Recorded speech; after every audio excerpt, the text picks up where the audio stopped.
Quick, wake up! Save Seth, didn't you say you were going to change that? Oh my god. Good morning, everyone. Welcome back to the show. I'm your charming, self-proclaimed, yet still humble host, Mukluk, and today we are back in the wonderful world of Guild Wars 2.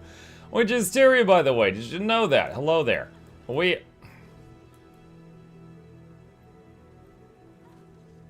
just leave him on screen, that's fine.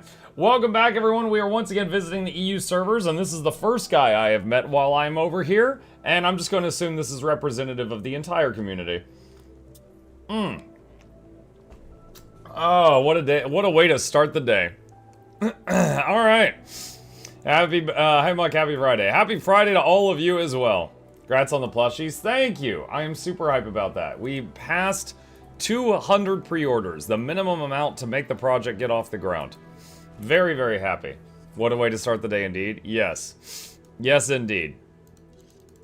Alright. Let's clean up some of this stuff that I got at the end of yesterday. We did strikes last night before I went to bed. And let's see. Sell junk. I can handle the blues. I mean, honestly, we can just handle all of this at once. I got enough inventory space for it. Alright, salvage. How do I jump? Spacebar. Mike, out of curiosity, how long did it take you to kill the final boss of Act 1 in Silksong?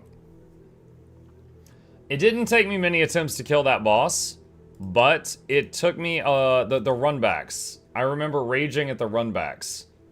Like, that was a really long run back each time I died and had to get back to the boss. But the boss itself did not take me that many attempts. Let me see. Get rid of that. Alright, and salvage the rest of the yellows. I'm jealous of your inventory space. It's pretty great, I'm not gonna lie. You should definitely get yourself some big old bags. Oh, hold on, I got a message coming in. Celebrating subscription to Mukluk by finishing my legendary amulet a few hours ago. These two things aren't actually related.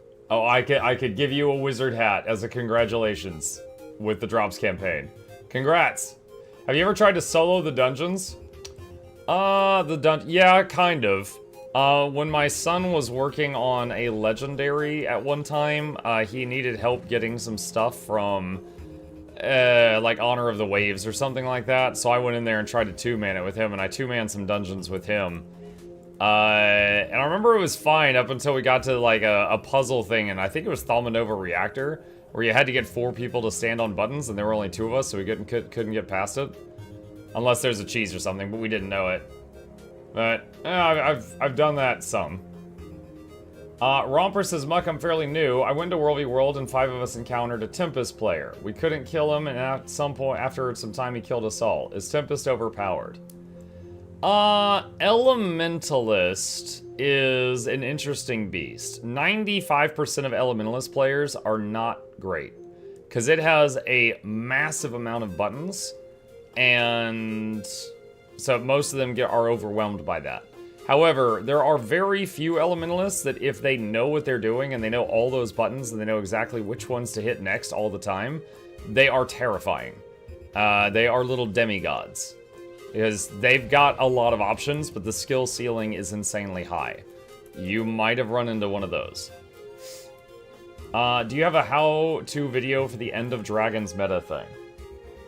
I mean, End of Dragons has many metas. Which one? You know, I'll skip that question. I don't know which one you're talking about, but no, I don't have videos on EOD metas. How do you get amalgamated gemstones? I'm doing metas and I feel they're not the most efficient. If you go to the wiki page for amalgamated gemstones, there is a recipes section, and there's like 20 or 30 different recipes to make them. So what I would do if you need amalgamated is look at the recipes and look at your material storage and see what you've got. Because you might be like, oh, I could use coral and make 30 of them. You know, you might have a weird situation like that where you've got materials to make like 30 or 40 or 50 amalgamateds and you don't even realize it. So that would be the first thing I would check if I were you. Congrats, Mug. Thank you, Random Peon. Man, I could feel my voice is scratchy because of all the streaming we've been doing like this week.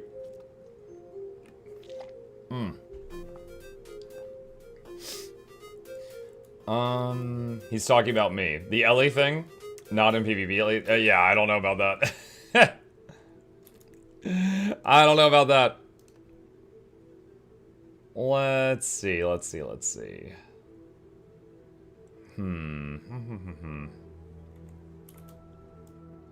we got going on here. Chakaran starts soon. That's in a little bit, though. Choya Pinata. Might be full already. We'll check. I'm at the one about Soo-Won, trying to get my turtle mount soon, and I'm clueless. Gotcha. I've got a video on the turtle. I think if you do exclamation turtle, the step where you have to get the egg from Soo-Won, I think there's 2 ways to get that.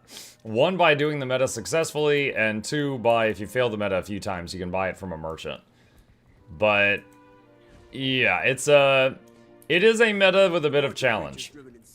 It was met with a lot of mixed reactions when it first came out, because it kind of feels like you're doing a little raid with 49 other people that you don't know. So there's some organization is definitely required. Guild Wars 2 until when? Guild Wars 2 for about 4 hours, then I'm going to lunch, Shugo. Muk, how can you be good on keyboard and mouse and Soak Song? I feel it is really hard. iFlute. It is really hard.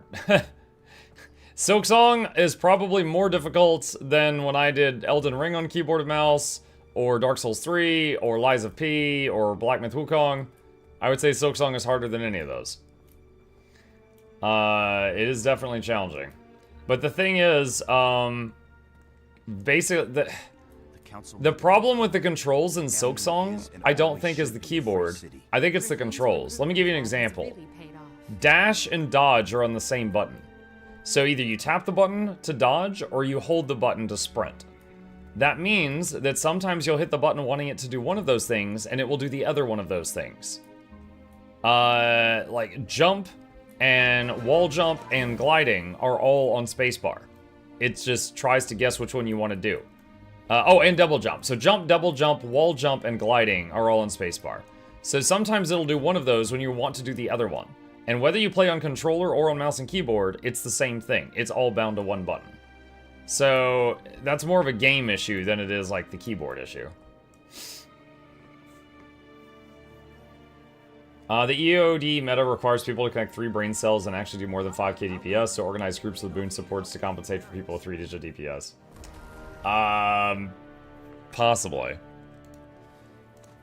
Let's see what's going on here. Let's see if this map is full. It is. Let's see if we can get there.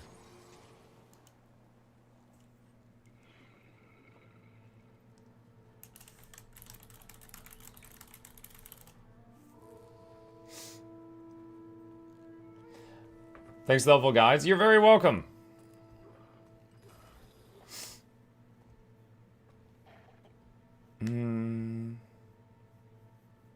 This is actually the only meta that requires this to my knowledge, thus it took people by surprise at release. Well, it's been nerfed a bunch of times. It was really tough at release, to the point that people were, raging. I myself was pretty cross. Like, I tried the meta for the turtle, and failed it, I think, 16 times. And I just wanted to be done with it. Like, it's a shame, because the EOD meta is a fantastic, like, exclamation point on the end of the Dragon Saga. But it was so frustratingly difficult that it was just making everybody pissed off.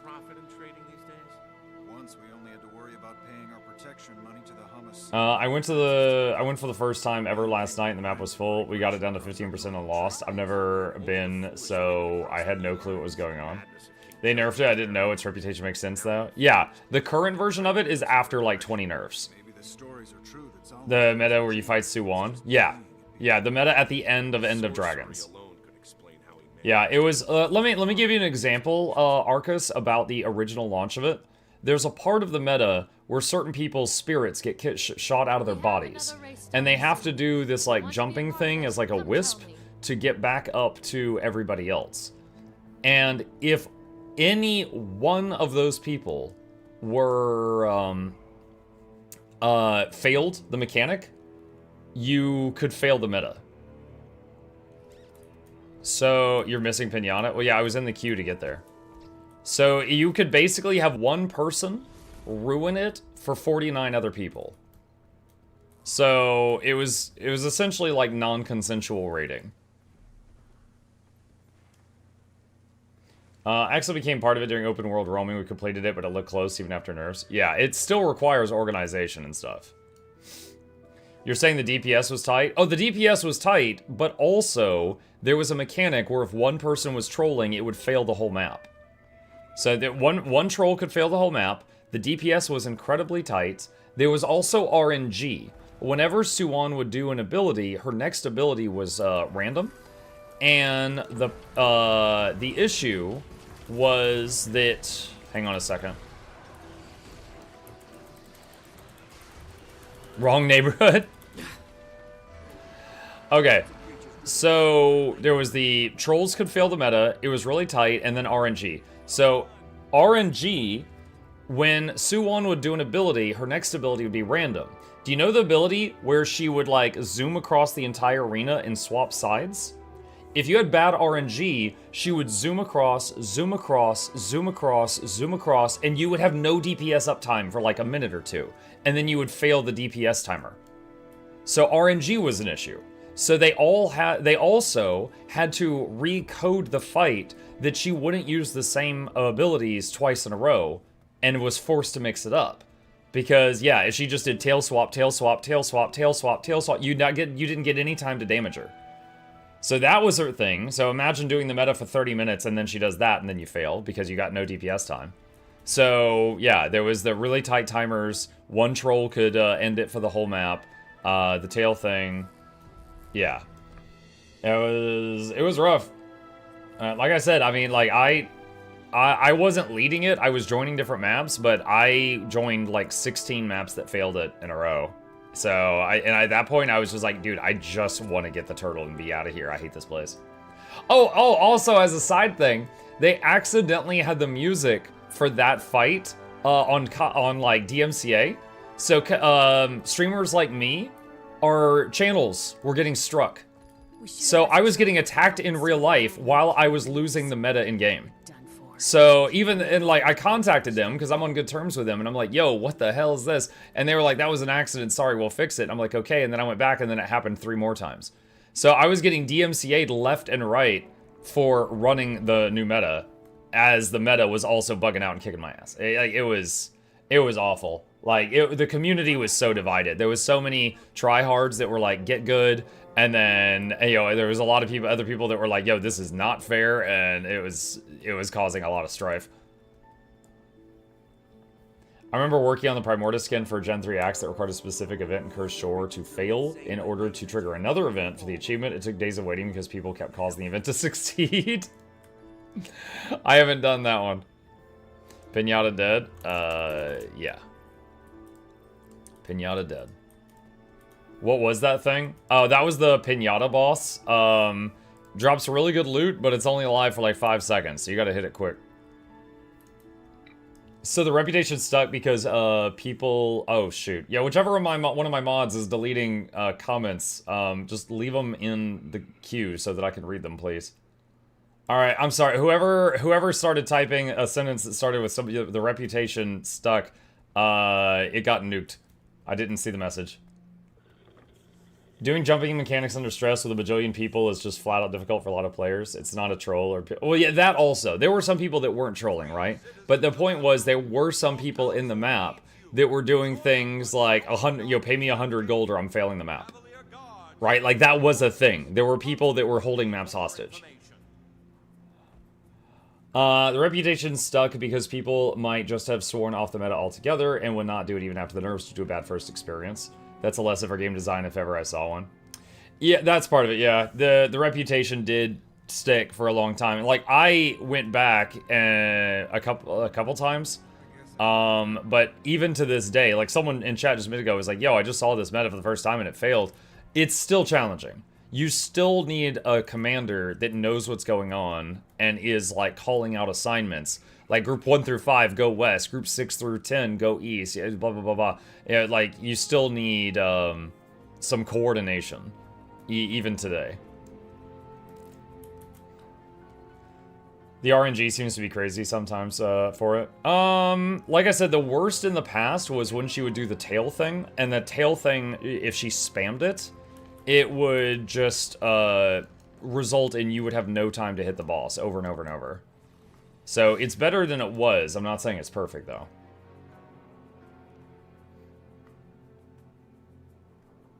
I didn't care that they wanted to make the fight difficult. I cared that they locked the selling point of the X-Pack behind it. That's true also. A lot, you know, when you would buy End of Dragons, one of the things they advertised is Big Turtle Mount, right?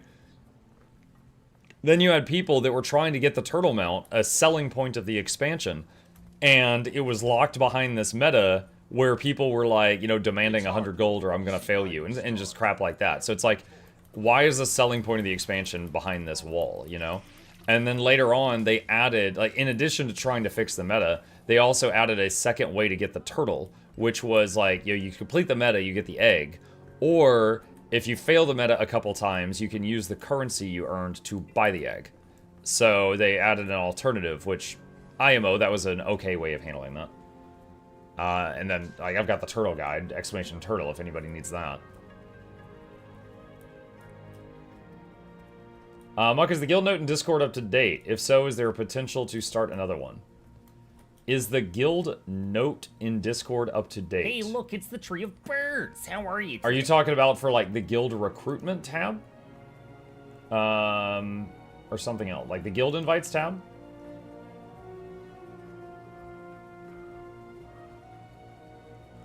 Let's see. So it says they're all full right now. Is that what you mean? That's $4.99. That's $4.98. No, there's a couple of slots. If that's what you mean. $4.98, yeah. The thing is, it's kind of like a revolving door. No, like, no, I'm already managing 4 guilds. I'm not going to start up a 5th one. But if you put your name in that channel, like, the moment that someone leaves, like, we'll swap you in. And we occasionally will kick out people that haven't logged in like 6 months.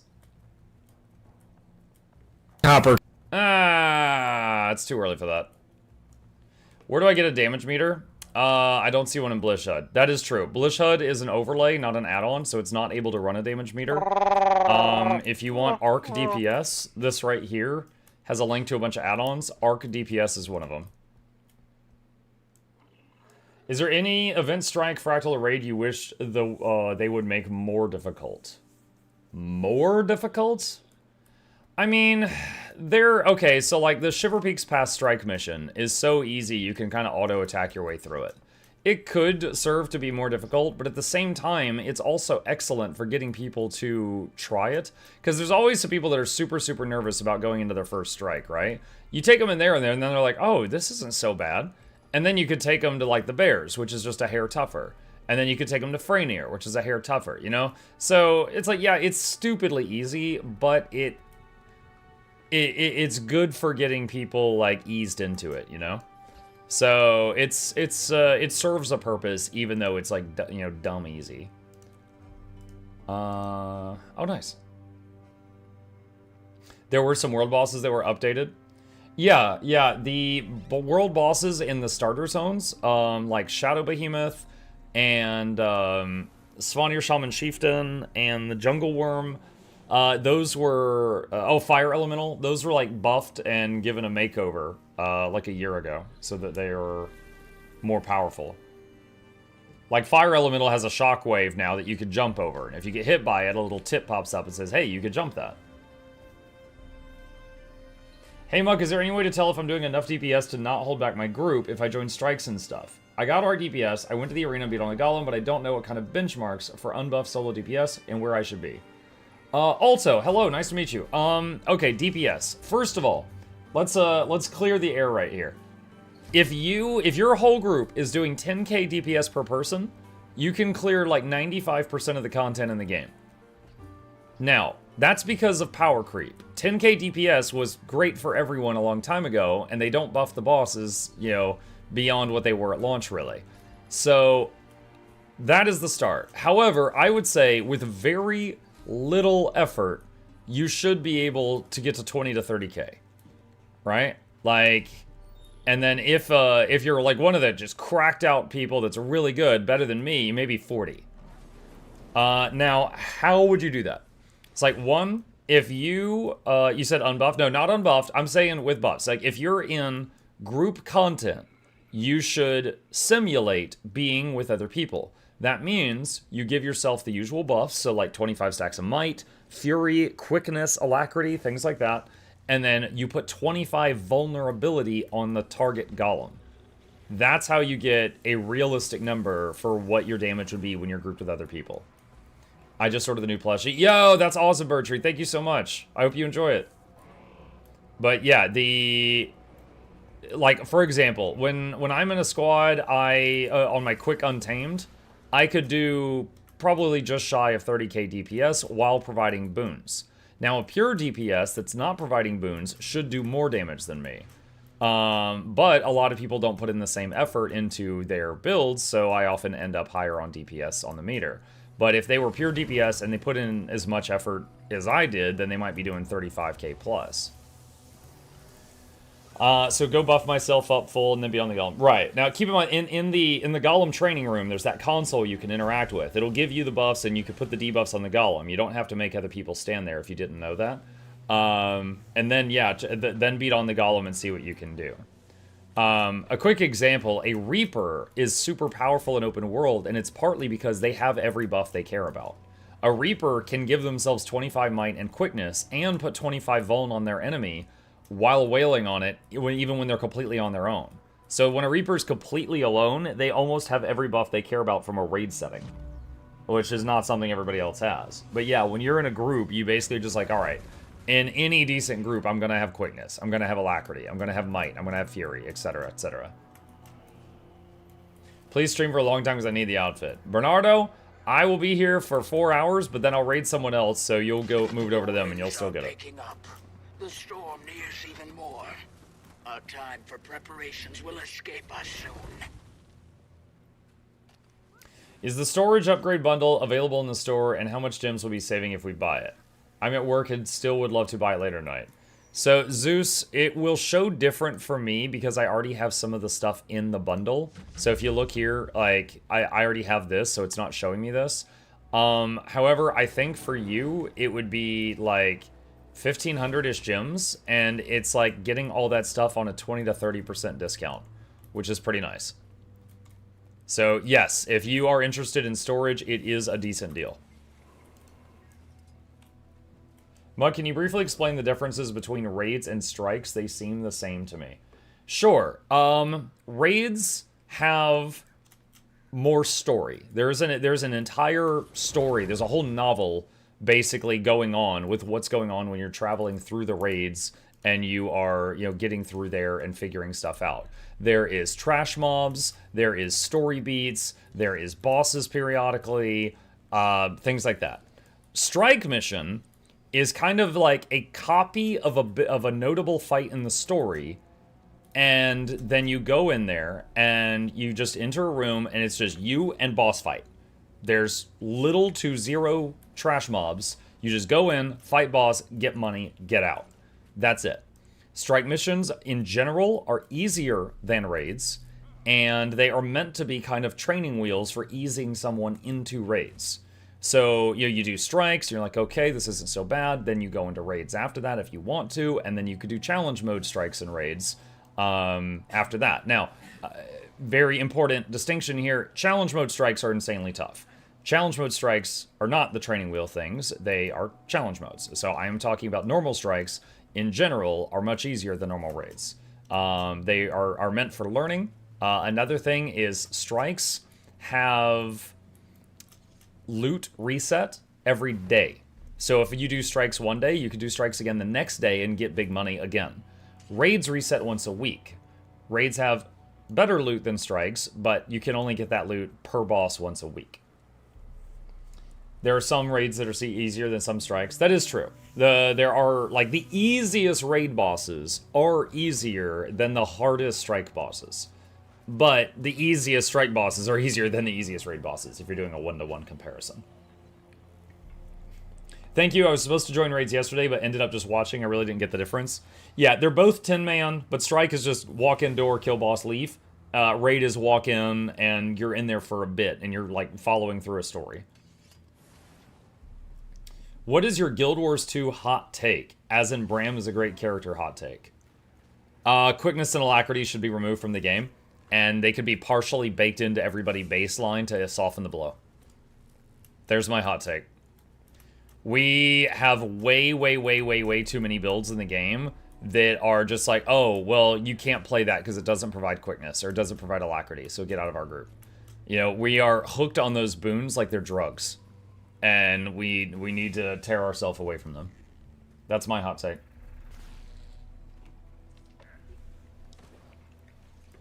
Is that a hot take, really? To some people. Some people would say it's a hot take.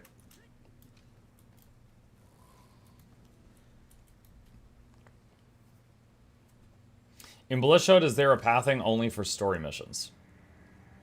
I don't know. I've only used Blisshood pathing for doing world map comp.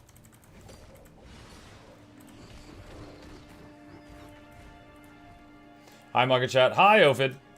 That's not a hot take, that's the truth. Oh, okay. What would I have to donate for you to show us CEO and Phoebe strikes? What, CO? Oh, Cosmic Observatory? What would you have to donate? I did Cosmic Observatory last night. You could check the VOD for that if you want. Phoebe? Phoebe's fun. I wouldn't mind doing Phoebe today.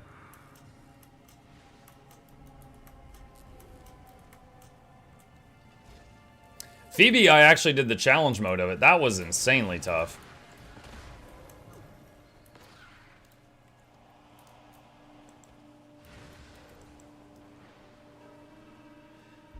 Noob question. What overlay do you use to show DPS? I don't want to use something that will get me banned.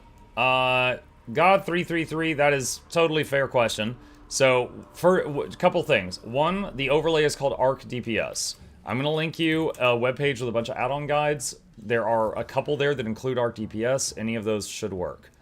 Second thing is, I am an ArenaNet partner.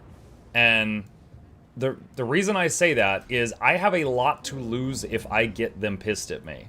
Okay? I have more to lose than the average player if I upset Daddy ArenaNet.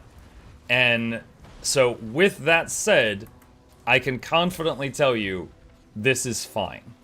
You're not going to get in trouble for using Arc. I've been using it for years. All of the big content creators have been using it for years. They don't really say we approve of this, but they don't ever say that they disapprove of it. It's just kind of fine unless a problem ever arises. And in all the years, in the like 6 years I've been doing Guild Wars 2 stuff, there was one time where they said that they didn't like what an add-on was doing and they told the person to take it down. All other add-ons, they kind of just like turn the other way.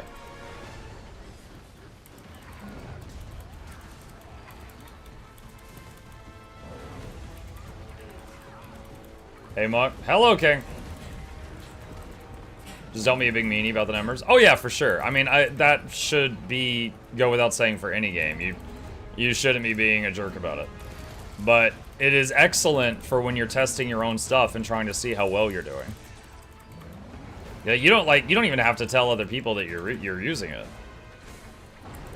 Like, right this second, I'm actually not in the top 10 DPS for this fight, and that is fantastic. Because I'm playing a boon support.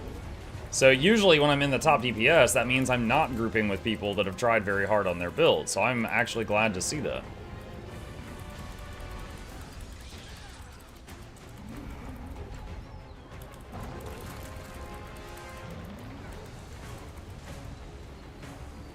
Oh, there we go. I just got into 10th place.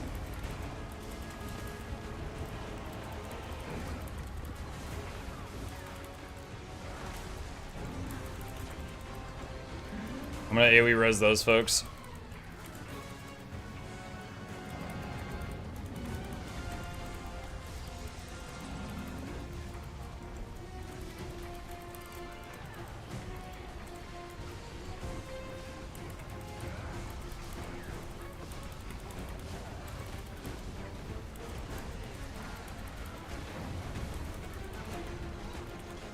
I'm pumping out quickness. I don't have any alacrity though. Not sure if there's anyone with a lack near me.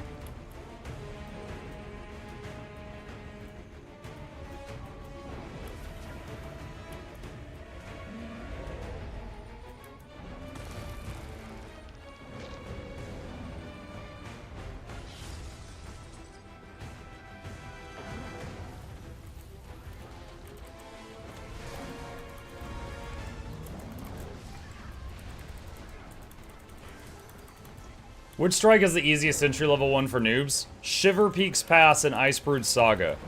The boss literally summons wind and it pushes you around a little bit. I know 3 guys who were drunk who didn't know that encounter who went in and killed it, and it's a 10-man boss.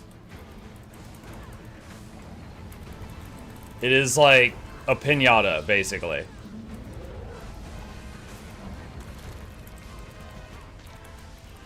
Oh man, I'm getting a huge lag spike right now. I had to hit my ambush button 4 times before it fired.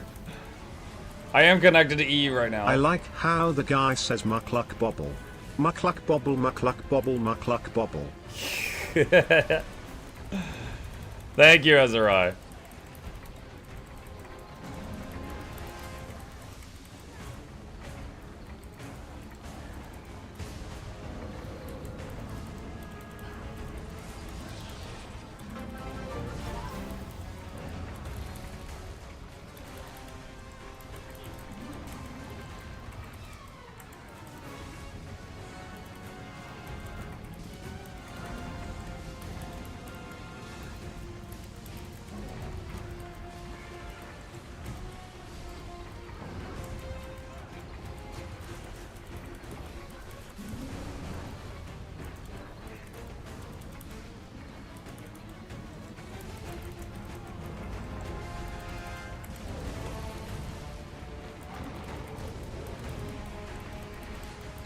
Mug, do you think the new skimmer rework will end up making the skimmer replace the use of other landed flying mounts? We'll see. I mean, I don't expect it to be able to stay airborne permanently, but I am curious about that as well. And they did say that there was going to be some, like, underwater ley lines, so that's just going to be a skimmer thing.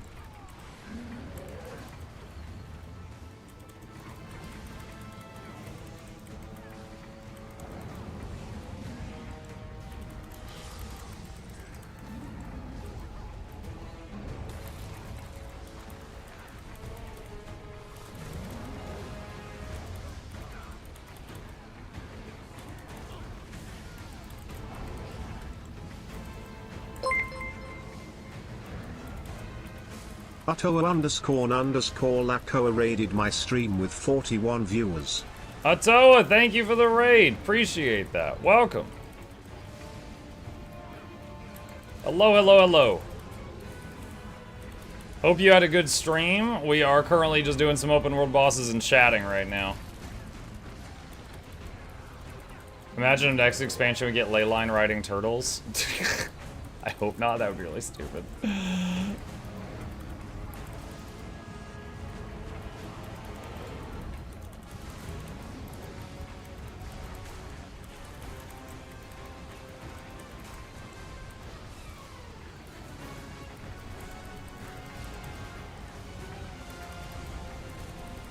CC. Muck, now with Legendary Rebreather coming, new skimmer and underwater ley lines, do we still think they won't somehow change underwater combat now? I'm not sure. Oh my god, I'm trying to run away from this guy with the red circle.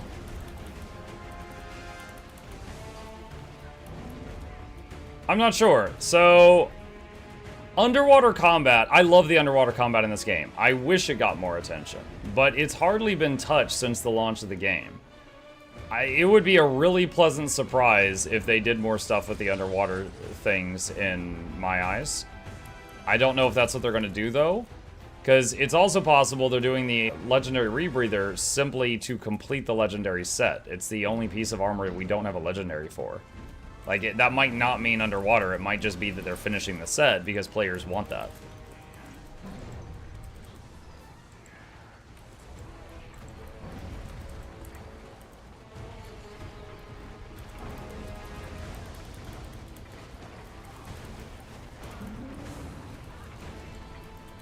Holy lag. Oh my gosh. Just gonna AoE res right here. I'm gonna try. How many times I gotta hit the button? Okay, by the time that went off, that was just like a 2-person res.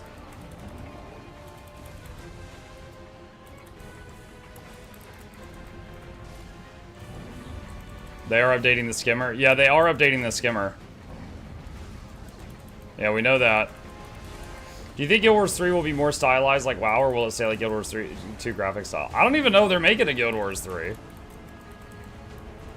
I have no idea.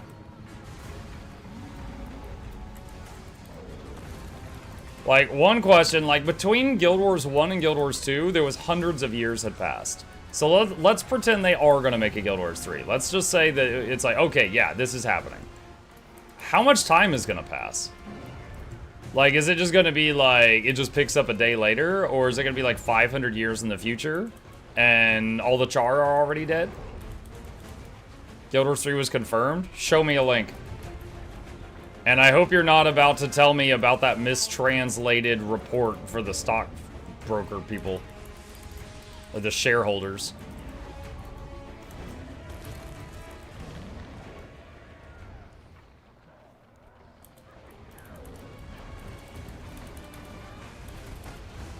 The number one thing that people are talking about when they say Guild Wars 3 was confirmed was a mistranslated shareholder report from like Korean to English.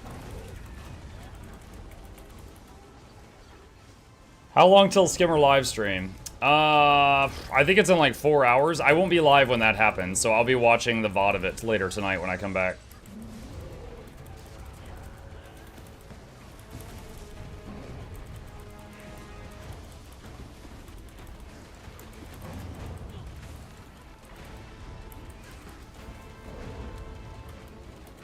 New player here, first time in your stream. I have been binging your I Tried series, helped a lot with learning the game loads. Oh, that's awesome. I'm glad you like it.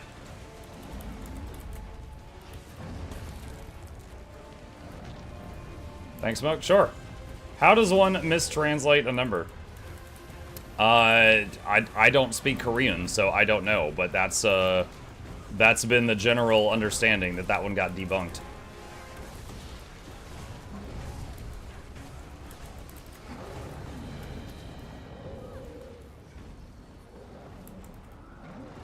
Alright, is Greer got it? There we go, okay. Other boss has to die within a few seconds of this one. Let's see. What makes you play Guild Wars 2 and not other MMOs like FF14, WoW, etc.? What makes Guild Wars 2 better for you that others don't do? What's up, Furflare? Welcome. So, first of all, I played WoW for 10 years. I played EverQuest for 7 years. I played Black Desert Online for about a year. Played Guild Wars 1, I played WildStar, and I've dabbled in a bunch of other MMOs. I played Elder Scrolls Online for like 100 hours. I played FF14 for about a weekend. FF14 to me felt just like playing WoW. I know it's not the same game, but it is so similar that playing WoW for 10 years and then playing FF14, I was like, it's the same picture. Guild Wars 2 is quite different. Guild Wars 2 it's got a very, very fluid combat system. It's like, here's my dude right now, and like I could charge in here and do like a spin, stuff like this. Like, you can attack things while, you know, fully moving your character with nearly every skill and spell in the game. There's a couple of very powerful ones you have to hold still for, but largely there's full movement while doing everything. There's no mana bars. There's no target lock, so some skills need a target, like if you're using a beam attack or something. However, if I'm playing World of Warcraft, and I'm in PvP against a rogue, and the rogue goes invisible, I cannot swing my auto attack to try to find them. In this game, I can swing wildly and jump around, and if I clip them, I can knock them out of invis or even kill them. Right? Like, there's nothing that is stopping me from swinging my weapon. In World of Warcraft, I can't swing my weapon unless it's like an area of effect labeled skill. In most of the attacks, it won't let me do that. So just the extremely, you know, three-dimensional movement of the environment is just like so good.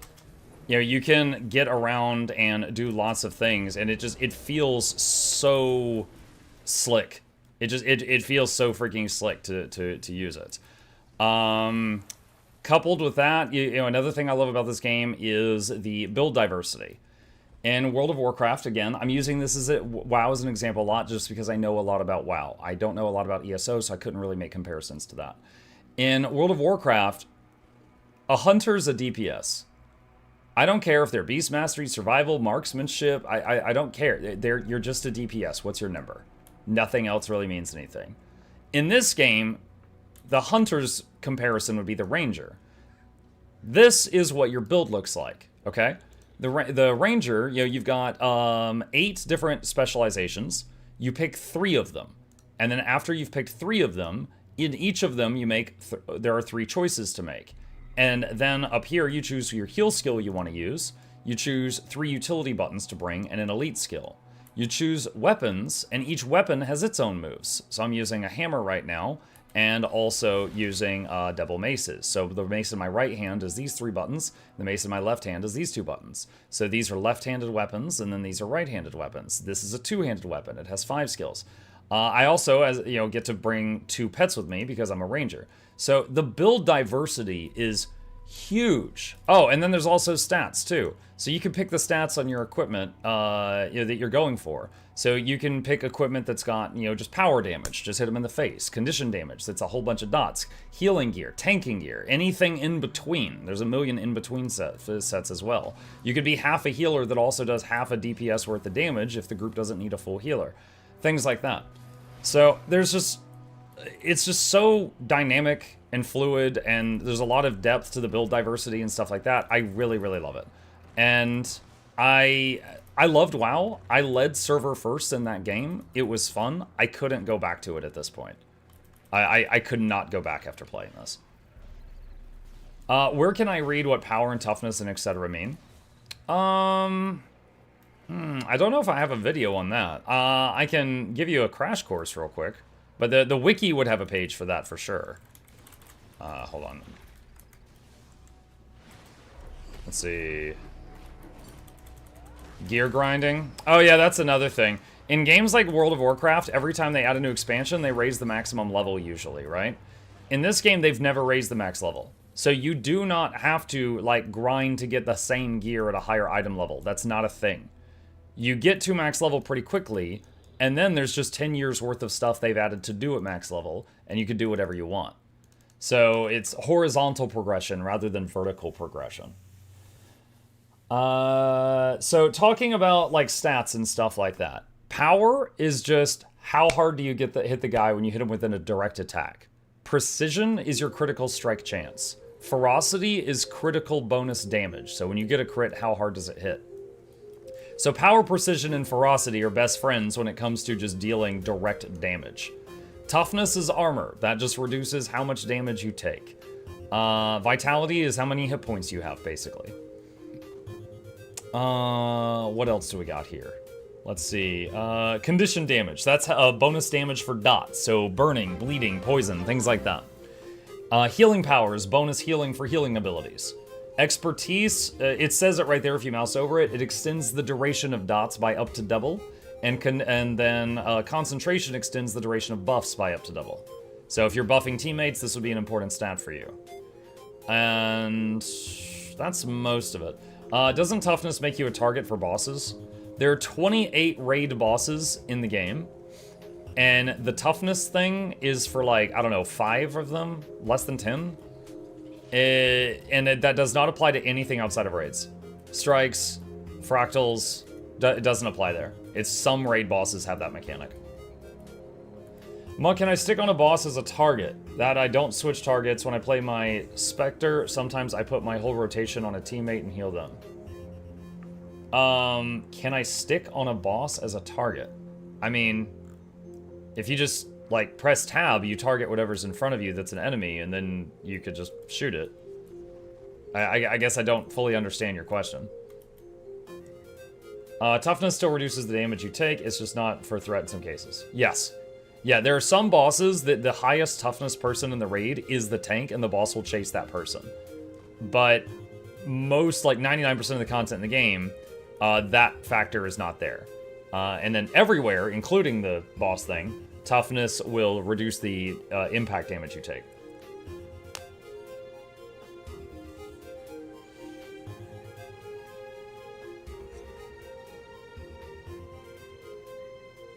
It's more like a fixate mechanic on 5-5, it's not traditional tanking. Yeah. Yeah, you basically, the boss follows you and you kind of control where the boss is standing. What are the top 3 pure DPS specs in terms of a miscellaneous utility? Burn Brand comes to mind. So Firebrand is a type of Guardian and has a mountain of utility no matter what build it is. Their special ability is their F1, F2, and F3 pulls a magic book into their hand, like a tome, and it changes your 1 through 5. So your F1 changes your 1 through 5, and so does your F2, and so does your F3. So they have 15 extra buttons. And so they have a lot of extra tools, no matter if they're playing as a healer or DPS or what. So burn brands or burning firebrands, they have a lot of utility. I'm a fan of Scrapper. DPS Scrapper has function gyros, which are little robots that can go out and try to save people's life if they're down. And so even when you're full damage, you've got that button when you need it for emergencies. Is it true you can get the Infinite Mist Omni Potion from the Wizard's Vault? Yes. Yes, it is currently true.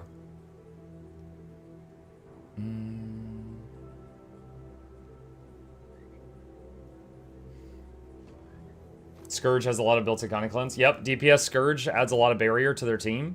And you can have multiple Scourges and that can stack. Muck, since quickness came up earlier, what's your opinion on the best quickness DPS? And what's your favorite quick DPS if it is different? Personally, I love my dual sword Herald quick DPS. I mean, you see me playing it now. I'm a huge fan of quickness Herald. Just because the absurd amount of utility it's got. Like, okay, it's got quickness for the group. It gives 10 might to the group. It's got, tons of CC. It has some vigor for the group, some regen for the group, some protection for the group. It has some self-barrier. It has some self-cleansing.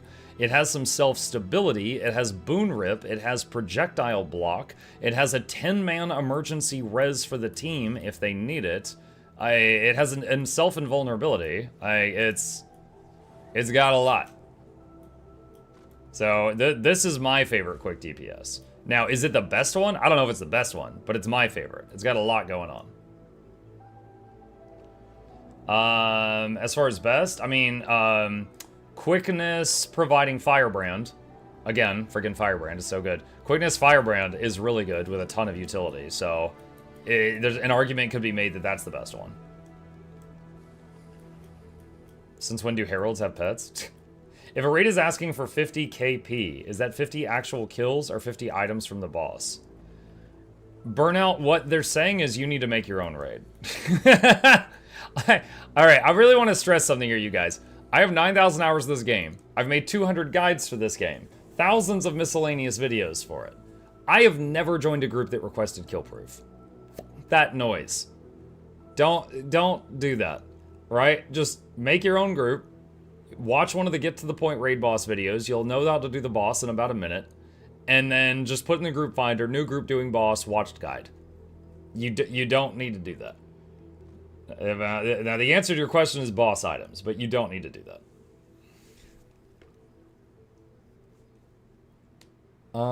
Let's see. Is there any sale? There was a sale that just ended, but a new expansion at the end of next month. Not sure if we're going to get another sale.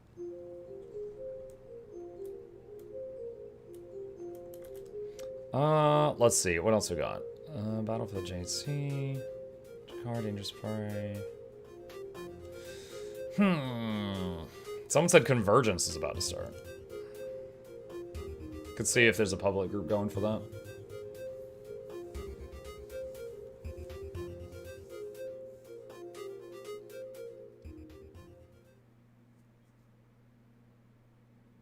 KP.me counts actual kills. Yeah, KP.me is a website, if you want to use it, that lets you track number of boss kills like on your account, and then try to use that to get into groups.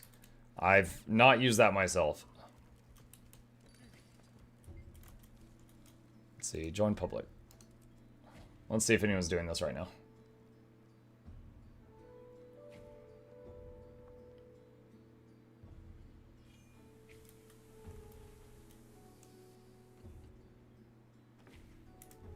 Let's turn up the rendering. Not too many folks here. We'll see what happens. What is that add-on that shows the world events? Event table. It's in Blishhood. Here's guides for Bloodshed and event table both on the webpage link I'm giving you.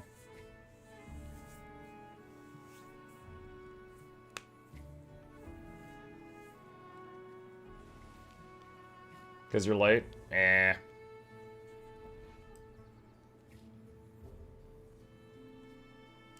It's been a long time since I've done a public convergence. I usually just host my own. Hi, Tech.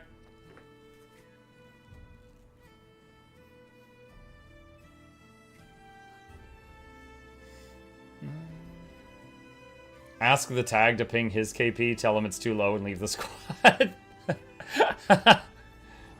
Power move. What's the most time you spent on one raid boss? In this game? I mean, when I joined a... Okay, so challenge mode raid and challenge mode strike bosses are a whole nother thing above the normal mode ones, right? And I did join a group for a challenge mode Ceres, and it took like 5 hours, and that was really good time because some of them had already done it before. So, you know, they already had a game plan. And it wasn't just like, you know, learning it from scratch. But yeah, there are some boss fights that are like so tough that it could take a group like weeks of trying to get it. Wait, what? Oh my god!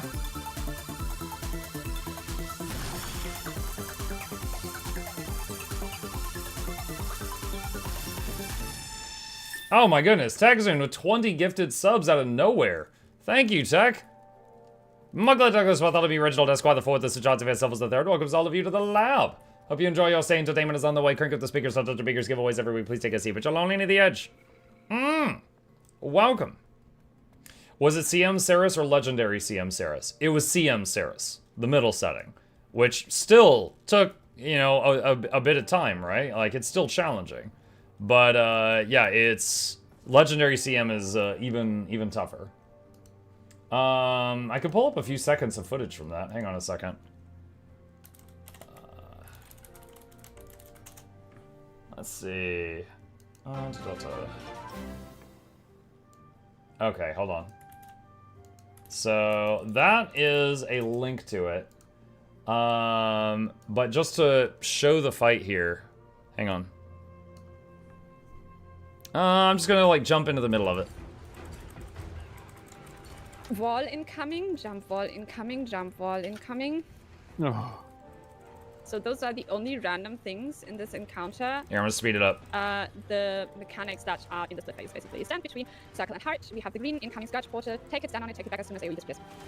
So we had to port away, then we had to portal back in, and then we had to run around the guy like a clock hand. I have actually never heard that before. Yeah, it's like, well, Coco is some commanders. Then we had to block these bullet things that are coming in so they don't reach the boss. As well sometimes. Okay, everyone takes Porter. Melis first. Then we had to take a portal and leave. Then we had to kill these clone things, avoid the giant red circle, and then run back in while fighting the clones. Then we had to dodge while dropping those or we die instantly. Then we had to dodge while dropping those or we die instantly. Then we had to jump over that wall thing. Then we have to get on the other side of the boss.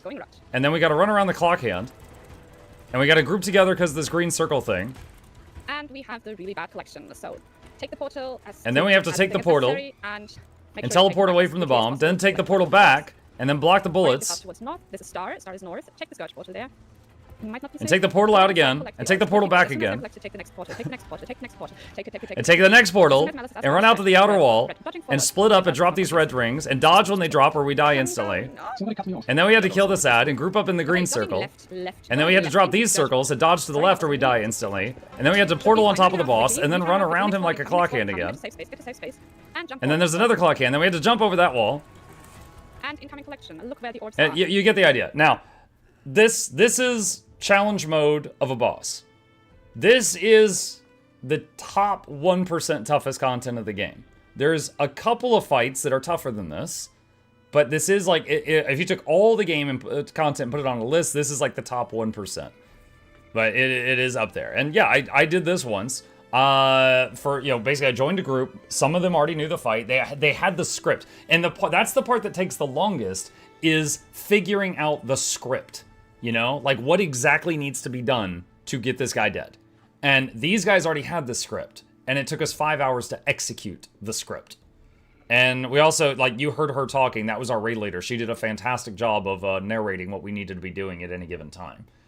But yeah, like, that is a challenge mode strike. A normal mode strike is, it's so much easier. Like, I have get to the point videos for every single normal mode strike in the game. You can watch the video and be ready in 60 seconds. So, what did you get from completion? For Ceres, I think I got like a title, and you know, maybe some stuff on a vendor, and then like legendary CM Ceres I think gives another title, and then there's like an infusion or something. Bragging rights, yeah, bragging rights, that too. It had to be CM, as it would be impossible for Mike to do LCM. It wouldn't be impossible, but yeah, it is true that I have not put in the time to do that. Like, I mentioned to the new folks before, I've mentioned to folks before, I led server first raids in World of Warcraft. Like, I used to do full-time raiding, like 20 hours a week. It was fun, and I loved it. I have no desire to do that again. And basically, if you put me in a group for, like, Legendary Challenge Mode Ceres, or Legendary Challenge Mode, I don't know, Harvest Temple. Well, Harvest Temple doesn't have an LCM, but, you know, Challenge Mode Harvest Temple. For me, what it usually is like, okay, I'm terrible for, like, 5 attempts. Then I learn what I need to do, and I'm like, okay, I got it, and I'm locked in. Then I continue wiping on the whatever it is for another, like, 5 hours, waiting on everybody else to stop making mistakes. And that sounds really conceited, but it's how I feel about it. You know, it's usually like I have a few attempts where I'm terrible, I figure it out, I get it, and then I'm waiting for everybody else to stop making mistakes for 5 to 10 hours, and then we kill it. And so I just have no interest in doing the LCM stuff because it's basically just a massive, massive time investment. There are some groups that are working on, you know, those fights for like weeks trying to get it done.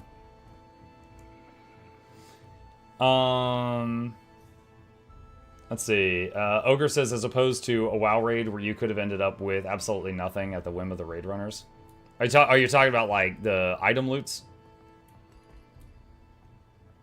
Anyone know why Season of the Dragons would stop at 95% completion, but all objectives are ticked?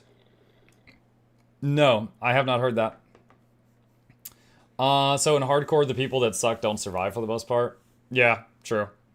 But the thing is, in hardcore, okay, so hardcore WoW is using boss scripts that that they were figured out in softcore WoW years before, right? When Legendary Challenge Mode Ceres came out, there was no script. No one had done it, right? So hardcore WoW is basically doing fights that were figured out 20 years ago. You know, it's not trying to figure out something brand new while in hardcore. You're just following a script that was just, you know, learned, you know, 2 decades past. I would do more group content because I'm good at figuring out mechanics quickly, but my computer runs slowly, so I don't. I hear that. Few people said for the Season of the Dragons thing, go back and talk to Timey. Is Warclaw better than Raptor now? If you've got the masteries, I would say so, because you can do this. Like, it is, really, really mobile now. Easy mode is a different script than hard mode. Yes, normal mode, Ceres, does different things than challenge mode, Ceres, does different things than legendary challenge mode, Ceres. Yeah, there is new mechanics. It's not just more damage, more health. There's new mechanics.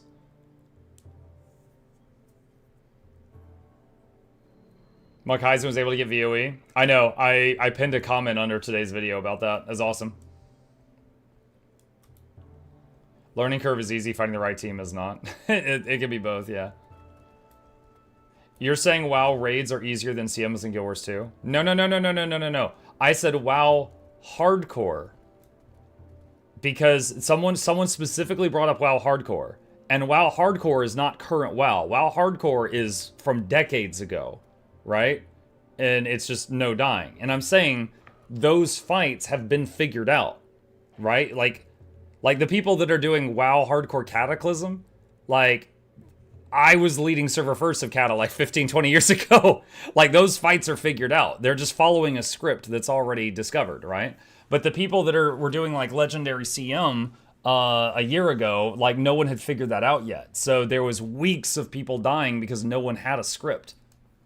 You know, there was no deadly boss mods to tell you, like, oh, step left in 7 seconds or anything like that. But no, I can tell you full and well, that I would say the toughest fights in Guild Wars 2, like the toughest fights, are on par with some of the WoW Mythic fights. But I would say on average, because WoW has looking for raid, normal, heroic, mythic raids. There's 4 tiers. We have normal. You could say there's strikes, and then raids, and then challenge mode raids and challenge mode strikes. And we have way less. We've got 28 raid bosses. WoW, puts out like a dozen raid bosses every year or so. So WoW has way more content. They have a much bigger development team.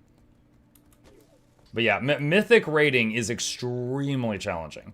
Challenge mode raids and challenge mode strikes in this game, some of them are equally challenging, but there's very few fights of that caliber in Guild Wars 2. I freely admit that.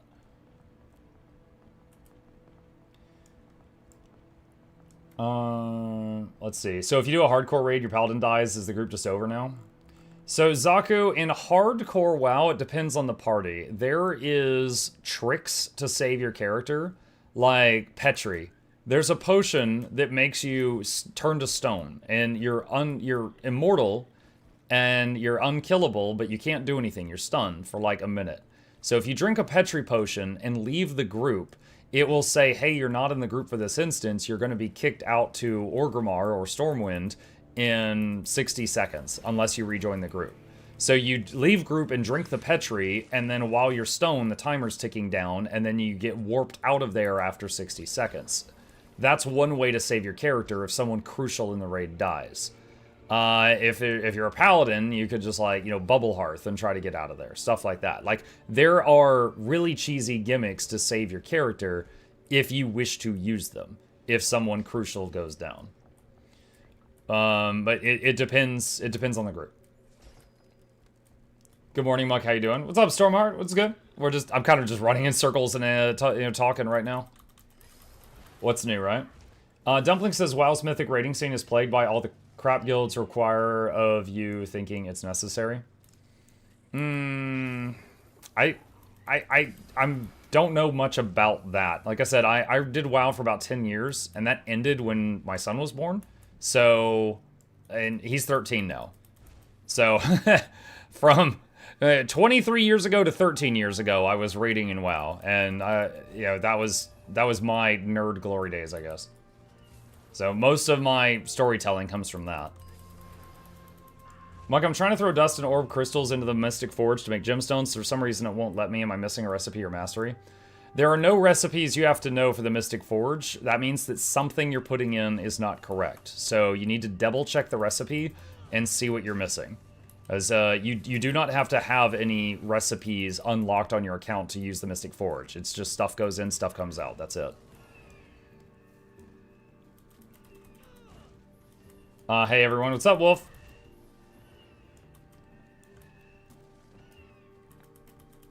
It's mostly guilds seeing world first guilds do things and thinking they need to do most of that. That is one thing I do like about Guild Wars 2, and some people will like it, some people won't, but the enrage timers for most of the bosses are super lenient. So you can focus more on doing mechanics and less stressing about make number bigger in order to get stuff done. The exception to that is like the legendary challenge modes and the challenge modes. You've really got to be pumping numbers on those at the same time. Personal question, feel free to say no comment. Will there be more mini-mucks, sons and or daughters? If you're talking about in real life, no. After a year of having a kid, I was like, I can't do this again. I went to Kaiser. I got that taken care of, and I freely admit that. Like, dude, My son didn't sleep through the night for a year, and I was a ghoul of a man after not being able to sleep a whole night for 365 days in a row, dude. Like, you saw how Michael Jackson looked in the Thriller video? Like, that's how I looked all the time. It was just ghoulish. And I was like, I cannot do this again. And so, now I was an only child, so I'm totally fine raising an only child. It works for me. More power to you for being open about it. Dude, I've told funny stories about it, man. It was, yeah, you guys want to laugh? I'll tell you some funny stories about it, okay? If you get that, I'm going to say this in a way that hopefully no one is cringing or anything like that, right? If a guy goes in to get that done, you're awake for it. They numb you, but you're staring at the ceiling and they're doing their thing. Like, you can literally talk to the doctor during that, okay? So I go in there, and the procedure is there's a tube in you that's called vas deferens, and they're just cutting that tube, and then they like burn the ends of it so that it closes, and then that's it. There's no more bullets in the gun, so to speak. I think you guys know what I'm talking about. If you don't, I'm not explaining it. So I'm in there, they're doing their thing, and the doctor, who was a woman, she goes, "Wow," and I was like, "What?" And she goes, "You've got huge vas deferens." And I'm like, how do I feel about this? Like, I don't know, like, is that like when someone's like, "Oh yeah, you're packing heat," like, do I feel complimented by this? I have no idea. Like, how do I respond? And I was like, okay.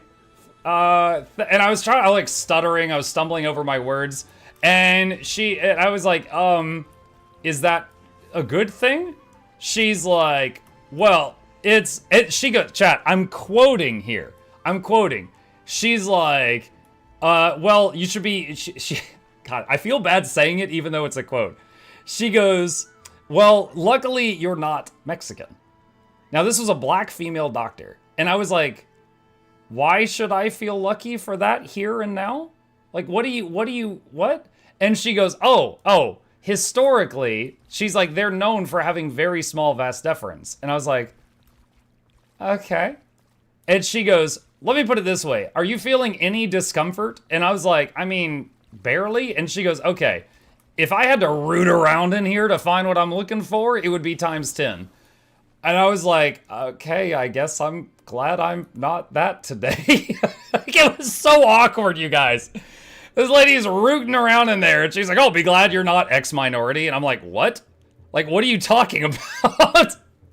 And then one other funny thing that happened during the whole process is, again, I'm laying there, I'm staring at the ceiling, and I'm trying to make conversation with someone who's looking at the most private part of me, right? Which is really odd.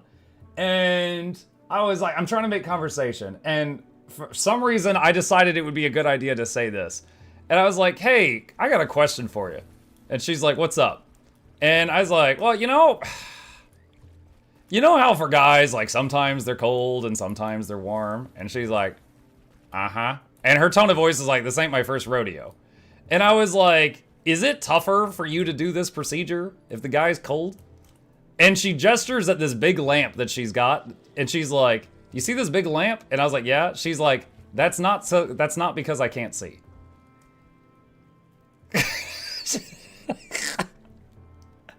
She had like a Wendy's heat lamp on me to keep things moving smoothly. And I was like, oh, okay. I was like, oh, I thought you just needed some visibility. All right. Today I learned. She was warming your buns? Yeah, she was warming my buns. That's right. Came to the store expecting yours too. Learning about men's health. There you go. Fair. Now you know. Yep. Did it hurt? No, actually, I mean, like, if any of you are at a point in your life where you're thinking about getting that done, it was a nothing burger. Like, I went in there, they numbed me up. There was a few twinges of discomfort, and afterward, I was walking like I was walking around, afterward, like I was a cowboy. Not because I was in pain, but because I was terrified. You know? So I was doing like this really slow cowboy walk to get everywhere, just because I was scared of hurting something. But no, I was fine. So if you're at a point in your life where you want to get that done, it was fine. It's totally fine. How can it get reversed? Getting it reversed does not have a 100% success rate. I do know guys, like friends of mine that are, adults that have had the procedure and then tried to get it reversed, and they were not able to, they were not able to successfully have kids again. So I would say do not count on being able to reverse it when you wish to, if you're thinking of that.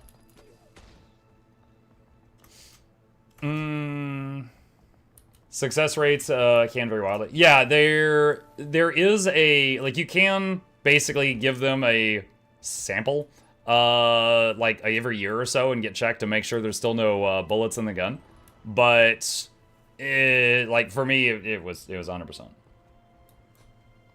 Looks like someone here works on this. I work at a urologist. I do this part every day. Funny to hear the other perspective. What Skyscale skin is that? Plushie. He is adorable.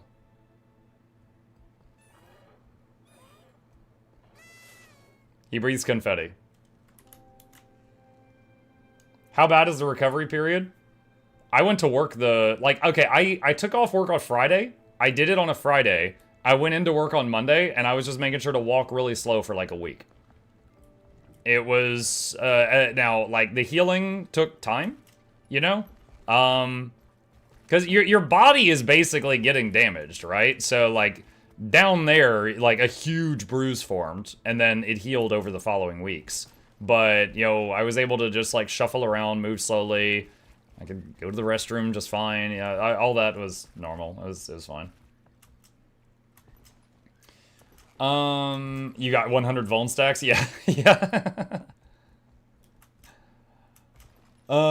Didn't know breeze confetti. Yep. I went grocery shopping after mine. Probably looked ridiculous. Vasectomy? Yeah. Yeah, Crombo was answering some questions about it. Laura says, as a woman myself, I wish more men would do this procedure if they were 100% sure they don't want more. It'd take the burden off our backs by some. I mean, yeah, it's based on the guy, right? Because if he's not sure, don't do it. Because for many men getting it done, it's permanent and there's no going back. For me though, I was like, you know what? I'm good. I got a kid. I'm happy with that. Mike, I just saw the Tyrion Therapy insane montage. I want to say it in person. You wanted to say that you saw it in person? When are we getting Tato summons back? I was having a bunch of issues on my PC, with the graphics card. So I was trying to reduce the load on it. So I turned off the filters thing, the filters program. So I don't know. I'm not really sure what's going on there. I'll let you know if they come back.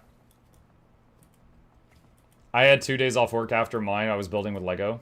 I'm a doc. It's 85% of effective. Well, they also had me do a test. They, how can I say this? So after they separated the bullets from the gun, they gave me the best homework I've ever heard. And the homework was after X time has passed and you fired the gun 20 times, send us a sample. And we'll check and make sure that you're good. And I gotta tell you, chat, that's the best homework I've ever had in my life. You gotta count? Oh, yeah. Yeah, you gotta count. So it's a few weeks and homework, and then send them a cup, and then they're like, okay, you're good, go crazy. You completed the assignment in 2 days? No. It's 20 in 2 days, no. Can you speed run it? I mean, you do what you want, man. I made the joke to the doctor when he told me, it's tomorrow. No. Rag, it is, I feel it's a bit too inappropriate to respond to that.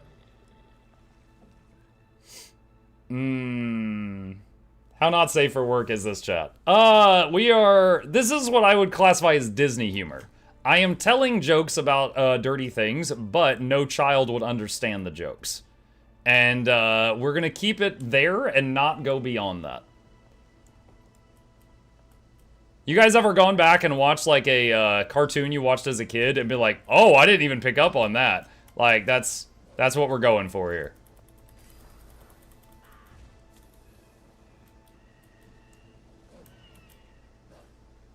That's an insane thing to open chat to.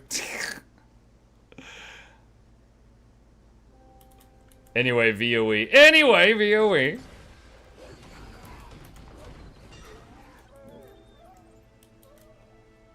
I miss old cartoons, new ones like Flare. I still watch animos. Read some mangoes. Let's see. Skimmer stream is today. When is that happening? I think it's in like 3.5 hours. I'm not going to be live when that happens, so I'm going to watch the VOD of it later tonight. Coming in mid-conversation was wild. It went to guns to vasectomy, and then I was like, oh, the guns are a metaphor? Yeah. I do now understand why my mom and dad were uncomfortable with me and my sister singing Spice Girls songs out loud in public. One funny thing that happened is, like, I was working tech support at the time, right? And I took a day off, and they knew why. I told them. And they knew my procedure was at, like, 2. And at 2:15, chat, my boss text messages me, and the text read, so how's it hanging? It's like, you son of a witch. Dude, it hurt to laugh at that time, let me tell you. It hurt to laugh. Don't leave us hanging. No, that's it. That's all you get.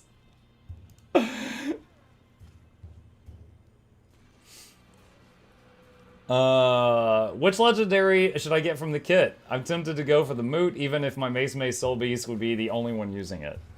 I mean, you'll still need a second mace. So, yeah, I have a Moot also. Moot's good. You'll still need a second mace for the other hand.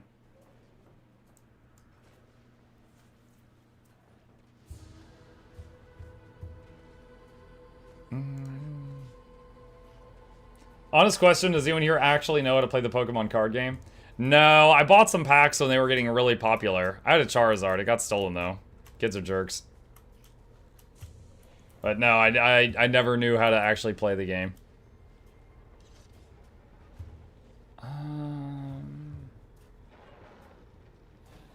Is anyone doing Mega Destroyer?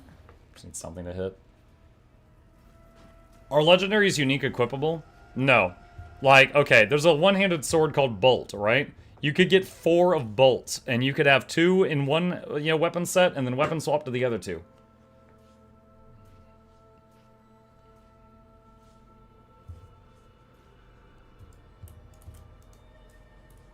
Let's see if anyone's doing this one.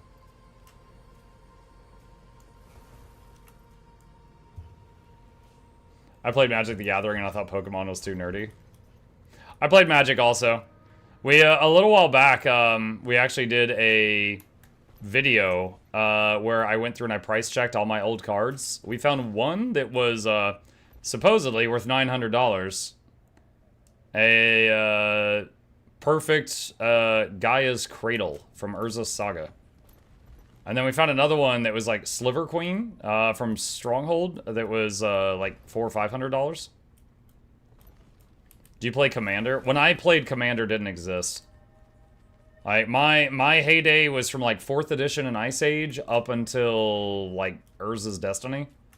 So Commander was after my time.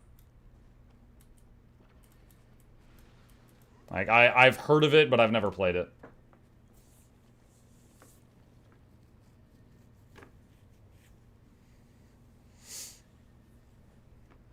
Cradle worth more now, pretty sure. Let me see. I was just gonna show like here. This was the thumbnail for when I did it. So at the time that we checked, we found these 2 cards in my collection, and those were the prices that were on them at that time. But yeah, if if any of you are interested in watching me just root through an old Magic the Gathering collection, that's a link to that video. There's 2 of them. There's probably more now. Possibly. There was a few in there, like, what was it, Time Spiral was like $50, and I had like 5 Time Spirals. I had like a stack of Force of Wills, like there was a bunch in there.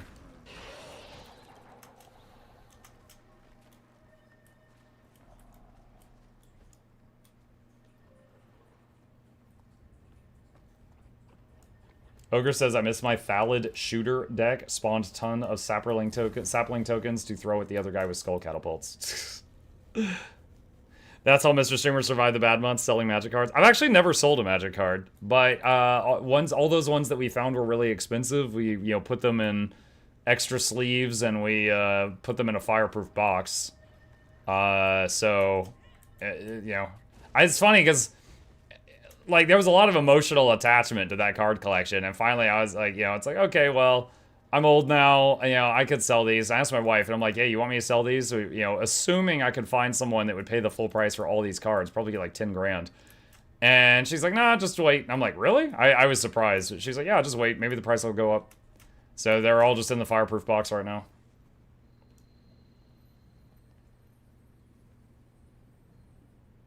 I never played Magic since I don't know anyone to play with. I only played Yu-Gi-Oh! Even so, I'm people getting triggered when I compare them.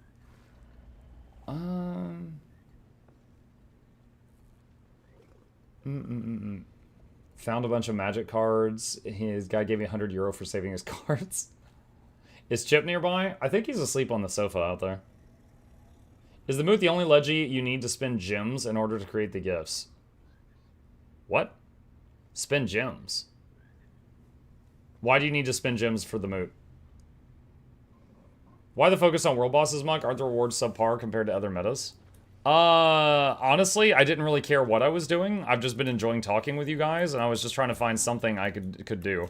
I just went to like 2 other metas, and there was no one there, so then I came to this one.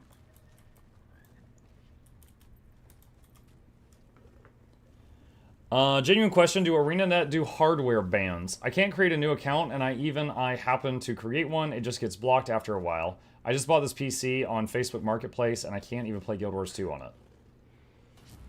I've never heard of ArenaNet doing a hardware ban. If they've ever done that, I don't know about it. Do you have a VPN on? You need Box of Fun for the Moot? Box of Fun. I have gotten Boxes of Fun from without, like, okay, hang on a sec. I'm trying to remember how I got them. I know I have gotten Boxes of Fun, and I've never bought them on the gem store. Like, I have 11 Boxes of Fun. So how did I get these?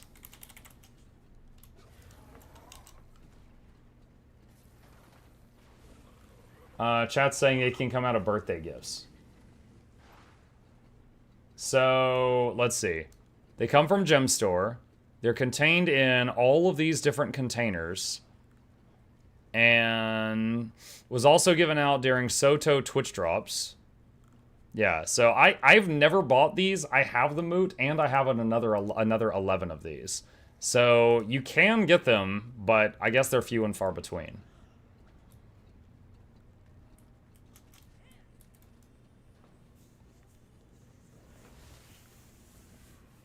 You get them at 500 achievement points and 1,000 achievement points, Mahuyo says.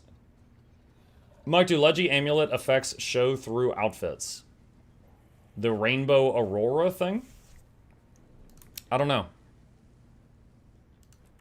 Alright, hang on.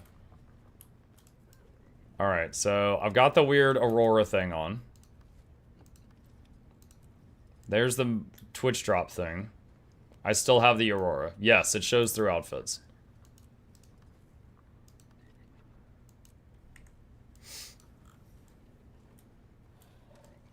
If you like the banter discussion of which is better, totally going to plug CGB and Simo and Ruran. They do collab content with MTG x Yu-Gi-Oh! X Hearthstone. Okay. Hey, yo, what's up? What's up, Skooma? Just seeing if this world boss is going to spawn, going to break its ankles. Go on to the next thing.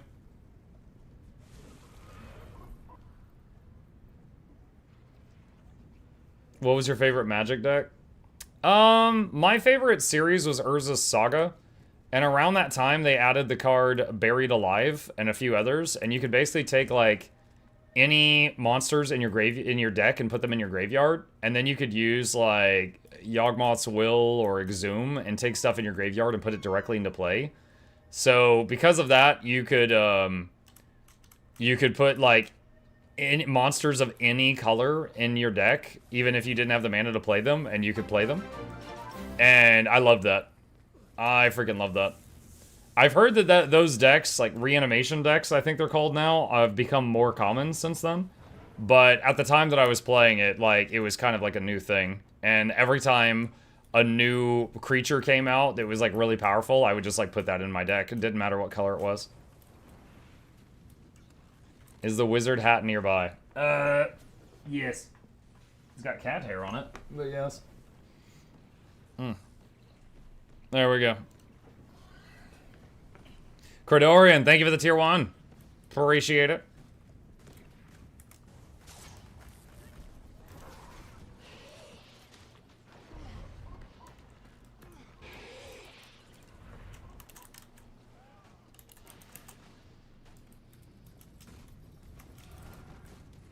Somehow my brain said lizard hat.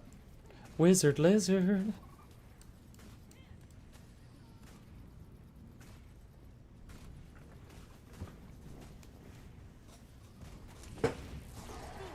Have you tested to ensure your fireproof box is fireproof? You're asking if I've set it on fire? No, I have not. Yo, TechZoon with 5 gifted tier 2 subs. Don't see that every day. Thank you, TechZoon. You guys get the extra emotes. Welcome. Congrats on hitting the plushie goal. Thank you, Videa. I am very happy about that. I feel like I showed Mom my artwork, and she's like, you know what? This is going on the good fridge. I'm very hype about it. We made a thing, and over 200 people said, you know what? I like your thing. And it's good times. Flute says Sliver Queen is closer to 300 now. No, it went down. Guy's Cradle is closer to 1,000 now. Yay, it went up. Why did Sliver Queen go down? You have a good fridge and a bad fridge? I don't know. I was trying to be funny. I only have one fridge. Random stream question. What is your setup for dual streaming to Twitch and YouTube? I will show you. This is the streaming software. This button starts streaming to Twitch.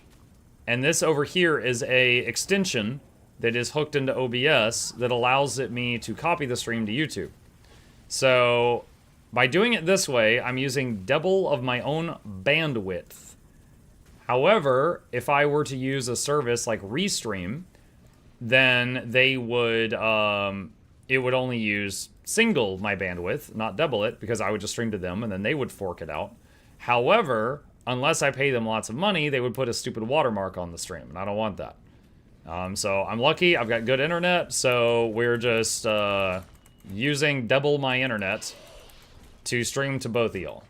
That's how I'm doing it, is with an OBS extension.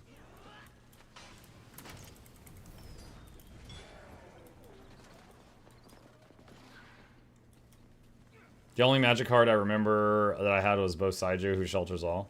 I don't even remember that one. TechZoon with a tier 3 gifted sub. Oh my god. Thank you, Tech. What the heck? Zelix Arcana getting the golden Mukluk. Thank you. Kanja says, and you wouldn't be able to send 2 different bit rates to Twitch and YouTube if you use Restream or another service when correct. Yeah, I think I'm sending the same to both, but yeah. Fave Streamer Appreciation Day. My man. Thank you very much. That is extremely generous of you. I occasionally see gifted subs. It is pretty rare to see gifted tier 2, tier 3 subs. It's crazy.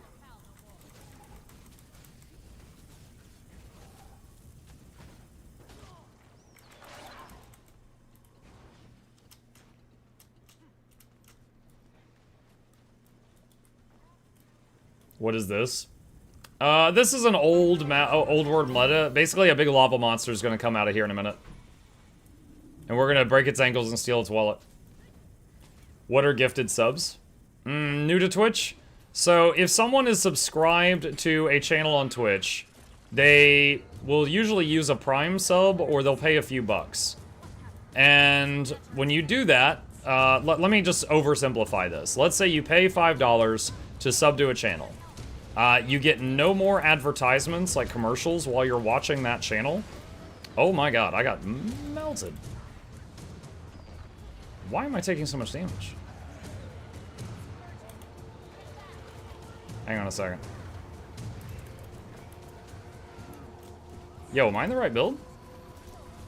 Yeah, I'm in the right build. Okay, that was just weird. I guess the boss just focused me. Because that wasn't just the lava. I was able to run out of the lava fine. You're in the lava? No, I knew I was in the lava. I fought this guy before. Like, if you look, I can run in the lava and I can survive for a minute. But I just, like, got deleted. So I think the boss just clocked me plus the lava. Anyway, so if you sub to a channel on Twitch, you get no more ads while you're watching that channel. And you also get access to, like, emotes and some fun stuff on that channel. There's a few other small bonuses, like, for example, if you're a sub on this channel, you get a discount on the merch store. Exclamation merch, you know, it's just fun stuff. It's like t-shirts and things like that. But you get a discount there if you're a subscriber on Twitch. But it's mostly a way of supporting the channel and, you know, getting no ads while you watch it.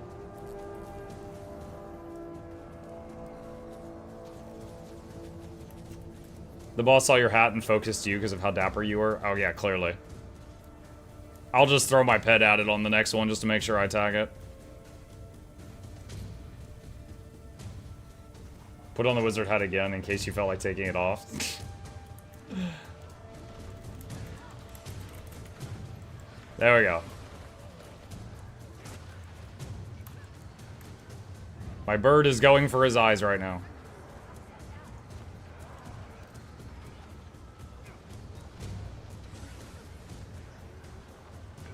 There we go. Good bird. Bird does meta event. Lazy streamer watches.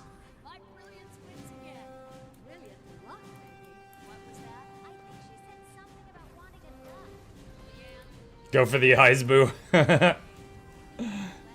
Morning, Mug. Hey, Raichi, what's up?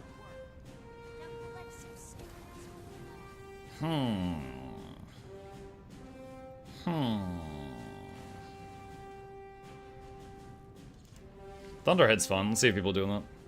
How do you play as melee DPS there? Like someone using daggers? Well, like I said, I'm able to run into the lava and I'm fine for a bit, but getting focused by the boss and the lava, that was no good. But yeah, you can just throw a bird at it.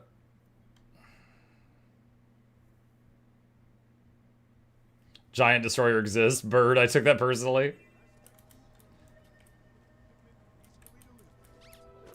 Mug, just clicking the link in your YouTube description automatically gives you the kickback when buying expansions, right? Yeah, it should. So if there's any doubt, this is it right here. That's my ArenaNet referral link for buying expansions. If you use that link and then buy anything on the store, it does support this channel. And I thank you for it. Tokuyami says, is that a macro extension? I've never seen that before. What? Are we talking about the OBS thing, Toko, or something else?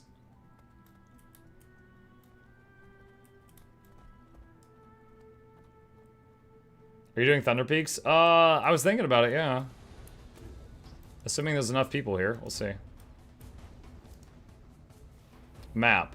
Oh, Blish HUD event table. If you do exclamation mark Blish, there's a link to that.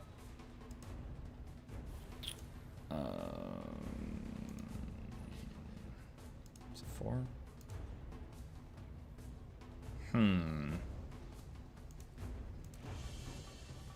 I want to make a squad. Let's see.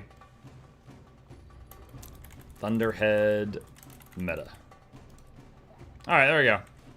If anybody's interested, I'm just in the mood to do this. I'm gonna see if I can get enough people for it.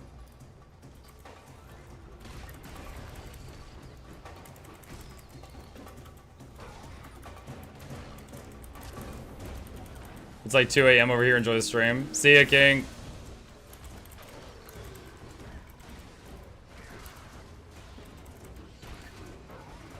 I'm on EU right now.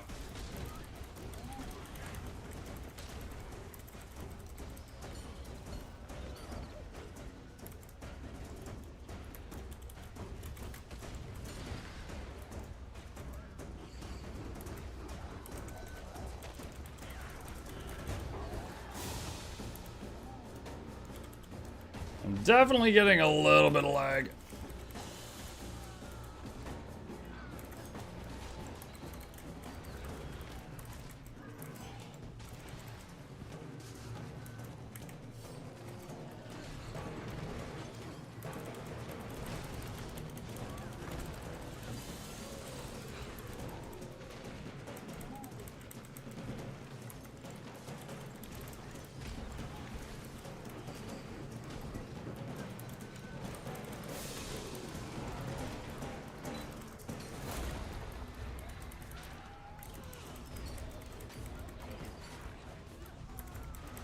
Fun fact for any of the new bloods to the game, this exact structure that we're in right now is in Guild Wars 1. There's a mission in Guild Wars 1 where a bunch of enemies are attacking you and you gotta stay alive in this structure. And then this is the same one, overgrown, hundreds of years later.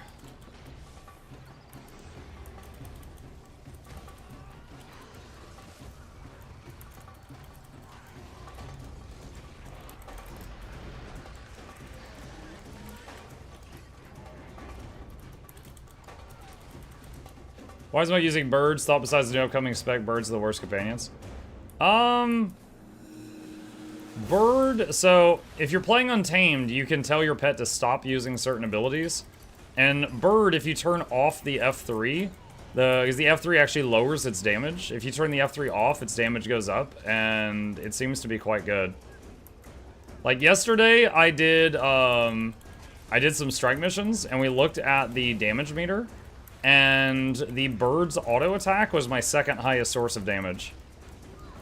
It was like 12% of my damage output was the bird's strike ability. What class is this? Ranger. Untamed, specifically.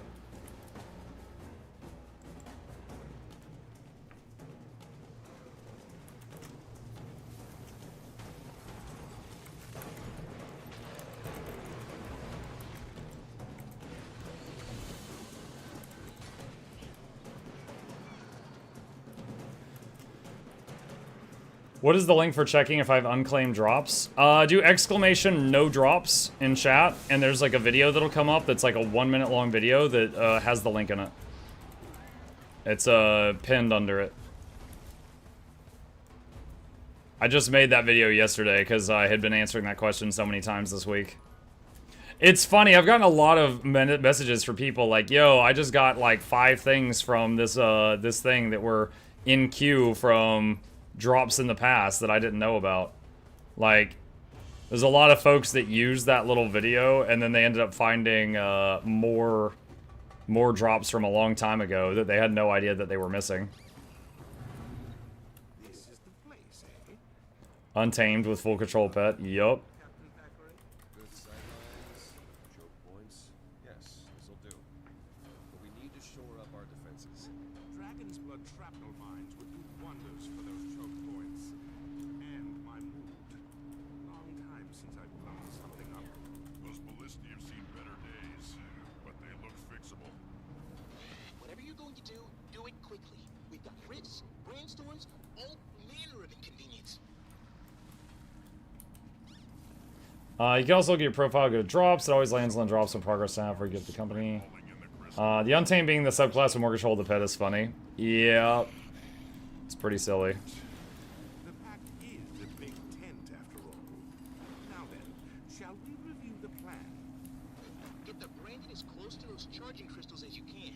Once they're in range, kill them to direct their energy.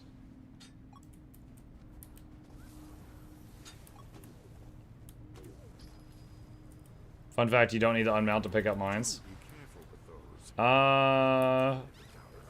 I walked up to it and I clicked F on the box and it unmounted me.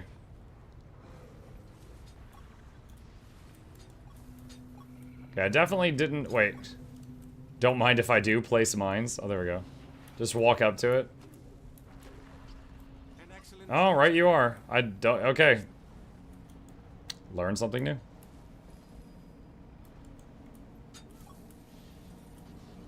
Mike, I'm new to yours too. Can you give me advice on how to make good gold solo? There are countless ways to make gold in this game. You can, you know, do PvP, World v World, rating, open world. You could just play the stock market, you know, just all kinds of stuff. The way that I prefer to make money is I just found a whole bunch of activities that take a few seconds of work, but they give a lot of pay for a few seconds of work, and I made a little list, and I just do that list every day. If you would like to copy how I get my money, !daily in the chat pulls up a video, and that's it. That video shows what I do. But there is no wrong way to make it. Like, it just depends on what you enjoy doing.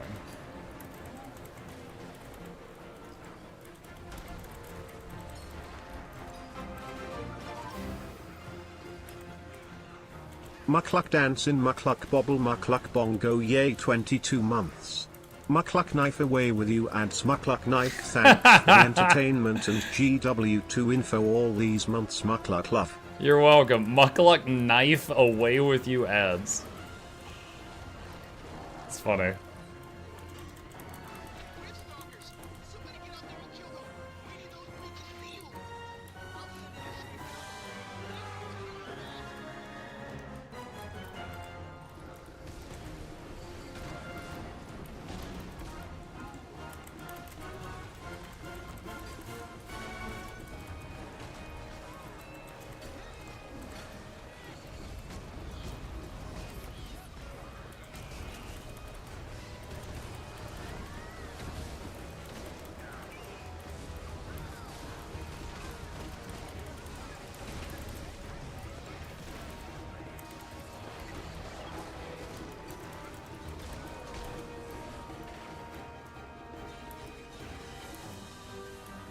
Alright, that one's done.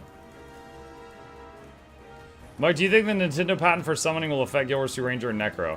No. I skimmed the Nintendo patent, and it was much more specific than that. It's like, if you are in a game where you are walking and you aggro someone else, and then it shifts to another screen, and then you each summon a thing, and the thing fights for you, and you don't fight for yourself, then we want all your money. And I was like, okay, so, alright, this doesn't really apply to Guild Wars.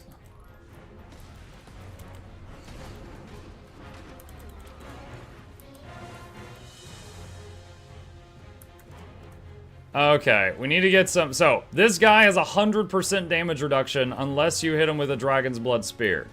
So, if you are helping me with this meta and you don't know what you're doing, there's a barrel of Dragon's Blood Spears over near the entrance, and you interact with it and you pick up 10 of them, and you can bring them back and throw them at the guy.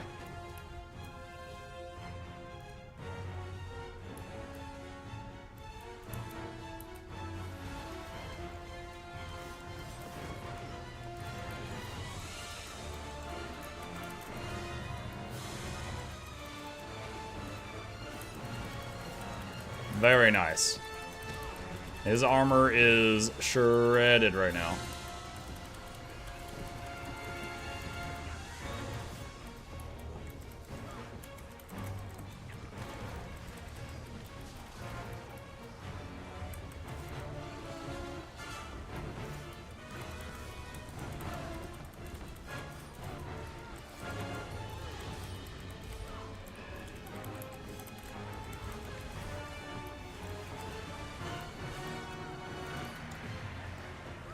Hey, we res. Got 4 up.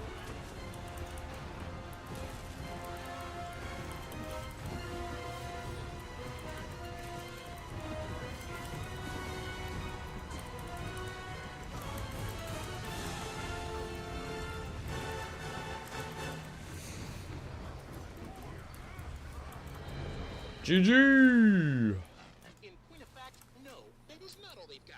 Leave me your life before the brainstorm takes you. Victoriously flee, you mean? Victoriously flee for our lives, I think he means. Reminder to open the chest. Yeah, reminder to open the chest of loot.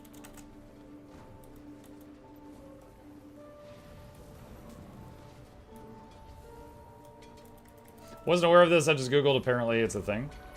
The patent? Yeah. No dual axes for your ranger? No, currently I'm using hammer and 2 maces.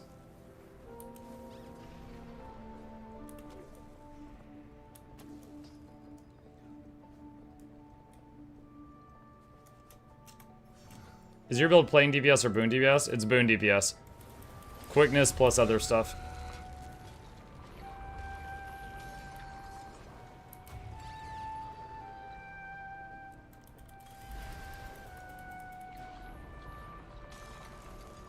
His build is bonk DPS. Bonk. Boons and bonk. Bonk.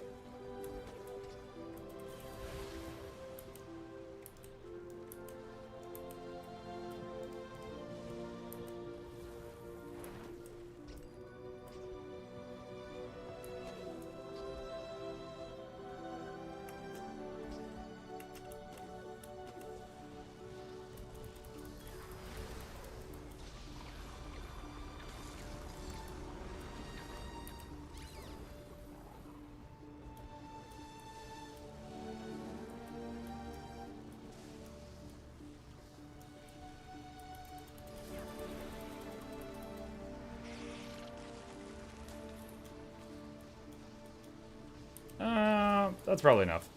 Alright. GG.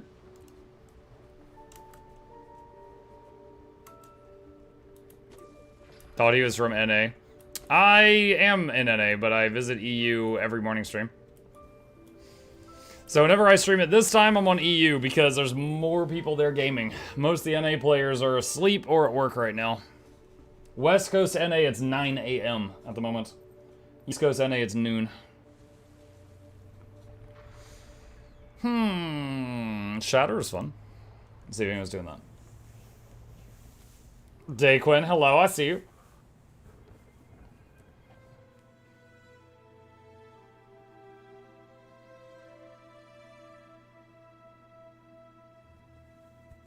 Did you come up with the build yourself or did you get it somewhere? The Quickness Untamed build has been around for a while, but I definitely made some tweaks to it just so that I was happier with it. So, like, I didn't invent the build, but I modified it so that it was something I really liked. Like, this is it if you want it. It's that, and I'm using a burb. I got Gazelle as the backup just for CC if I ever need it. The bird's just DPS. And then full Berserker everything.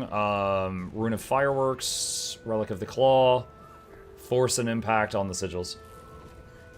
Hey, Mike, did you like Paragon in the beta? Yeah, so there were 4 new supports. Ritualist, Paragon, Luminary, and Troubadour. Paragon, I don't know that it was the most fun for me, but that's subjective. I will say, without a doubt, Paragon was the strongest. I was able to stand in a extreme damage field, which is higher damage than most fights in the game, and I was just in there like, la da da da da, like I was just in there with a bar of soap getting clean, and it was nothing. And I was in glass cannon healing gear for the Paragon, and I wasn't even using half the buttons. The amount of healing output and survivability the Paragon had was bonkers. Muck, I just checked for missing drops. I got 4 items in game. Thanks for that heads up. You're welcome. Yeah, I got a Quaggan hat from mine from goodness knows how long ago.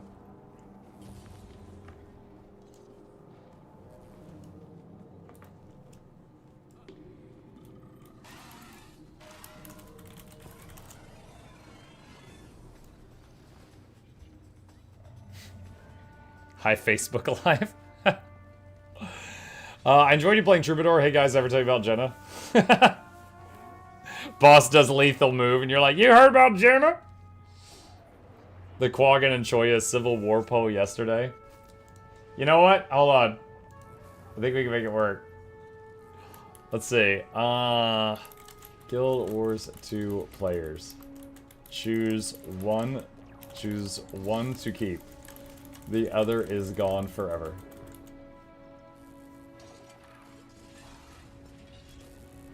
Let's see who is Tyria's most beloved mascot.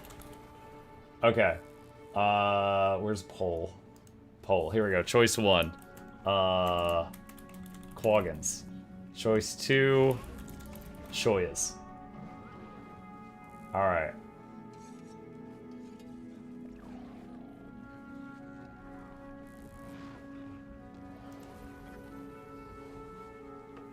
Okay. I have put the vote on X. Let's see what people say. Third option, delete both. There you go, if anybody wants to partake in this. Yeah, yesterday when we did this live, we did a straw poll, and 70% were Choya. Or no, sorry, 70% were pro Quaggin, 30% were pro Choya.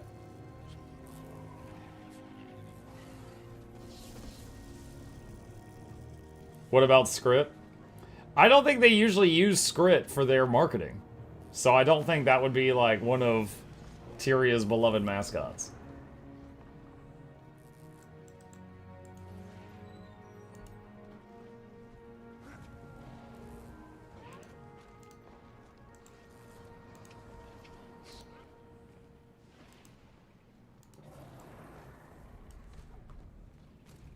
Put the plushie guy back up there.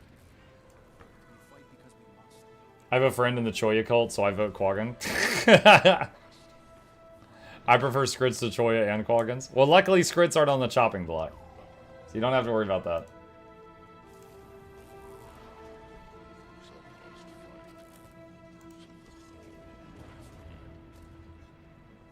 It is currently... it is currently 90% Quaggin, 10% Choya. Hi. Chat, we have a visitor. Wow. What was he doing when you picked him up? Sunning. Sunning? Yeah, getting a tan. Was he in the windowsill? No, he was on the floor. He was on the floor and you just scooped him up? He's grumbling. Yeah, because you're here. Yeah, I was here. I was here before you came in. Well, like, you're like making him angry. Hmm. You're the problem, I'm the problem. not the solution. He looks so done with this.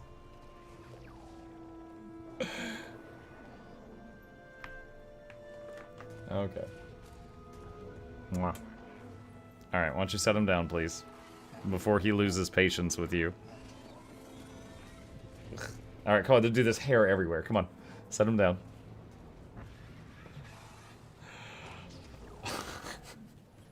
God, it's like raining orange cat fur now. Oh my god. Someone gonna get an eye patch in the future? Yeah. Yep.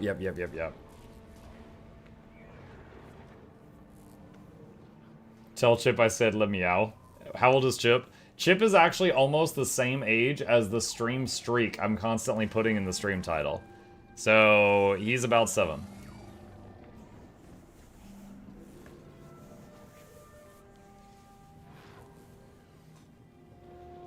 He's done with the fame. Chip has no idea that, like, 100,000 people know who he is. I don't know that he would know what to do with that information.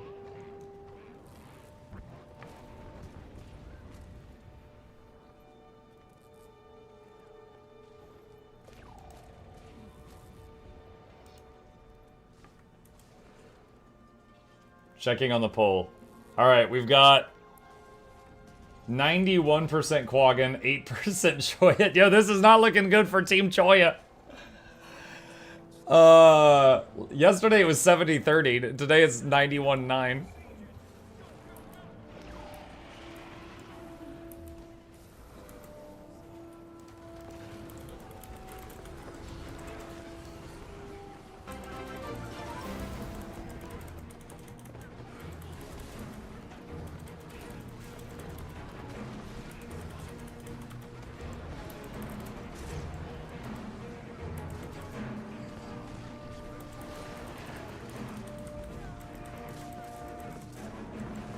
Team Choya is currently at work.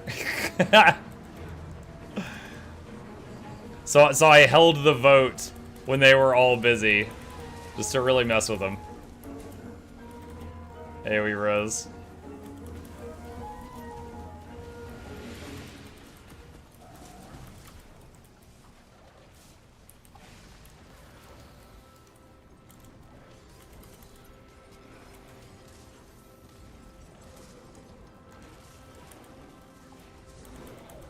Spamming Warclaw harpoons on each of these just to break the CC.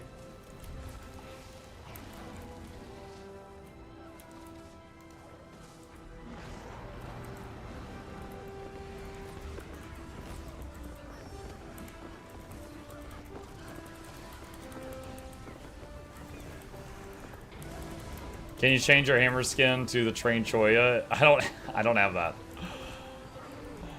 The Choya on a stick skin? I don't have that one.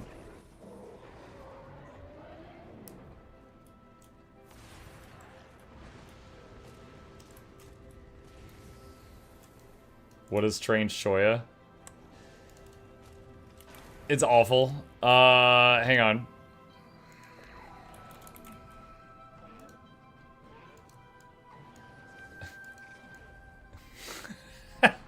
It's literally a Choya tied to a stick, and he has a little sword and shield. And you bash things with it.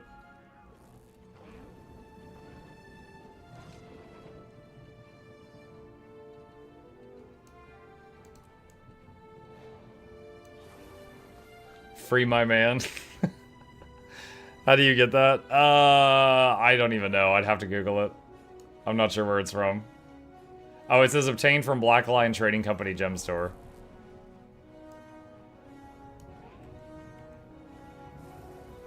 What legendary to work on next? Axe or hammer decisions? Depends on the character you're playing, I guess. Is it worth buying Season 5 and Season 6? My Necro is asking me to buy it so that I can use pistol. What is Season 5 and Season 6? I'm guessing Season 5 is Icebrood Saga. What is Season 6?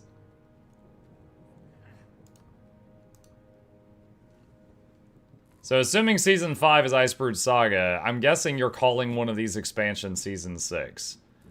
End of Dragons added the Harbinger, which has the pistol. Secrets of the Obscure added Weapon Master Training, which allows you to use your other elite specs weapons. So it would allow you to use pistol on like Reaper or Scourge and things like that. So you would need End of Dragons and Secrets of the Obscure to move pistol around on Necro.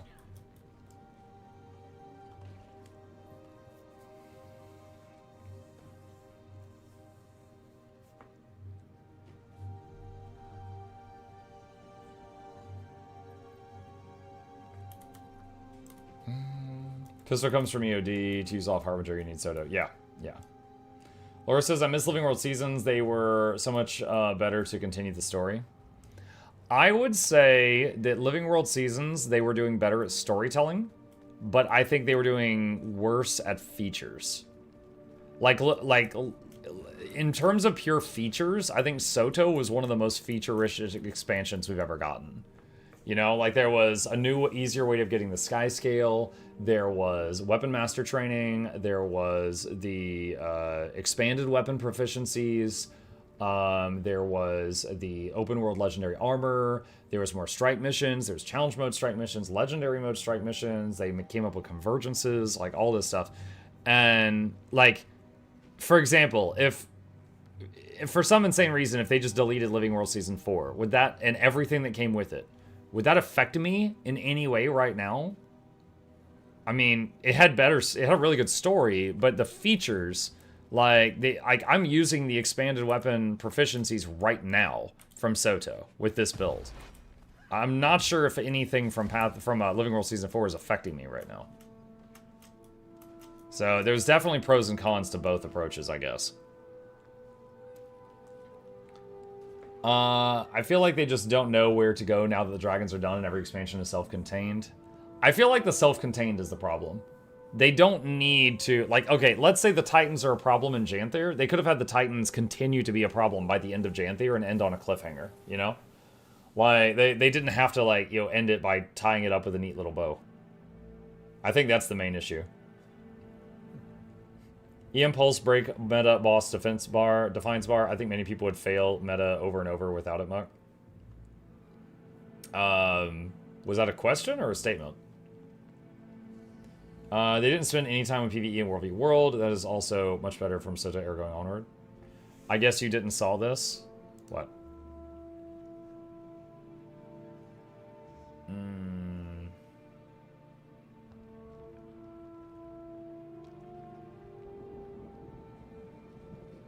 Did they post this today? They did. This was 10 minutes ago. Yeah, no, I haven't seen this. What is this? Hang on. It says, I, me hearties, talk like a pirate day be upon us. So sharpen your tongue and polish your cutlass. On the horizon, a shrouded shore whispers of secrets and Guild Wars 2 visions of eternity. Keep your spyglass ready and drop your best pirate puns below, ye salty dogs.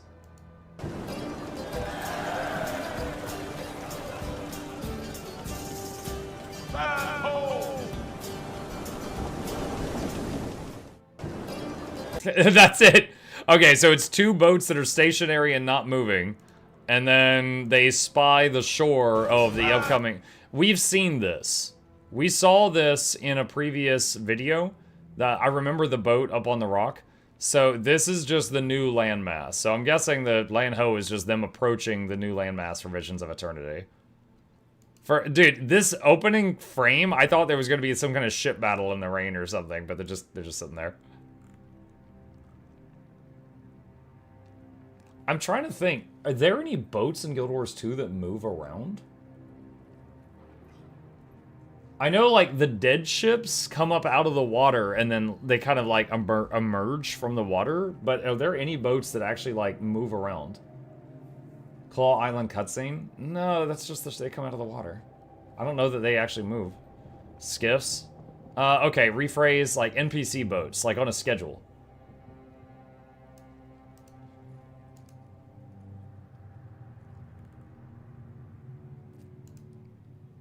There's a few small ones.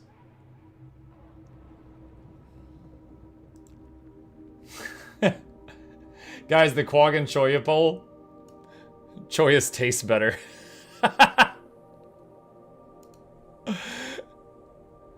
Quaggins will win. It makes me sad. I hate Quaggins.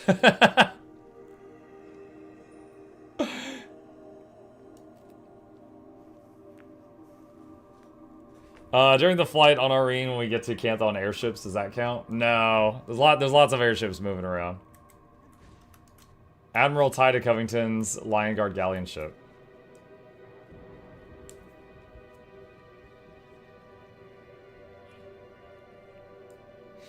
Let's see. What do we got? Not much going on right this second. Could check Verdant Brink and see if anyone's doing that. I don't know. The radioactive green sky scale is eye hurting. Don't worry, we're running away right now.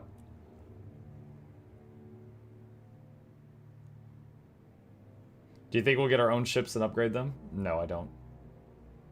You've got it. You've got your skiff. That's it. That's all you get.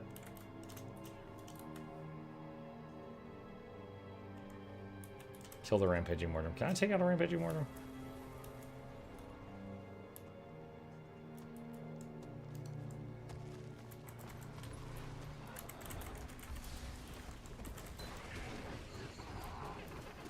Oh, yeah, I'm just obliterating this guy. Alright, that was not a problem.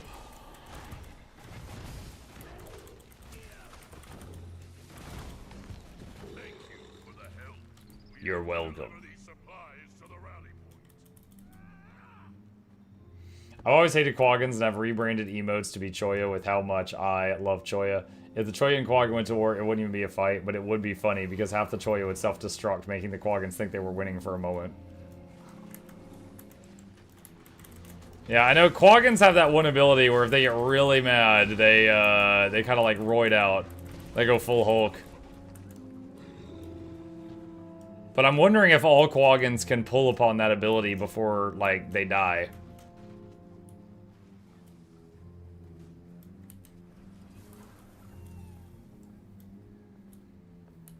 What's your preferred lane for Octovine? South, because it fails the most, so I want to help make sure that the thing succeeds. So I go to South lane.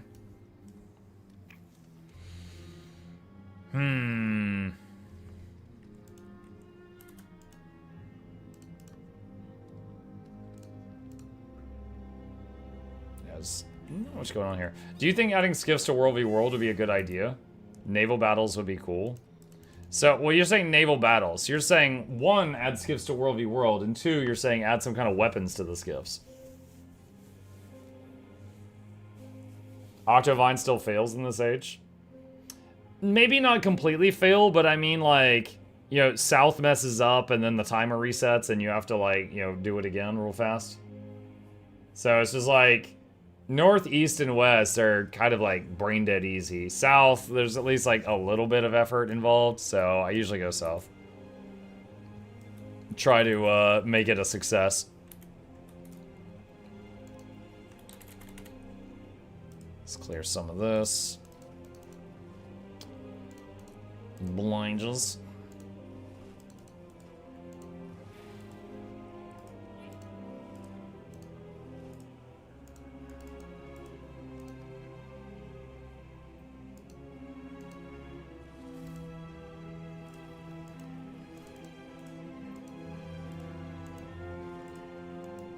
South is easy with all the work halls now too. Look, you asked a question, I gave you an answer. Fuck, which lane do you go? South. You're wrong! Okay. Amalgamated.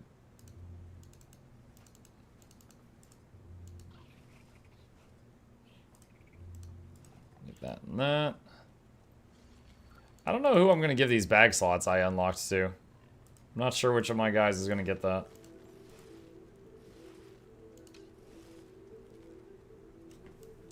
Alright, salvage all blue and lower.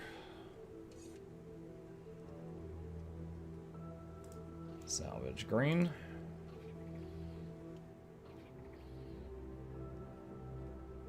And see if we have any big selling yellow things. Oh, wow, I got a 6 gold stick. 1, almost 2 gold coat. Almost 1 gold warhorn.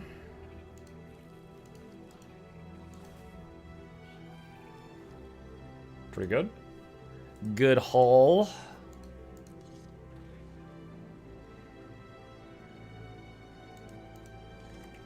Alright, and let's go here and sell junk.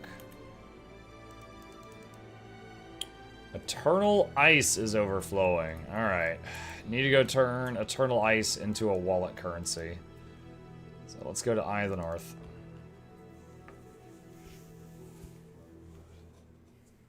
Since they give the wizard as drops, we have lots of little mucks running around.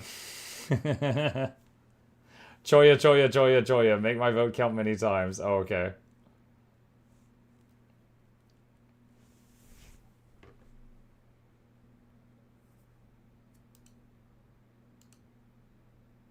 Checking on the poll. Oh, this is cool. Someone said I made these a few years ago. Seems apt to post here. I vote Quaggins. He's got a sword.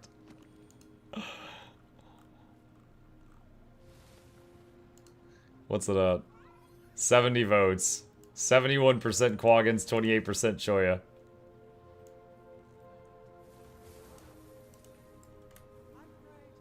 Are there any wallet currencies that have a cap? Gold? It's like 200,000 or something. I know a guy that hit it.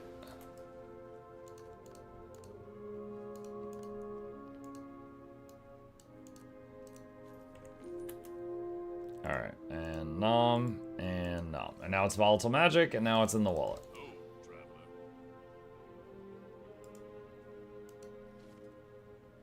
Okay.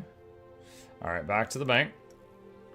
What's the best way to find active guilds, communities in this game to do content with, like strikes, TMs, fractals, etc.? Hello, unlockers, welcome. How much volatile magic you got? Over 1 million, I think, again. Best ways to find communities and guilds. There's a few ways. I can give you a short list here. Hang on just a second. Let me get through this loading screen. Alright. So, first off, contacts. Looking for group. There's a guild recruitment tab right here. Now, this tab has been here less than a year, so it's not, you know, used by everyone, but it is there. So there's a guild recruitment thing right here.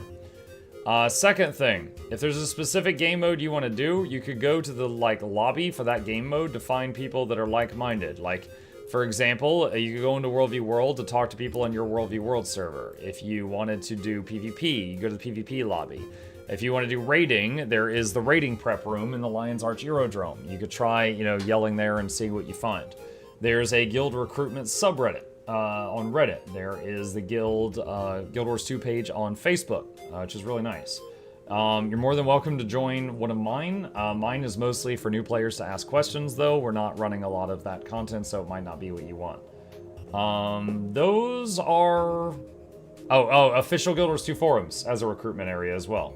Those are all some that, you know, might work for you. I have a confession to make. I skipped a day of Guild Wars 2 to go to the arcade. I won a toothless plushie the size of a can of Tony Chacher's Big Creole. I have no idea what that is. It was fun, but I lost $30 and was pitied by staff. Guild Wars 2 Discord. Oh, yeah, that would be another one. Yep. Been trying to find an active guild for my time zone. Seems to be so difficult. What time zone are you in, can I ask? I'm Eastern time, so it's just past noon for me. But right now is like prime time for EU right at the moment.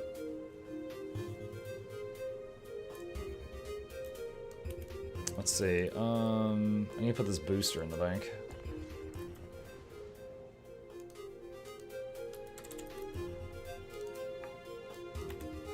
Okay. Anything else to take care of here? I guess the luck.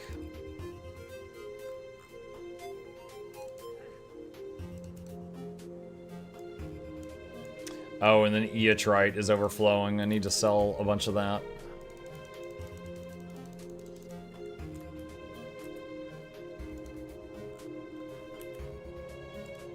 Alright, sell. Like a gold and a half a stack.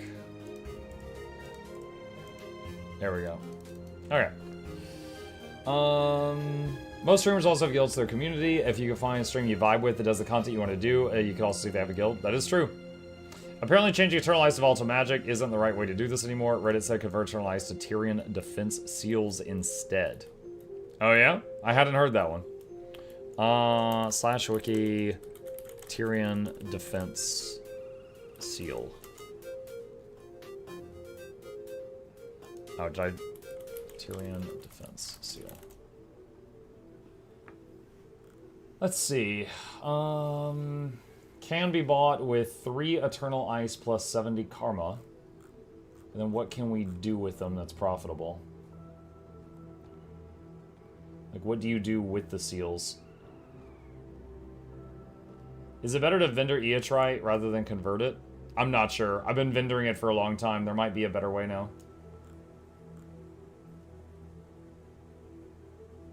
Tyrian Defense Seals means you can get Amalgamated Lodestone, and those have been skyrocketing in price of the year since its release. Let's see.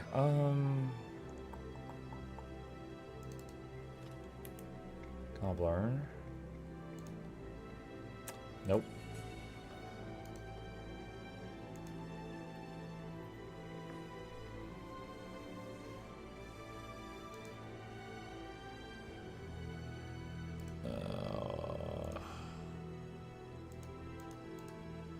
There's so many tabs in this thing. I have to find it.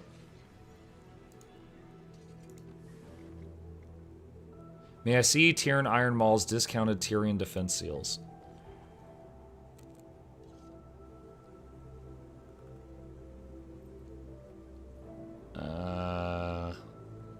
So these spin seals on some various things. Gog sent me a link. Let me take a look.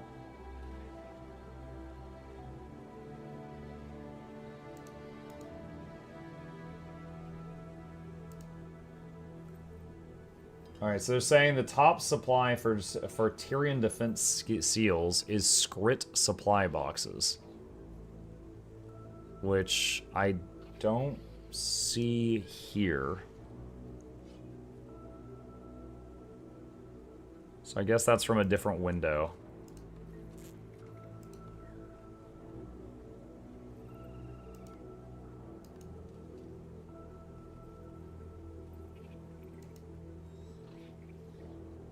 You can only buy a handful of discounted boxes in Eye of the North, though, so while it's more profitable, you can't exchange it in bulk. Oh, really? Interesting. The discounted vendor is limited and random and daily. It's at Eye of the North waypoint. Okay, where's the thing to turn ice into seals? Is that in... Oh, there's ice into contracts. Oh, wait. Oh, no, here we go. Tyrion Defense Seal. 3 ice, karma, right there.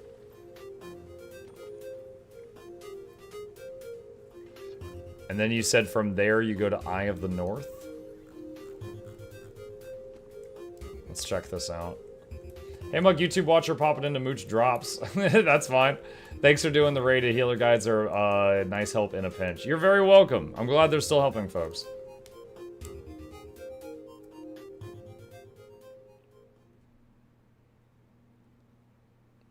I thought the supply boxes were more swingy than volatile magic to T6. T6 have dropped more recently because of all of the legis being made. Fast Farm says defense seal is about twice as profitable as Mistborn. Really? Let's see. Now, is it the same merchant or one of the different people in Eye of the North?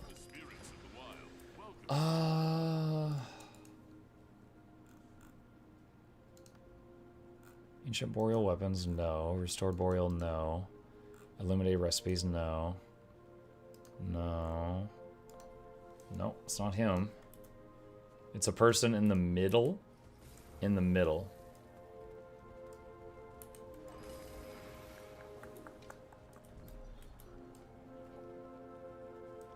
Defense seal vendor. Code and supply. Oh, there's Scrit supply box right there. So if I get one of these, what's in these?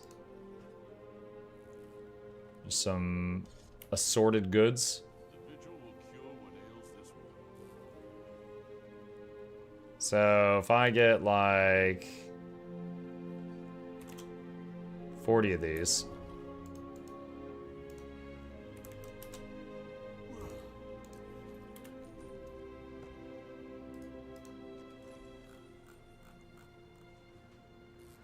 So it has draconic lodestones on it.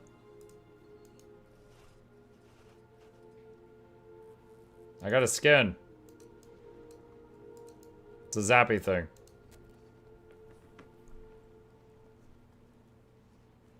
Evergreen cores. What is that? I've never seen that. Okay. A lot of junk to sell. We Gamba? I don't know. I'm just messing around right now. Someone said on Fast Farming Community it's better to buy these things than buy the volatile magic stuff that I had been doing for years. So I was taking a look at it.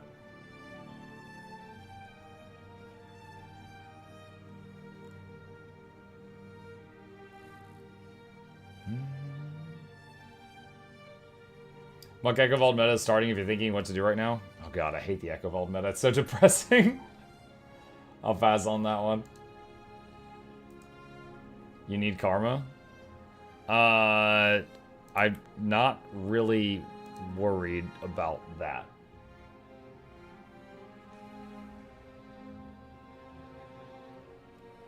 So get Eternal Ice, trade Eternal Ice plus Karma to get seals, and then spend seals on Scrit supply boxes. That's supposedly the new thing. Let's see, Eternal Ice Shard. This link is outdated. It has been moved. Go here. Okay, why didn't you just take me there?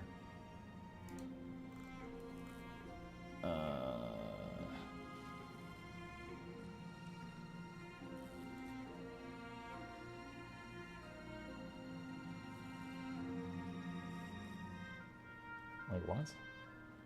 Okay. This hang on. I'm trying to make sense of this information. So on their website, it's saying the Aesgear's Amulet gambling, which this one is gambling. This one's really rough because it's like you get an Ascended Amulet, you salvage it, and then there's like a 5% chance of getting an salvaged item from it that's worth a ton of money. So it's very gambly. But then Tyrion Defense Seal says it's 6 silver profit. But then 10 Branded Mass says it's 88 silver profit. So I'm kind of struggling to understand why this is higher on the list. Look at per item. Profit per item.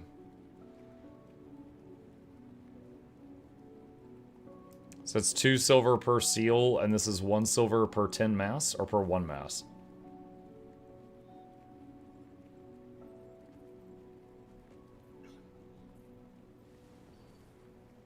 What now? Per shard is the accurate one.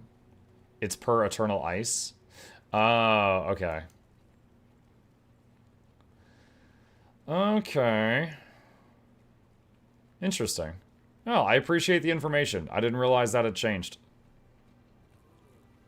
The Eternal Ice method I've been doing was since, like, Icebrood Saga. I did not realize that this thing with the script boxes had overtaken it. It's good to know. Good to know.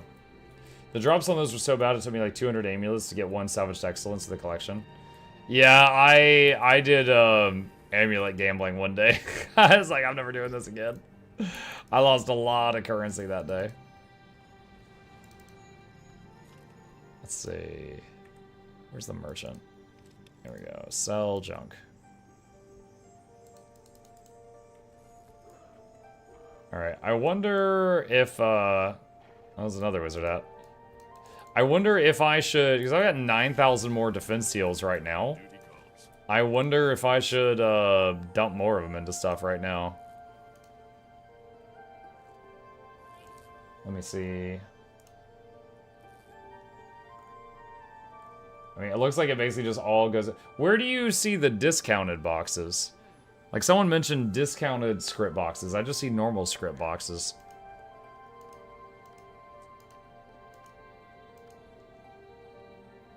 Left vendor. Look at the other guy.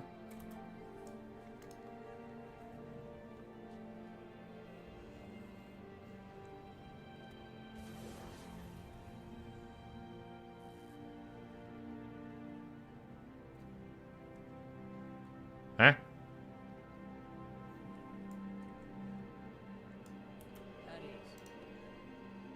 Oh, it's just everything on here is discounted? I don't see Scrit on here, though. It's random daily. I don't even know when I got 9,000 of these seals. Or I guess 10,000. I just spent 1,000. I'm gonna buy a Stone Skin Infusion, just because I can. I summon Rocky Muck.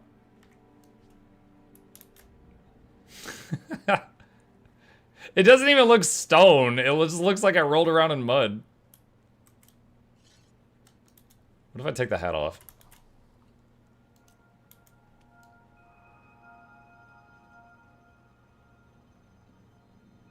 Mud luck. Let's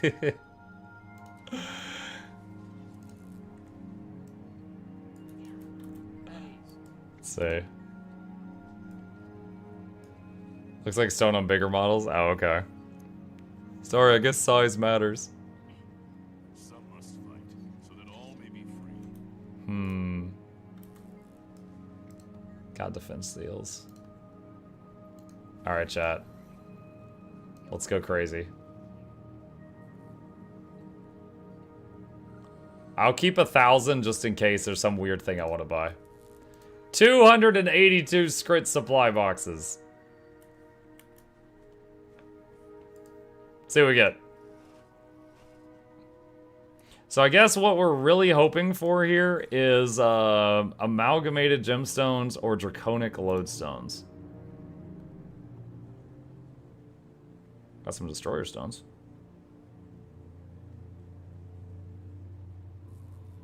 Nothing too crazy there. Okay.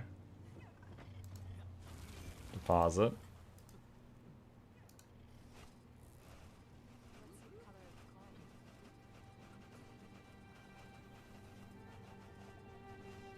Goodness, that is a lot of boxes. Alright. Some crystal lodestones. Glacial shards.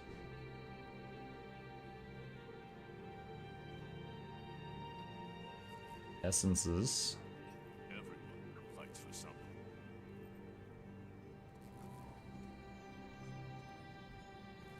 Evergreen shards. Volcanic Stormcaller weapon boxes. Speak. Glacial cores. Corrupted lodestones. 3 amalgamated draconics. Wow. 59 gold. Cool. That's pretty neat. What are some of these other lodestones worth? Oh shoot, this is another 31 gold right there. Are there any others? 23 onyxes. 18 gold. 23 lodestones. 6 gold. Wow. Do we anticipate that they are going to stay this valuable, like, for a long time? Or do you guys think this is a short-term thing?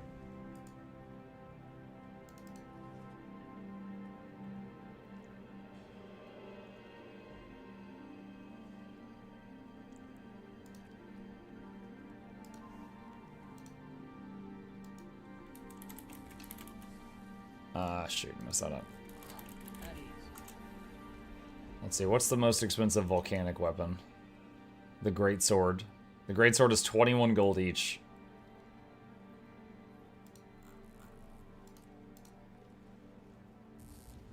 Oh wait, did it bind it? Is it bind on pickup? Crap, where did it go?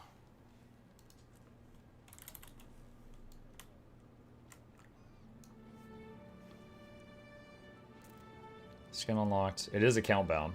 Oh, wait, what? It says soulbound on use. I didn't use it.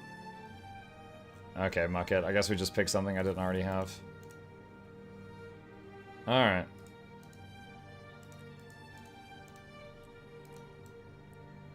Smoky.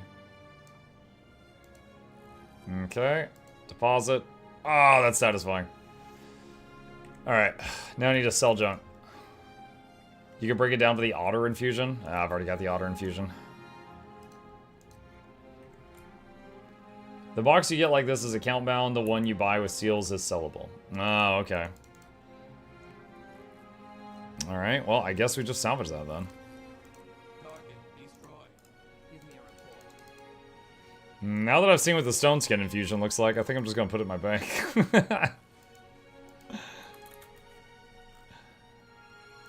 Let's throw this in here somewhere. I think those upgrade into a more expensive version, or I'm thinking of blue Stormcallers.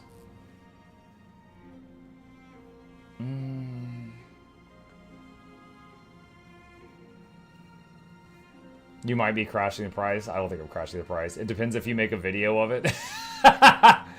Yeah, so if I make a video of it, then it will be a very short-lived thing. What are the reddish potions in your bank?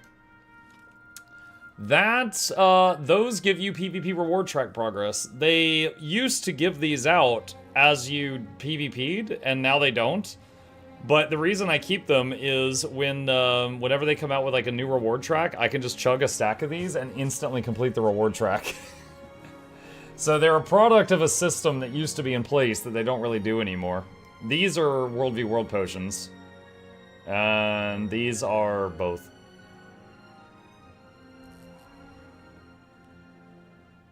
Hacks? It's just a product of an old system that's still there.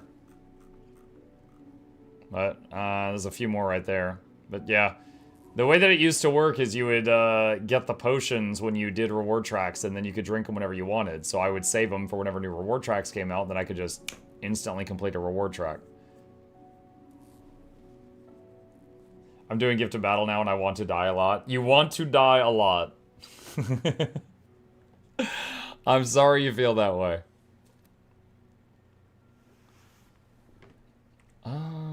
Okay. I got a few things here I can go clean up. Let's see. Mislock. You have Eternity in tab 4? Who doesn't? Hold on. I don't think I have an Eternity in tab 4. Let me go double check.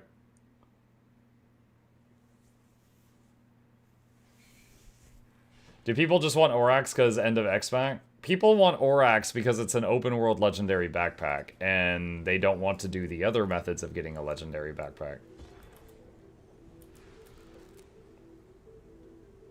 Okay, is this what you were looking at? This is Memory of Twilight. So, really quickly, to make Eternity, you have to throw 2 legendary swords, Twilight and Sunrise, into the Mystic Forge. If you already bound Twilight to you and it's in your legendary armory, you can't throw it into the Mystic Forge. So, if you bind a Twilight or a Sunrise, it gives you this token, and this token can be thrown in the Forge to help you make Eternity. That's what it is.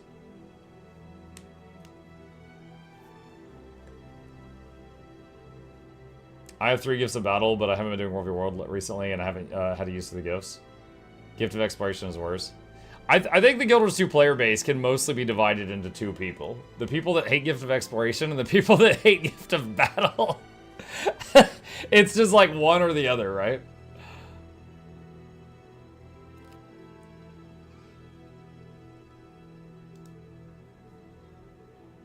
Let's check on the choice. Let's see. 74% of players love Quaggins, 26% of players love Choyas. Quaggers.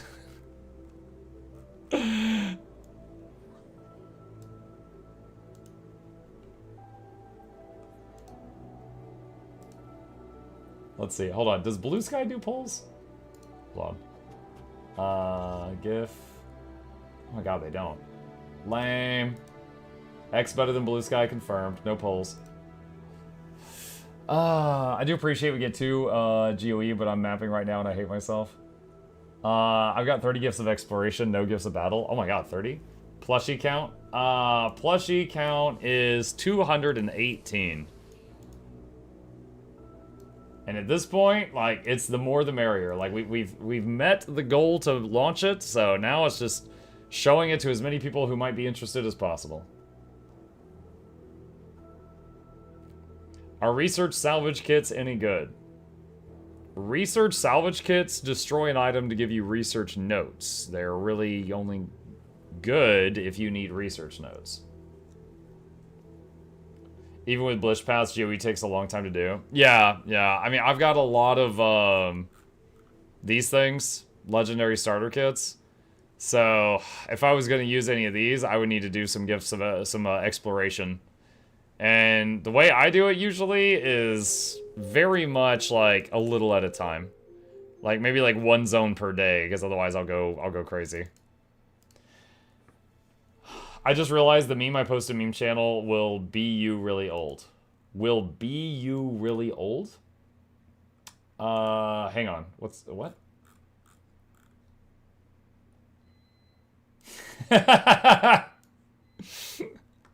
I'm dying. My life flashes before my eyes. Computer. Nice. Yeah, man. Dude, no regrets. Like, the first time in middle school, I tried to go outside and go to an event and go to a football game, I got hit by a car. Right? God said, dude, just stay inside. Outside sucks. And I was like, alright, God.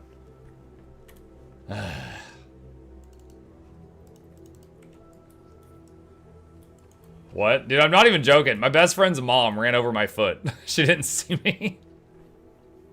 This is a completely true story.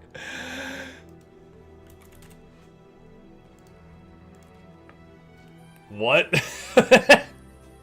Like, alright, hold on. I don't have anything better to do right now. I'll just tell it again.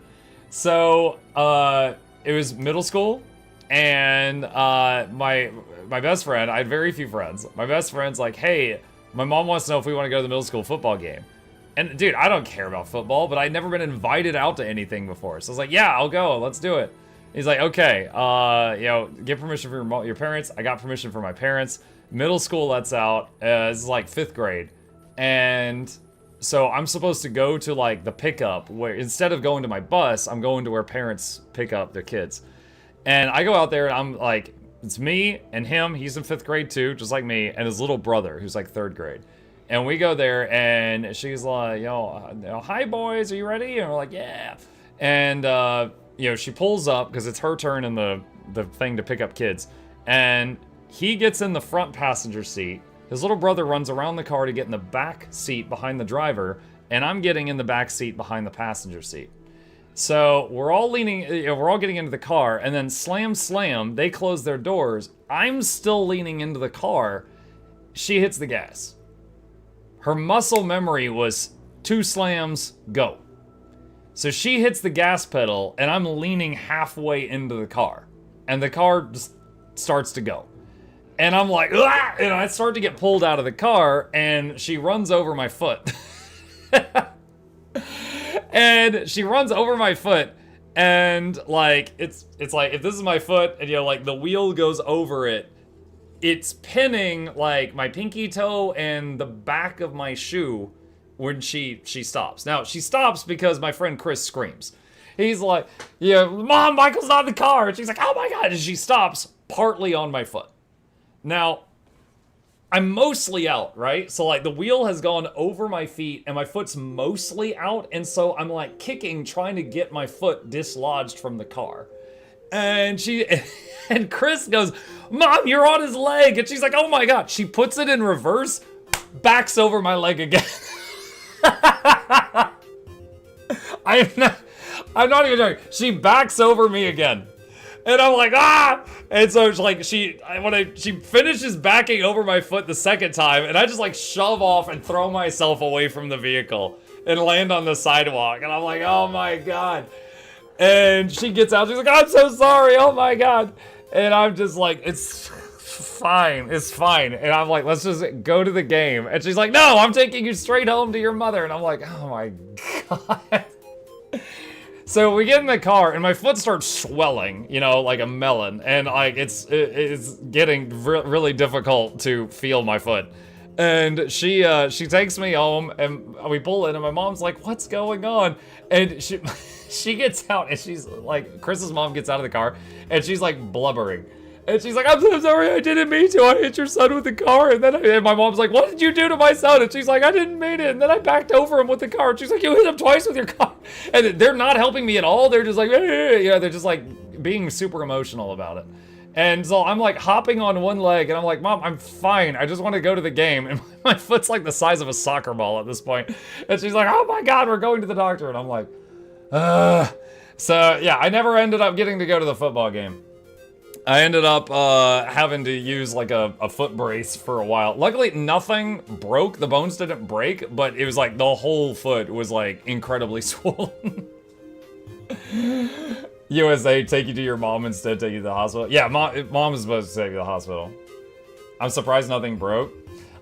Honestly, I got lucky in that regard. It just, the way that it went over it, it just, you know, bruised the hell out of the flesh. But yeah, so now the running joke is that was God just telling me, stay indoors. I warned you. Yep, that was it. Oh wait, did I miss one of these? Hang on a second. Let's see. There we go. The muck lore, yep. I know 2 people who got their food run over by a car, and neither got damaged by it. Their food? I'm guessing that was supposed to be foot. And that's how Muck became a gamer, yeah. I bet your mom never complained again that you're on the computer too much. Of course she did, she's a mom. Of course she complained about it. Muck, you have some mail? What up? Oh, I'm on my Necro. My Necro has got last year and this year's birthday presents. My Necro is 6 now, chat. Happy birthday, Spooky Muck. There we go.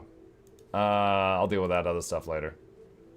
Yeah, you only see birthday presents when you're logged onto the specific characters. That's why. I see you're doing stuff with luck. Should I be saving it? No. Okay, here's what I recommend. You can use a level 1 Artificer to merge luck into its higher level forms, which is what I'm doing right now. I recommend save 1 stack of this, because if you want to craft certain things, you need it. And it's better to have it and just on standby. So I recommend have 1 stack of exotic luck, throw it in your bank. All of the rest, I recommend you eat it until, and this will take years, until this is maxed out. Magic find from luck 300. That's as high as it goes. If you eat luck after that, it just goes poof. Nothing happens. Is it helpful to have it for that one festival? So, Lunar New Year, you can spend luck like gold and trade it for items and money. However, the main thing is, like, let's say you're doing, what is it, Open World Obsidian Legendary Armor? You need exotic luck for that. And it's a lot easier to just have it stacked up ahead of time. So, yeah, I recommend having a stack, you know, piled up on standby, and then just eat the rest.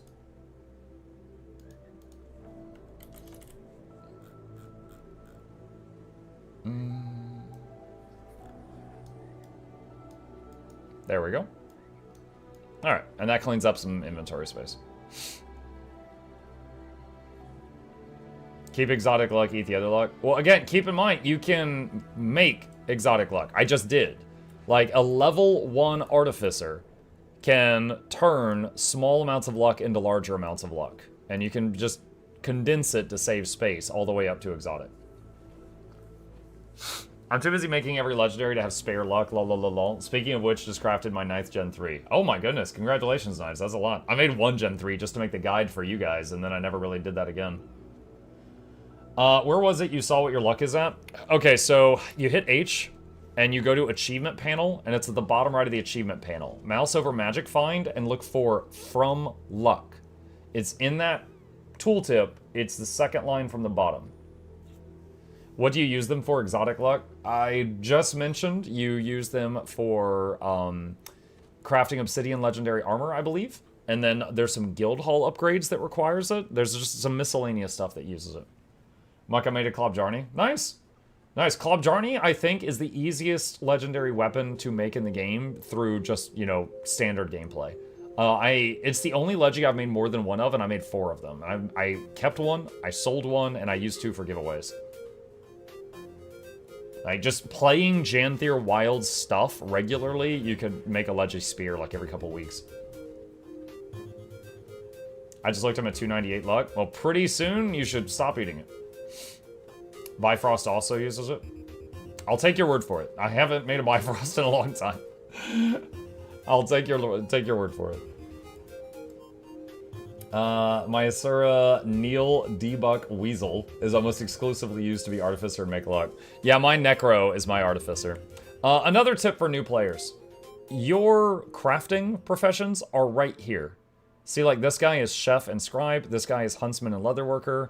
This guy is Armorsmith and Jeweler. It's listed on the character select screen if you've never seen that. So it is very easy to throw an item you need crafted in the bank, and then swap to the other character, craft whatever it is, throw it in the bank, and swap it back. Very, very easy to do that. I have 0 spirit shards right now. Someone give me 200. 200. Does weapon have any specific stats? How do you decide to use one weapon over the other? Usually the skills that they do. So, let me give you an example. A legendary weapon, you can choose the stats on it anytime you're out of combat. You can make it a Condi weapon, a power weapon, whatever. However, like on a... Hey, thank you. On a ranger, a hammer is a power weapon. You're not going to put Condi stats on this thing. But if you were using... hold on, let me find a better example. Okay, a sword. A one-hand sword. On a warrior, I believe it's a Condi weapon, so you would give it, like, Viper stats. But on a ranger, it'd be a power weapon, so you'd probably give it Berserker stats, etc., etc. So it usually just depends on what moves does that weapon have, right here. That's usually the deciding factor. I got some people mind-blown by showing type consume in the search bag at the top. Mm-hmm. My wife brought me a PB&J, chat.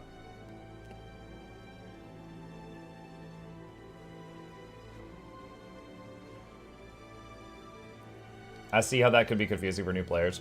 Yeah, it's basically just because in this game, each weapon has skills that are connected to that weapon, depending on the class. So, like for a ranger, a hammer is a power weapon.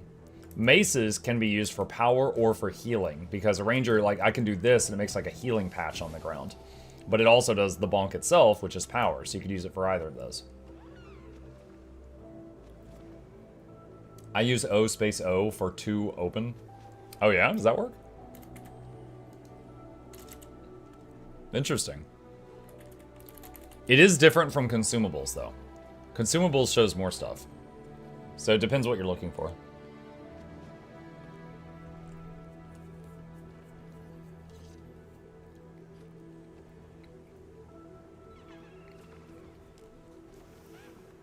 Is there a condition damage hammer class?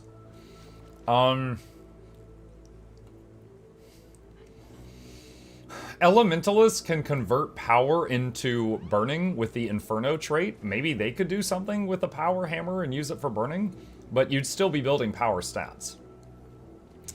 One noteworthy thing is for Revenant, the hammer is ranged. They do ranged attacks with a hammer. It looks really cool with the Juggernaut legendary weapon. They fire liquid metal at their enemy.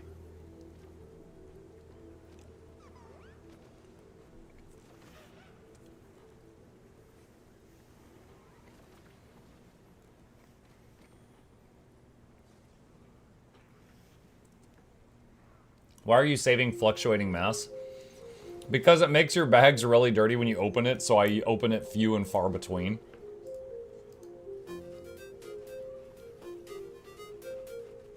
That's it. It's just messy, so I open it not every day.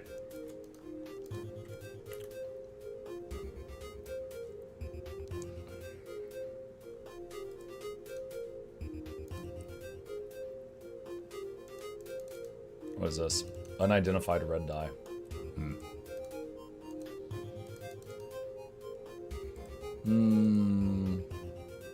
Galros pauldrons. Cotton and silk are overflowing. Alright.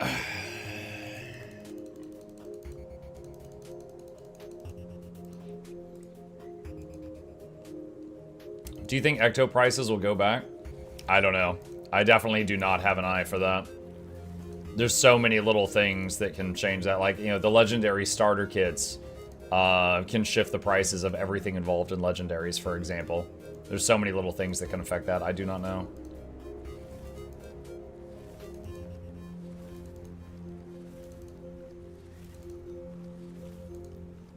Okay, there we go. That takes care of that. Oh no, Elderwood and Mithril Ore are overflowing also.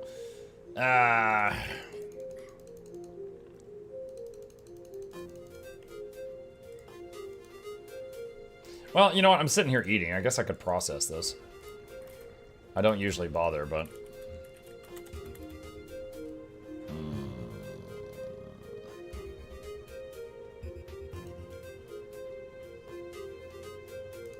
There we go.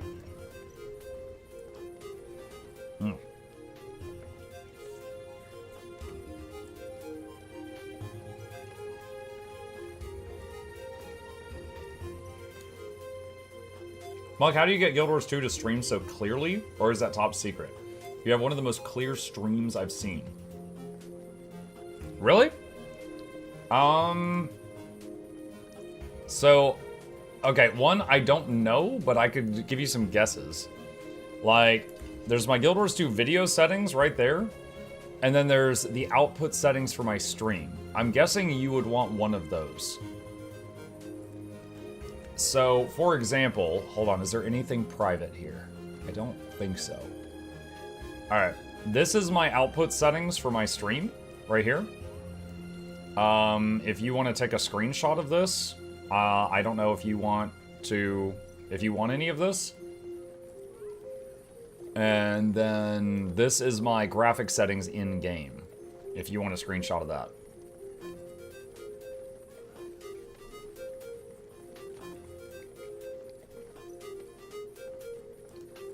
So I don't know what the magic formula is, but that's what I'm using. Yeah, I hope it helps.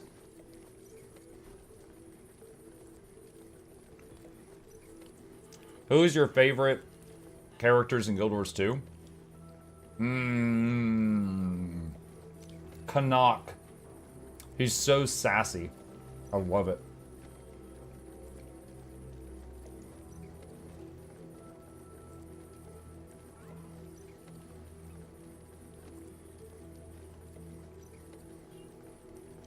He asked of your characters. Oh, sorry. Yeah, I'm not sassy. Who's my favorite character of my... I mean, my Ranger.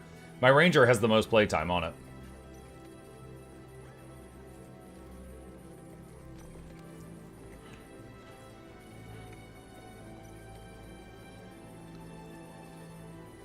Mug, tell me how to get rich in Guild Wars 2. You can get rich in Guild Wars 2 with one easy step. The secret ingredient is crime. You're going to need your mother's credit card. Now, if you want to actually play the game, you can get rich doing anything that you want, really, if you do it enough. Like, you play a lot of PvP, you get money. Play a lot of World v. World, you get money. You play a lot of raiding, you get money. Strikes, money. It's whatever. But, so one, I would say just do whatever you find fun a lot. However, if there is, if you want to copy how I get my money, exclamation daily pulls up that video.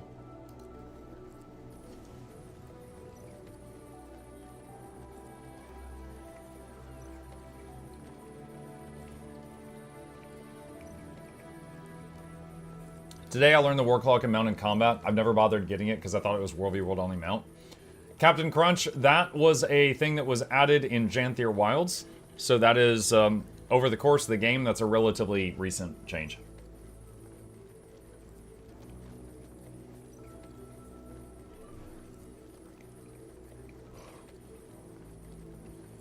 I thought you were going to say watch your video on gold making. I did, I linked it. Or I mentioned exclamation daily for the video, that's it right there. I'm saying, there is lots of ways to make gold in the game. That video is my ways of getting it. But if you want to do something else, that doesn't make your way wrong. It's kind of like, alright, PvP. If you're doing PvP, let me show you something. If you're doing ranked PvP, and you're getting the little reward boxes here, the last box is repeatable, and look near the top of the window. You get 20 gold every time you get this box. You could just go murder people repeatedly and get money.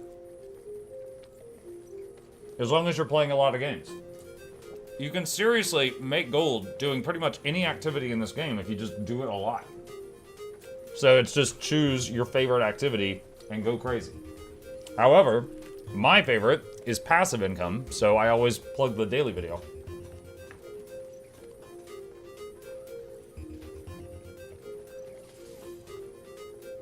Murder makes it sound so wrong. This house is clean. How long does it take to get to the last box? It depends if you're winning or losing. Basically, these rewards are pips, and you get more pips when you win than when you lose. So there's like a minimum number of games and an average number of games.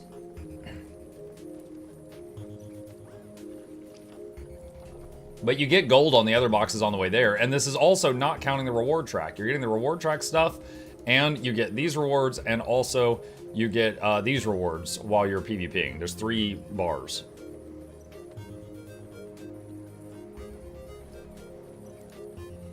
I made my gold selling Club Jarnies. I've sold 10 so far, so that's been 30,000 gold. There you go. Dragonata, thank you for the prime. Appreciate you. Biggest gold tip, spend less gold. Yeah, I mean, the fact that I've been happy with my character's fashion for many years, I've saved a lot of money on fashion. I'd be like, no, this is a perfect hat. I don't need to change it. Blue Titan, thank you for the prime. Appreciate you. Muck, one of my accounts has only Janthier. Is there any way to get Warclaw in World v. World with only Janthier? I mean, you would already have the Warclaw from Janthier, right? Couldn't you just go into World v. World and use it? I've never been in that situation, so I'm asking. Now, you would still have to activate the World v. World Warclaw skills and stuff. Like, if I go to World v. World... and then here, like Warclaw Mastery, this thing. So you might need to put like 1 point in this. There we go. Alright, that's done. Alright, mithril bars overflowing. And let's just sell 1,000 of these.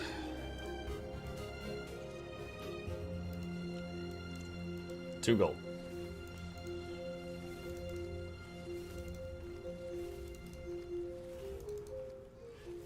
Muck, I want to make a 3D character Mukluk. It will cost you 1 gold. Do you agree? Do I get the 3D? Hold on, wait. Like, are you printing like a 3D model and you're gonna ship it to me? Or are you just like making a copy of my character with your character creator and you're charging me a gold for this for some reason? I need details. Wasn't there a reward track for the Warclaw? There was. I don't know if you still need that. Why do you sell mithril ingot, not mithril ore? That was actually the first time I'd done that in months. I just felt like it. Honestly, either one is fine. And I've got Gossamer overflowing too.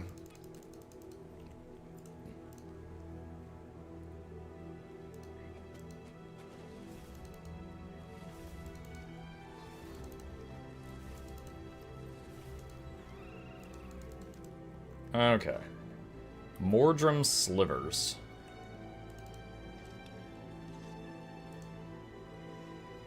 You can't consume all with these? Oh, you can't sell them after you combine them either. Okay. Alright, do that.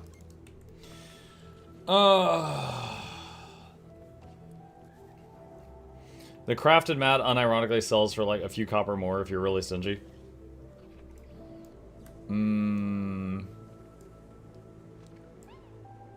You can only sell the bottommost tiers. Alright. I wonder if anyone's doing Dragon's Den right now. Let's see. Hey, Makers, what nutrients you got? Just had a PB&J plague. Got my sandwich on.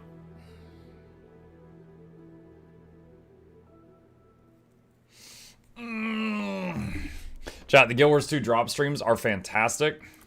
But I'm looking forward to sleeping in tomorrow. Because I don't do these early streams on Saturday and Sunday. Let's see. What do we got? Dragon's End. No, no one's doing it. Alright, muck that then. I'm not leading this. No way. Dracker. Let's see if anyone's doing that. I'm a 3D artist. I create stylized characters. I'd like to make a 2D avatar of you that you usually use, the one with the orange hat. If you want, I can send you a link to my portfolio. Okay. And for 1 gold? Sure, sounds fun. I'll give you a gold, an in-game gold for whatever this is that we're talking about. It sounds fun.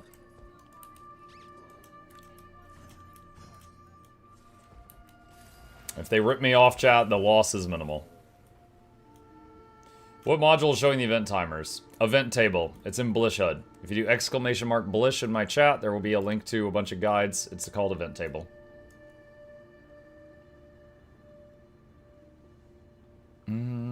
Let's see.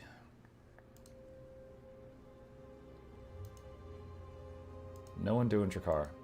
Oh my gosh. What's a guy got to do to find something to hit with a hammer?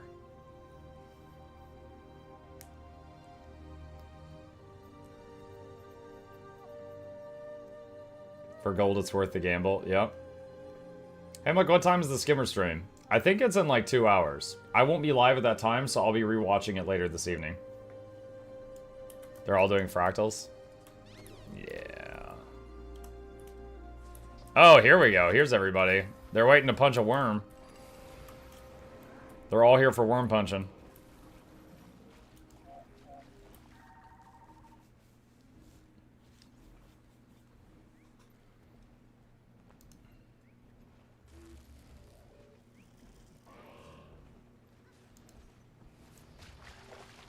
The live stream? Yeah, there's a live stream, if any of you are interested, on the official Guild Wars 2 Twitch channel in like 2 hours, and they will be showcasing new stuff related to the skimmer overhaul coming out. And then, like I said, I'll be watching it later this evening, so if any of you miss it and want to join me for that, and then I'll put it up on YouTube late tonight. Guild Wars 2 is the best game when it comes to gold making, and if players can play the game for 2-3 hours a day, can guarantee that monthly we make around 1,000 gold. Funny thing is that you might not see it in raw gold, but material storages also place where gold is hidden. Oh yeah, Guild Wars 2 efficiency shows that pretty well. Hang on. Let me see... Let me try to open my Guild Wars 2 efficiency. Alright, it's processing. Just a minute. Okay. Alright, so right now, it says that in my wallet, I have 9,000 gold. Which, I have 7,900, so I think some of that is it's like converting other things in my wallet into gold. But then, it says, in your material storage, if you sold everything, you've got around 20,000 gold. So, like, all of the cloth and ore and logs and cores and all that stuff. Apparently, all of that is around 20k. So, yeah, there's a lot of that in there. And then, supposedly, the value of my account, like, you know, all of the stuff that cannot be traded, like my legendary armor and stuff, it's a, you know, estimating that value as well. Supposedly, the whole account is 295k.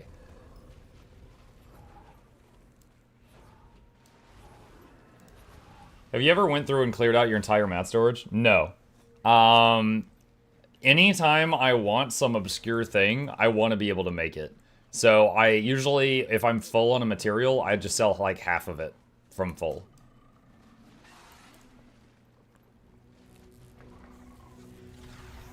The 1% pay your taxes. I do giveaways every Tuesday. Tax write-offs.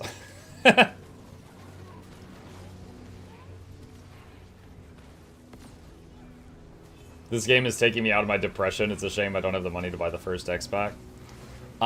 Strike Wolf, they have... So the first X-Pack is Heart of Thorns and then Path of Fire. Those two are like a combo package, and they are periodically on sale. And it's like $12 or something to get both of them combined, which is insane, because it's like hundreds of hours of content. So definitely just keep an eye out for a sale.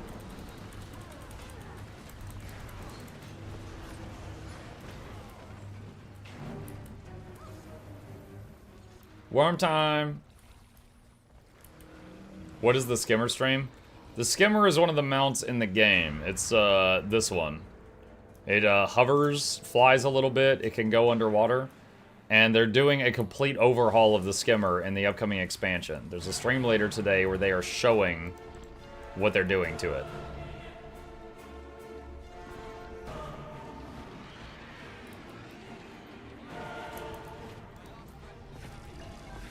The skimmer can go underwater if you have done the mastery for it to go underwater. I have got a video on my YouTube channel that shows how to teach it to do that if you want it.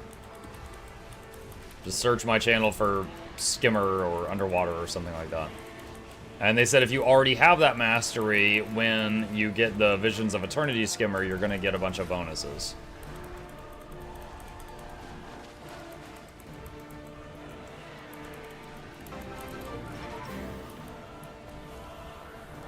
Woo.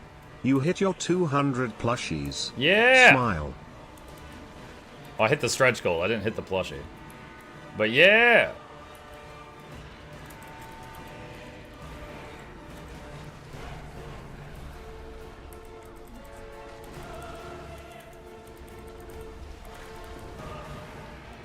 Uh-oh. Uh-oh. Uh-oh.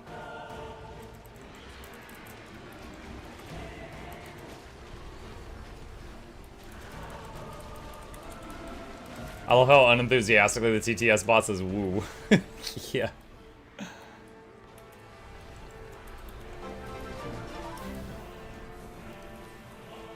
Woo. Woo.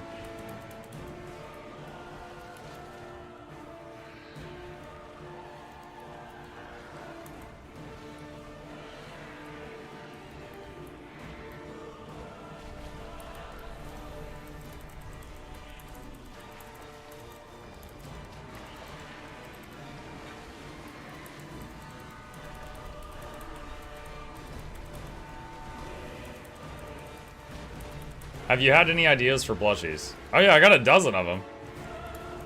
Baby Oreen, Chibi Tybalt with a rifle and an apple, Blish, the Pineapple Choya.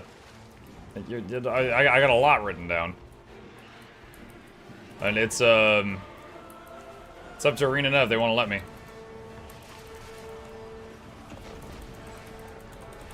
Stress Ball Ecto. That's not a plushie, but yes.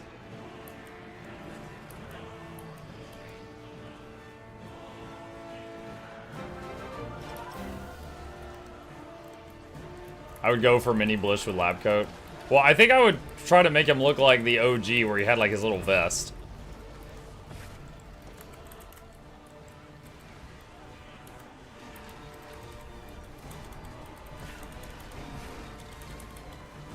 Mr. Guamo, thank you for the prime. Appreciate it.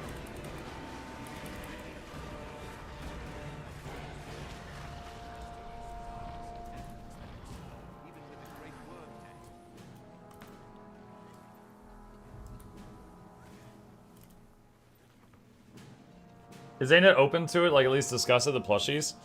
So, my understanding is to get this to happen, it has to get approved by a whole bunch of people. And it was, like, approved by a couple, but it's currently sitting with another person that has to approve it. And it's like someone involved in, like, head of marketing or something. So, and I've been waiting on that for a couple months now.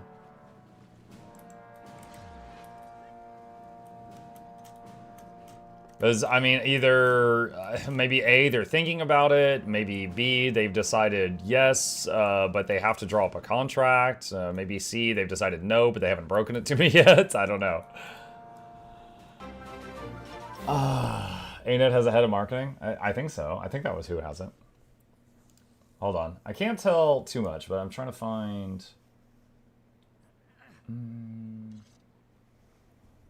Give me a second.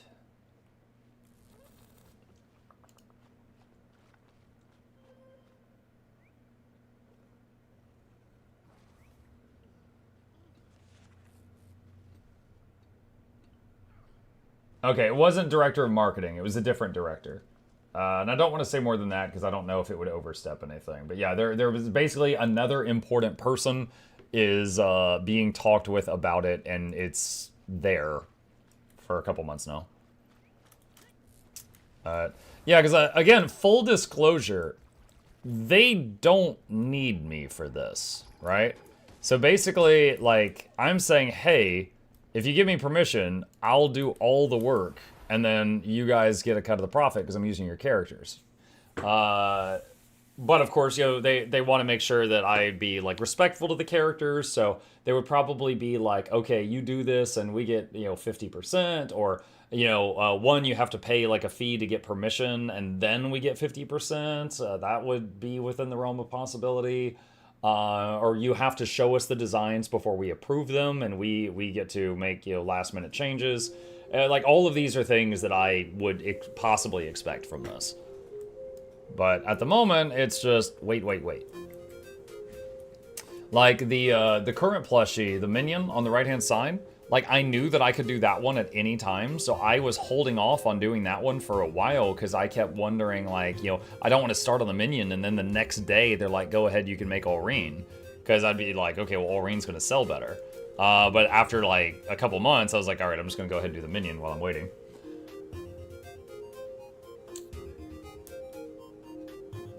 Assuming you get the green light, hopefully the agreement allows you to produce a few of them as opposed to the long permission process for each. Yeah, agreed. I mean, the dream would be, you can do whatever you want, we get half the money, but we have to approve a design before you ship it out. That would be the dream. And then, you know, get started on that. I do kind of wonder what happens with the raised funds if they decide to not go ahead with it, refund everyone who pledged for it. So Anton, the Makeship, the company that I've been working with to make my stuff, the way that they do it is like, I work with them, and I design something, you know, I do screenshots or pencil and paper, but I come up with a design, and then I send it to them. They make a prototype. They show me pictures, and I say change this, this, and this, and we go back and forth, and we go through iterations until we finally have a finished product. They then ship me that first finished plushie. So this is the prototype right here, and this is him. And after that, we pick a day for the campaign to go live. And when the campaign goes live, we have to get 200 pre-orders to basically cover the cost of production, and then it's a sure thing. If at the end of the campaign, so hold on, let me pull this over. So like, let's take mine for example. If when this timer runs out and hits 0, if we had like 150 sold, it wouldn't be worth it to their company to do it because they'd be losing money on doing it. So they just give everyone a 100% refund. No one loses anything. I get to keep the prototype, everyone else gets refunded, and that's the end of it. But if we get over 200, they're like, okay, this is profitable, and then anything more than that is icing on the cake. It's going to happen. So, like in the case of this specific one, it's going to happen, and then just the more we sell, the merrier. And so, you know, and then this, for 11 more days, I'll be continuing to plug it from time to time, and that's it. Now, if ArenaNet was involved somewhere, I'm not sure.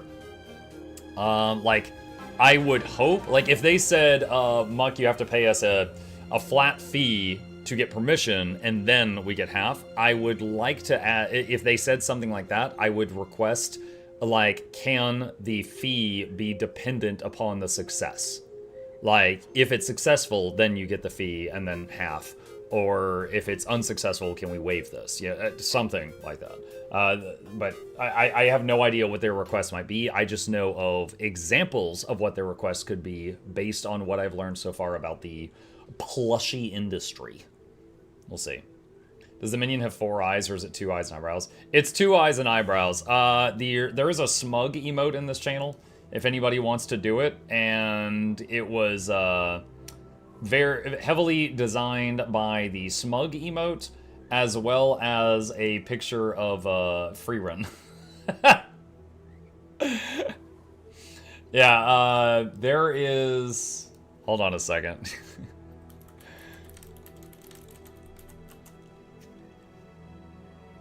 Hold on. It's like a meme picture from an anime of a girl holding a potion bottle. And she has this face. This face was heavily used in the design of this guy. This is definitely inspiration there. The freaking potion meme from Freerun. If you don't know the anime, just know it's a funny face. Anya from Spy Family. That one's a bit different.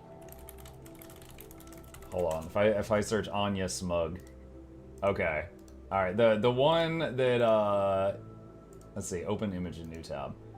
Anya's Smug looks like that. It's a little different.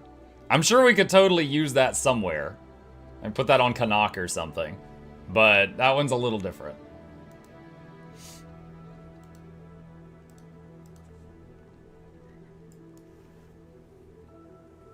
Hey Mug, spots opened up in Dragon's Den and Squad. It's an LFG now.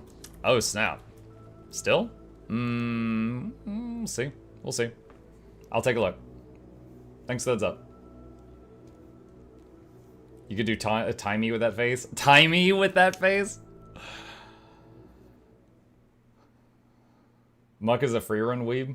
I mean, I've watched it once through. Like, that's it. I don't own, like, a body pillow or anything.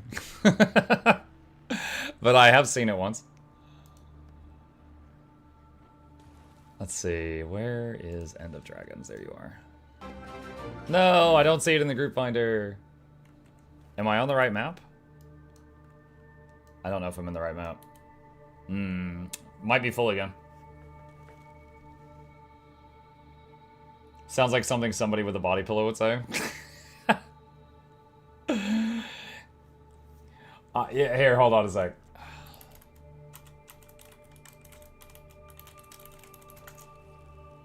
Hold on. I will show you the kind of body pillow that I would get. Here we go. That Pokemon pillow right there. Just a Snorlax the size of my mucking bed. That's it. That's all I need. None of this raunchy stuff. Just king size Snorlax. My Miss Muck is like the Mareep meme. Just me, my husband, and a $700 life-size Bram plushie. No! No. The delay, we're fighting Soo-Won now. That's okay.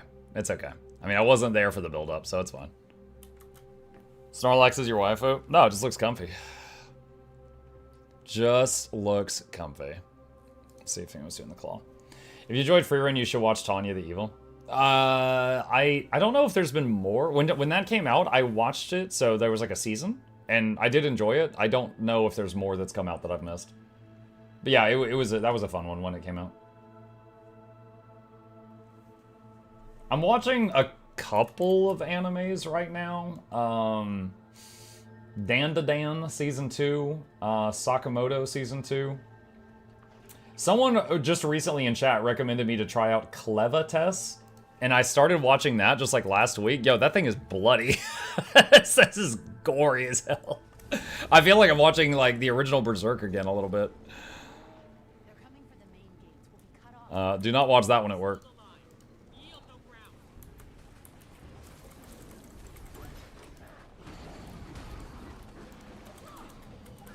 What's the overlay you're using that shows zone names and the event timer? When I walk into a zone and it shows the fancy text on screen, that's Regions of Tyria. The timers is event table. And you can find guides for both of them on the webpage I'm putting in chat right now. I've always wanted life-size Snorlax to tick off my mother so she could have felt the pain I went through. Wait, what?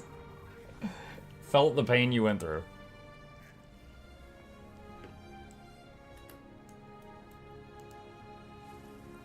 Yeah, on the Blish HUD guides, let's see. That's the floating text thing, Regions of Tyria, and that's event table right there.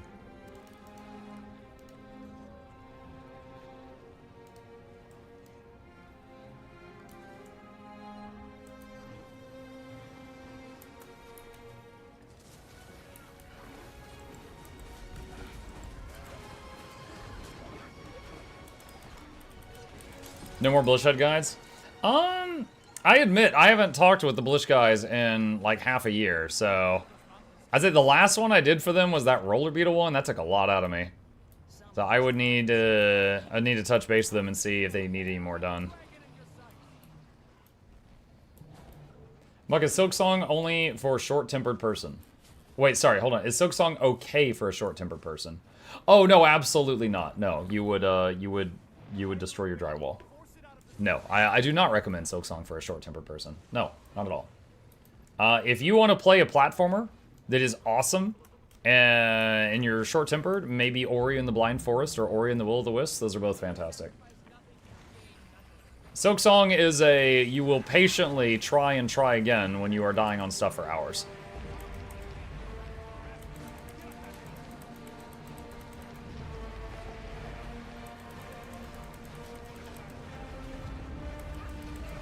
Did you beat Silksong? I'm in... My understanding is there's basically 2 acts to the game and then a 3rd secret act. I'm still in Act 2. And if I get to the point where it rolls credits, I'm going to be like, that's it, I'm done. And I'm immediately just going to be done.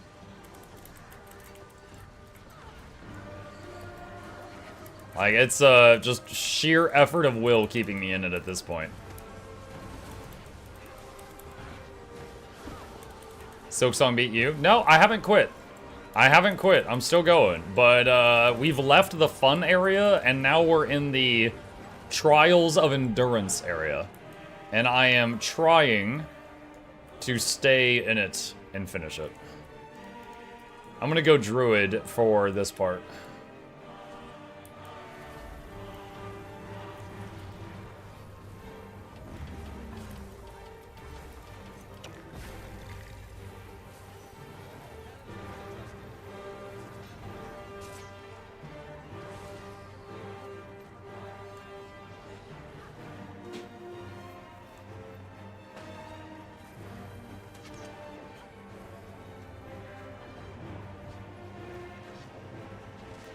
Will you be trying Dying Light, the Beast game?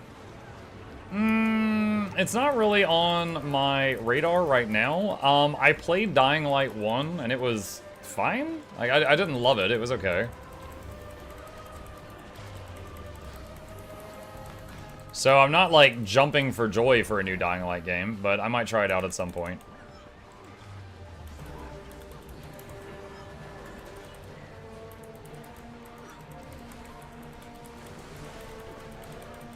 Green numbers!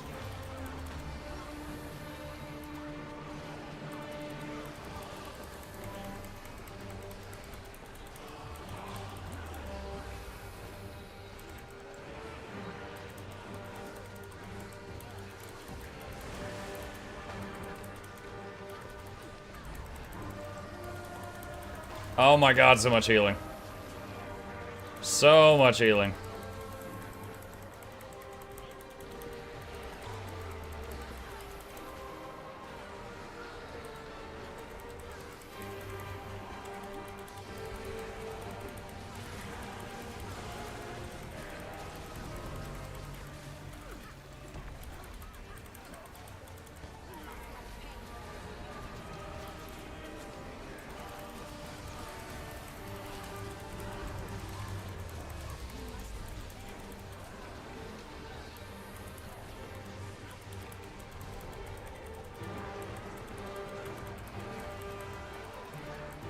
Almost.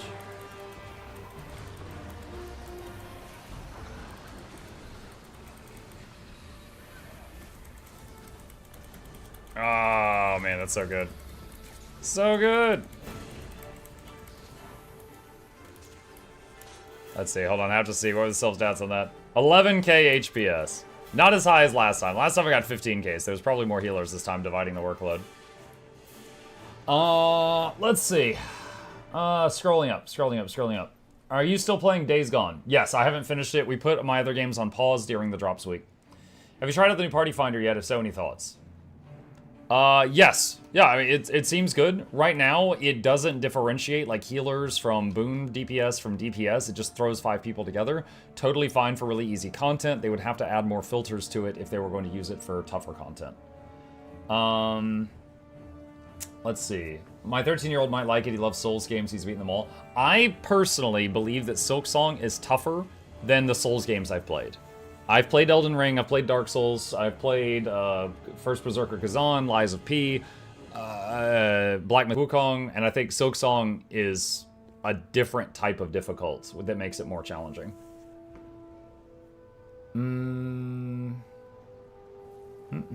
Have you tried out the new... Oh, I answered that.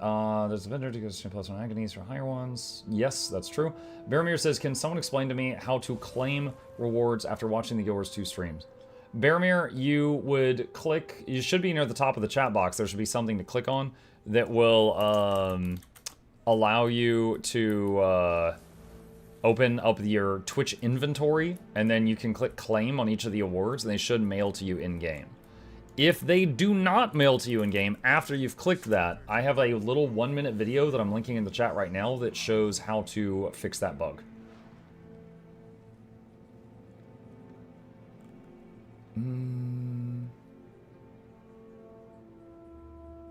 Let's see. Ada says, how many +9s do I need?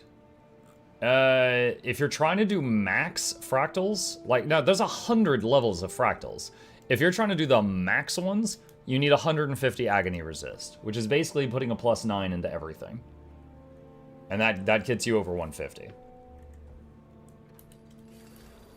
But you can buy them from the TP if you want, or you can build them yourself.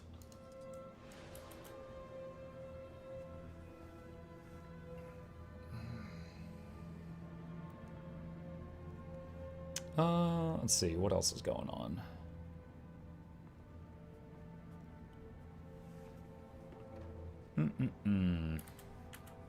Lava Nisos might still be going. Let me take a look.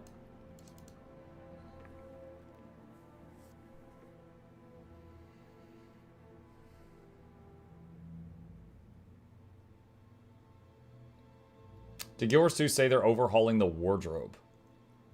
I think they talked about fashion templates at one point. I haven't heard anything new on that, but that was talked about at one point.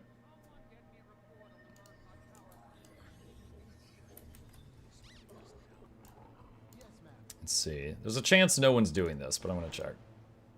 Yeah, not seeing anything. Goricha, thank you for the Prime. Appreciate that. Welcome. Mug, the Spectre video you made recently finally convinced me to set up my thief for it. It has been going well. The forced movement is the most annoying part about it, though.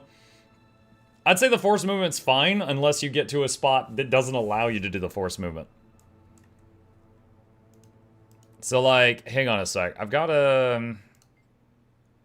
Alright, so this guy's in Naos right now. Hang on. I'll show you. I will show you. Okay. So I'm on this rock, right? I'm trying to teleport right now. No valid path. Cannot use Well of Gloom. Cannot use Well of Bounty. Cannot use Well of Justice. Can't use any of them. Now, fortunately, these spots are rare. But these are places where it just does not work. You can't teleport, which means all these skills can't be used. But fortunately, again, those spots are rare. If you click on the skill, can you cast it on your feet? Yes. But that means taking your mouse down here. Still, it's an odd thing, but fortunately, it is rare. But happens sometimes. Sometimes it's a bit messy with my ping. I ended up on the wrong side of the bear strike, and I had to teleport back, and my boons were messed up. Muck you guys, I'm leaving, and I'm taking my boons with me.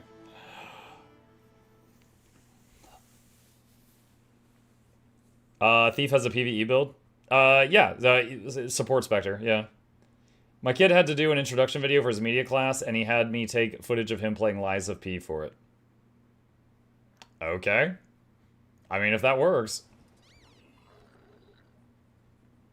Robot says, just want to give you a shout out as an inspiration. I've been streaming daily for 31 days, and I made Twitch affiliate 16 days. Oh, God. You're welcome? Dude, I don't recommend people do what I do. Like... That's awesome. I'm glad you're happy. The whole me streaming daily thing, like, I'm a freak for that. Like, I'm not recommending other people do that. Like, I will say, if you're trying to be a content creator, be successful, rather than stream daily, like, doing, like, YouTube work on, like, every other day would probably grow you a lot faster. But if you're happy with it, you're welcome. Brutimus, thank you for the tier 1. Welcome. Yeah, if I were to do it all over again, I don't know if I would do the daily thing. But at this point, it's like I've been daily for so long. I'm going to keep it going as long as I can, because it's fun to brag about. Keep the group alive. I'll be right back. I'm going to stand in the fire just so you don't get bored. I'm a freak for that. It would graduate from addicted. No, it's not addiction. It's like, it's like, I'm a weirdo for doing that. Like, not taking a vacation or even a day off or even like a sick day or a Saturday. Not even a Saturday for 7 years. Like, no, I'm a freak for that. Let's see, are they doing stuff? What happens when you get sick? I stream sick. There was one time when I got COVID and my voice was completely gone and we were like, welcome to Mukluk ASMR. And I just did like an hour-long stream like that and I was like, okay, I'm going to bed. The streak lives on. Let's see, what lane is that? Right there. Have you never been worried a bit about using add-ons and overlays like Arc and Bloodshot? I know you said you wouldn't risk it if you weren't sure, but did ANET ever clearly state that it's allowed? They basically have said, like, there's certain things they don't allow, right? Like botting. Botting is not allowed. But if you make a overlay or an add-on and it doesn't have the things that are not allowed in it, then they kind of just don't say anything. You know, they don't do an announcement. It's like, we are allowing HUDs of the Blish variety. Like, no, they don't do an official endorsement, but they just kind of ignore it until a day comes where there's a problem. That looks like a dangerous place to keep a helicopter. And that's basically been their thing for 6-7 years. And again, like certain streamers like myself, Mighty Teapot, Loranity, Wooden Potatoes, we have a lot of eyes on us, right? If we do something they don't like, they are not going to be shy about saying it, and I will change what I'm doing. But, like, for example, I think all of us use ArcTPS. Like, all of us big streamers use it, and they've never cared. Is Snowcrows or Meta Battle more reliable for builds? Probably Snowcrows. Snowcrows are very powerful math nerds. And I often tell people, if you can get 75% of what they say you should be able to get, you're doing golden. Because I can't even hit the numbers that they hit. But they basically show you what you're able to do under perfect, unrealistic conditions.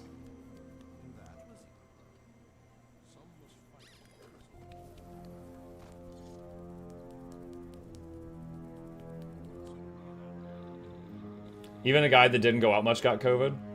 Well, my wife was working full-time at the time, and I was working from home full-time at the time, and my son was going to school. So my wife or my son brought it home and gave it to me. And then all three of us got sick.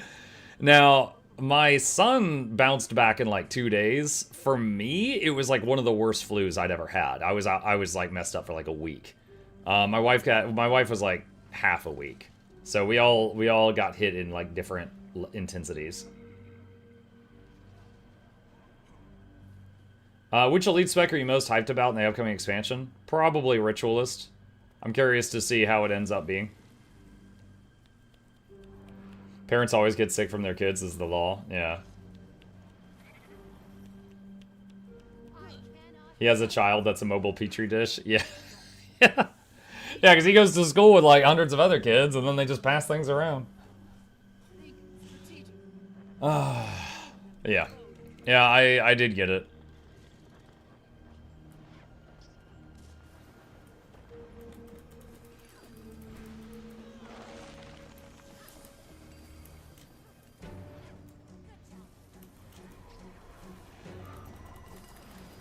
I want to heal as a Luminary and have fun as Devious Evoker. Everything else is met. Wasn't too happy with Rit for the same reason Muck wasn't thrilled with it. The exploding spirits. Yeah, heal Luminary worked. Heal Evoker was missing all the boons. Heal Troubadour was very, very good. Heal Paragon, I don't know if I had fun with it, but it was absolutely the most powerful. Hands down, it felt like I had cheat codes plugged in. Heal Rit was very fun, but I just didn't like killing the spirits. It felt like I didn't even have them. I was just summon them and kill them immediately over and over.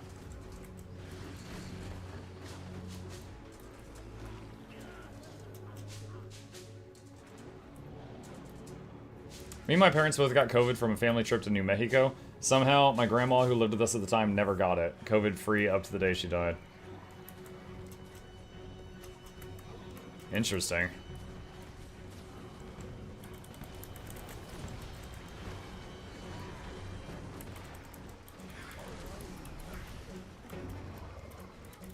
Hey, we res on that spot.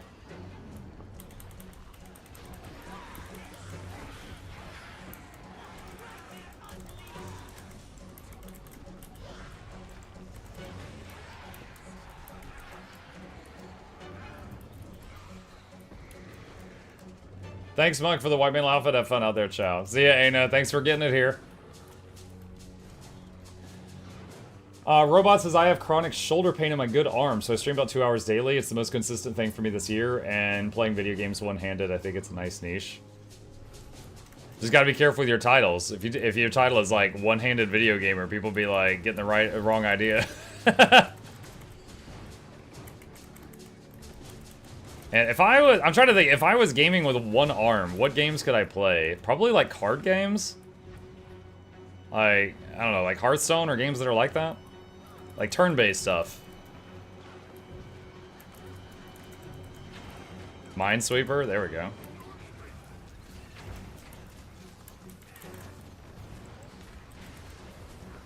Yeah, whatever you do, just make sure you've got a hand cam so, you know, people understand what is or is not happening.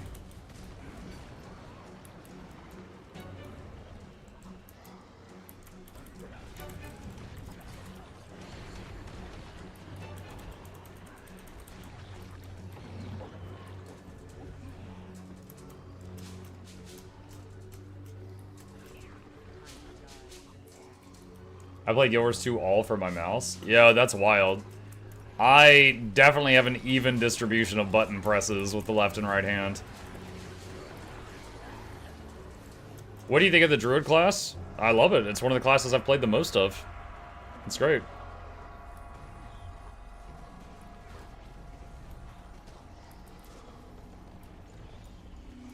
Mike, I couldn't help but notice that your idea for a plush was a Choya and not a Quaggan.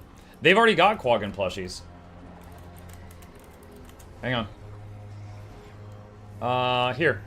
That's one of the few things that they've made. Right here. They've already got him.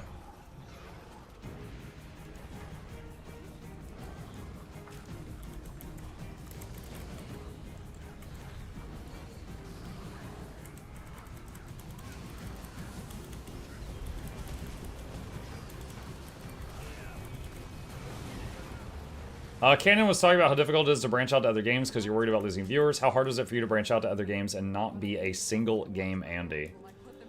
Good question. So I streamed Guild Wars 2 every day, like literally 365 days a year for a couple years. And I hit a point where I got burned out. I still love the game, but I was just tired of it, you know? It's the kind of thing where it's like, if I wasn't streaming to you guys, if I was just on my own, like in my living room, I would have closed it and played a different game. I needed a break. So I decided I was going to change. That's when we started Guild Wars Tuesday, where I played Guild Wars 2 on Tuesdays or new releases or drops, and I was going to play other games on the other days.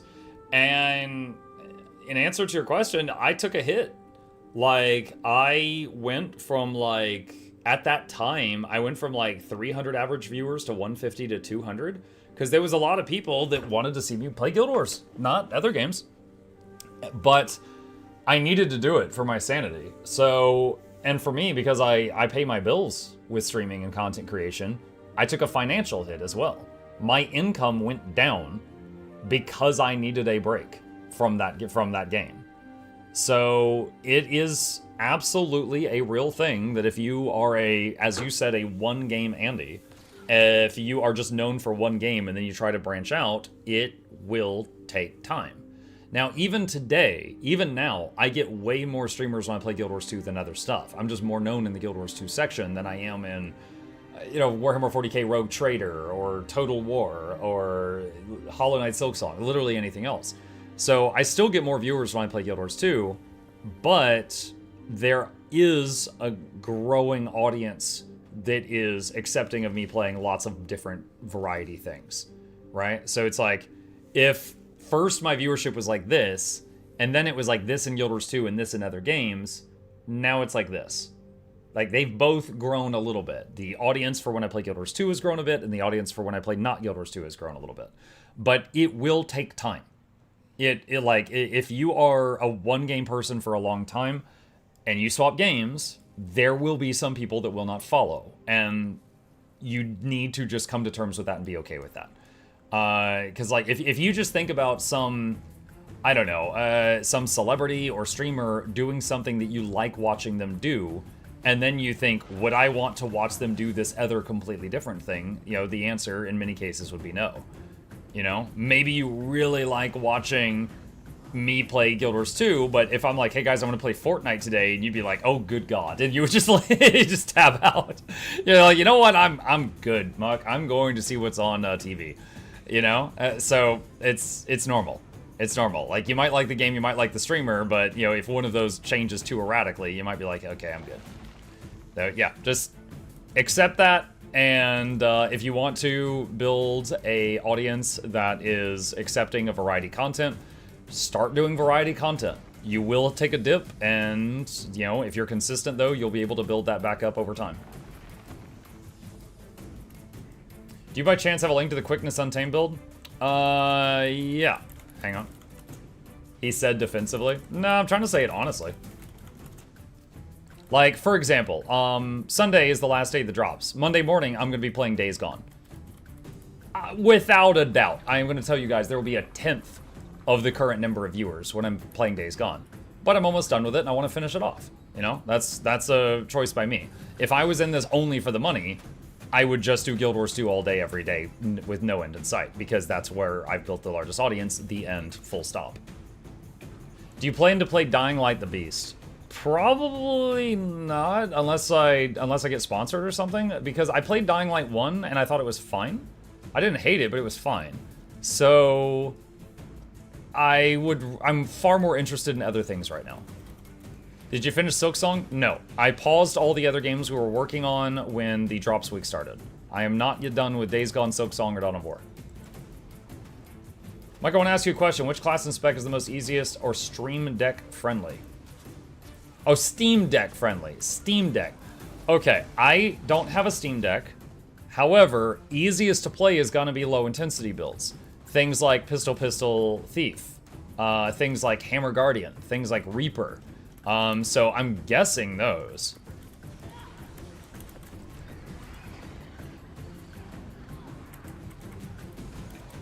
Would you assume the new Leggy rings, etc. will use Essence? I don't know. I do not know.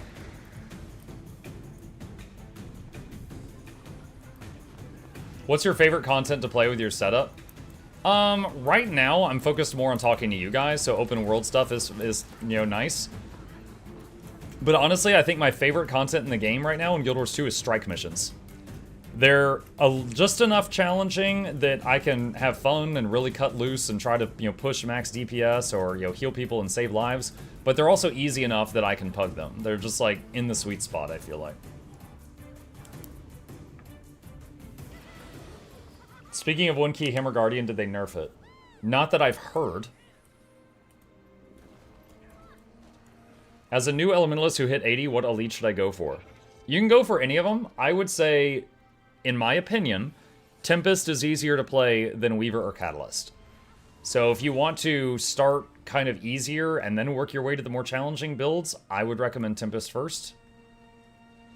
But not everyone will agree with that.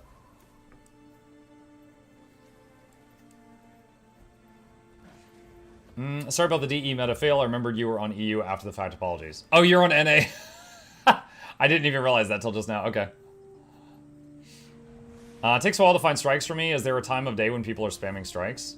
I mean, do you put it in the group finder, or are you just trying to join one?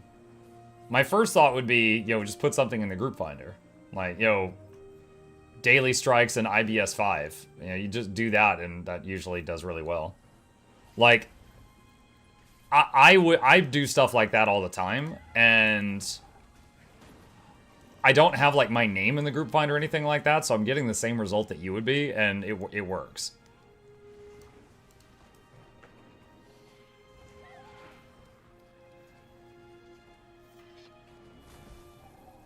Still, Elementalist is the durability of a glass pane. It does.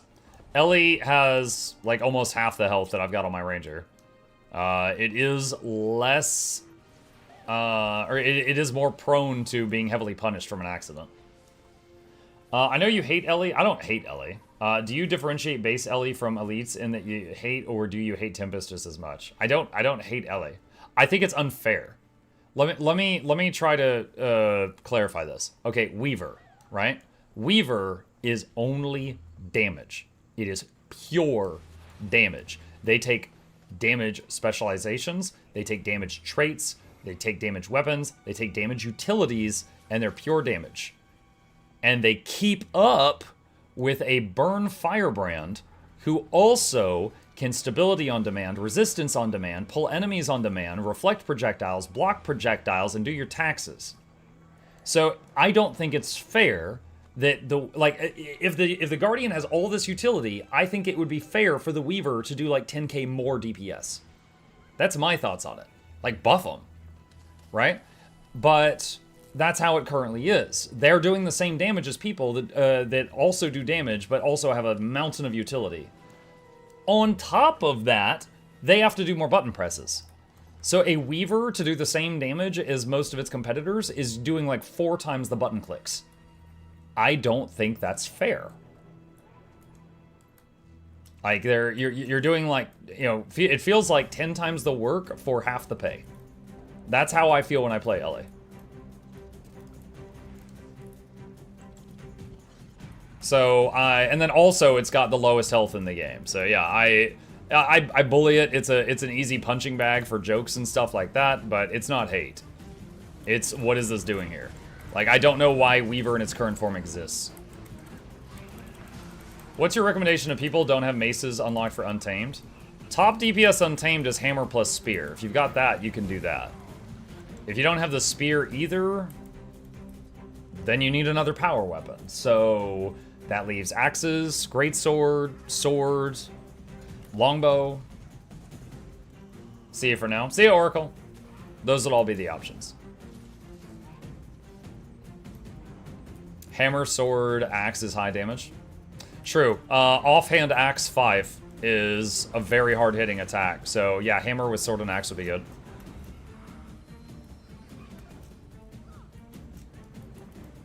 I was referring to the misform out of res frustration. Oh, that? I mean, yeah, that freaking bugs me. But I mean, it bugs me when a thief does it too. Like a thief downstate can teleport. A mesmer downstate can teleport. An LE downstate can misform out of a res. And yes, it's really frustrating when I use like a 2-minute cooldown and I do this and it's like, all right, this is going to res them. And then they go bloop and they teleport away. And then they just go over here and they're like, res please. And I'm just like, and there's like a vein pulsing on the side of my head. Like, yo, I just used a 2-minute cooldown. You ported out of it. And now you're asking for the revive. Yes, that is very frustrating. I would say it's a common thing about Elementalists that they, so often when they're solo, they use misform the moment the button pops up, that they are not used to actually looking at their surroundings and seeing if somebody is saving their life before they smash it in group content. And it causes healers to waste a lot of cooldowns. So yes, I do get bitter about that.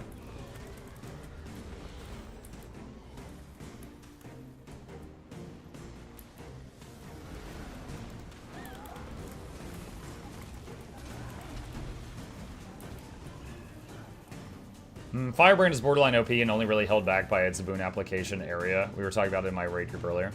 Oh yeah, so the thing with Firebrand is that, honestly, like, it's bonkers that it got out of the design phase with what it is. So just think about, what does Firebrand have that, for its class-specific specialization thing, right? Like, what does a Soul Beast have? They can merge with their pet and use 3 moves that their pet had, right? What does a Druid have? They can go into Astral Form, and they can use the 1 through 5 from Astral Form. Okay? What does a Weaver have? They can use half of one element and half of another element at the same time. What does a Firebrand have? 5 weapons instead of 2. Giving them 15 additional buttons, 1 for each of those elements. 5 for this tome, 5 for this tome, 5 for this tome. It's crazy. The fact that they've got 15 additional utility buttons, no matter the build, compared to Soul Beast can merge with a goat. It's wild. Like, I'm very shocked that it made it out of, like, the design phase with that. I might be guilty of the teleporting, but there isn't any way I can tell someone is trying to res me with such a skill. I would say, like, if you look around, yeah, if there's a pile of people like this, I could totally see, like, not seeing it, right? There's too much going on. But if you're in a 5 or a 10-man, you should be able to turn your camera to the healer and see if they're holding their arm in the air and calling upon the strength of God. Because, like, every revive typically has got a couple of a second's animation of someone holding their arm in the air.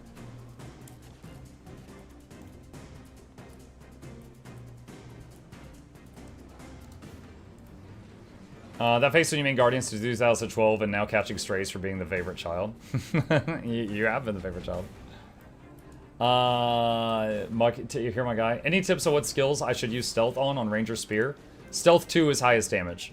So typically, just anytime, if you're in PvE and you're just trying to do damage, every time you get a stealth, you use it on the 2. Have a fun stream, Muka Chat. Thanks, Goddess. I'm gonna be wrapping up here soon.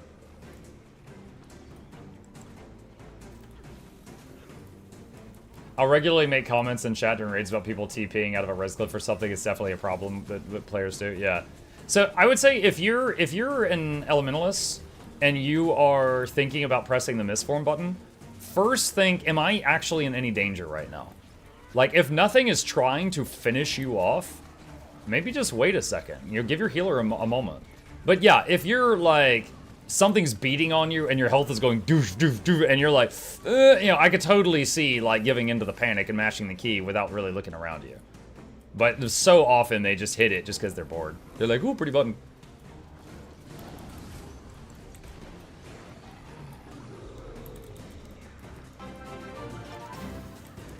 Thanks, Plague and Monk. I was also worth going for the meta, the no looks fang. Not to mention, Ellie Mistform resets the timer for your self revive, so you can't screw yourself over even worse. you want hey, another one that's driven me bonkers. Now, this is not the fault of the Mesmer. There was one time I was in a raid, and a Mesmer did their downstate move that makes another clone of them, and my res spell, I threw it, and it hit the clone. And I was like, what's going on? And like, it didn't work. So I run over and I manually revive it and fill the bar, and then it went boof, butterflies. And I was like, mother! And so like, the clone soaked the revive over like the real one, because the real one moved and then the clone was there. Joke's on you, I didn't want it, yeah. The Mesmer illusions worked better on me than the boss. So yeah, you can pour revive skills into clones, but then they just disappear. As a healer, I feel the frustration, but Mistform does save me from the Fractal Avenger. Yeah, that's totally fine. Here, you know what? While we're doing a healing rant, you know another one? Reapers that are low health. They show up in the UI as being at like 10% health, but they're in Shroud, and so they're immune to heals. So you just slam them with like 3 huge heals back to back, and their health doesn't move, and then you're like... It drives me crazy. And it's not their fault, but it's like while they're in Shroud, they're immune to healing, but they show up that they desperately need healing, and then I just put a bunch of my stuff on cooldown, and then I'm like, he's in Shroud. It's just so annoying. It's very much hate the game, not the player, because it's not their fault, but oh my god, it's like, Necros that are using Shroud, and I'm just like, Oh god, yes, the panic every time there's a Necro that's low health and Shroud, yeah. Mike, I'm Ranger main because of you, Ranger. Well, you're very welcome, JK. Hopefully you like it. The Reaper Shroud should be another color, not green like life. Yeah. I'll say, Muck, you, if you gotten caught in a whisper chain and go down looking at the healer, it's not an option. I mean, you shouldn't have been in the chain. But yeah, no, if you use the Mistform, like, if you use the Mistform and you're getting out of it something that's killing you, like I said, yeah, go for it. I'm just saying, there's a reputation. And it's an earned reputation, I think. Let's see, my static has a Reaper, and I've had to add extra thought steps since they changed Shroud to dark green bar from purple. Yeah. And then, oh crap, he's not dying yet. There's also, even when the Reaper is, let's say the Reaper's low health, and they're in Shroud, and you know that they're immune to your heals, but you're sitting there and you're twitching because you know the moment he leaves that Shroud, he needs a heal immediately, and you're just sitting there like...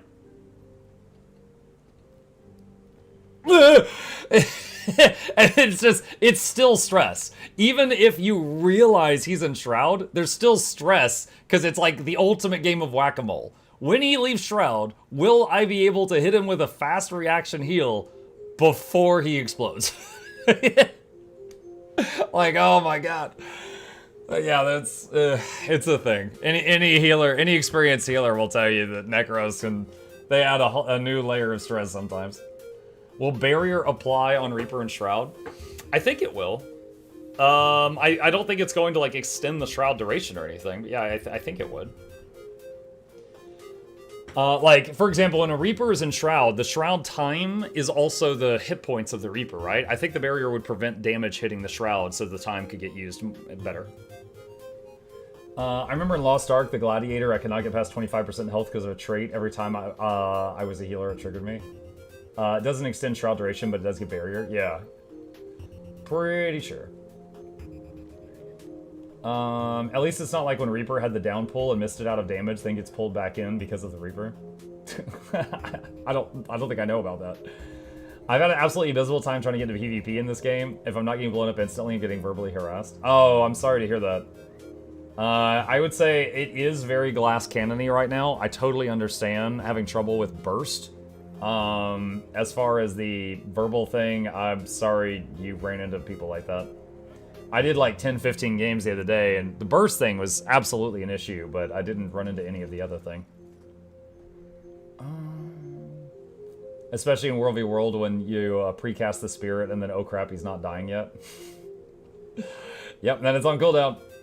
I'm new to Fractals. What's with all the cat golems? I mean, there's a couple of Fractals with them. Basically, the whole thing with Fractals is they're like little pocket dimensions of what could have happened. Like, lore-wise, you can run into yourself in Fractals, in the lore. It doesn't actually happen in-game, but it's like, it's not, like, they're little pocket realities.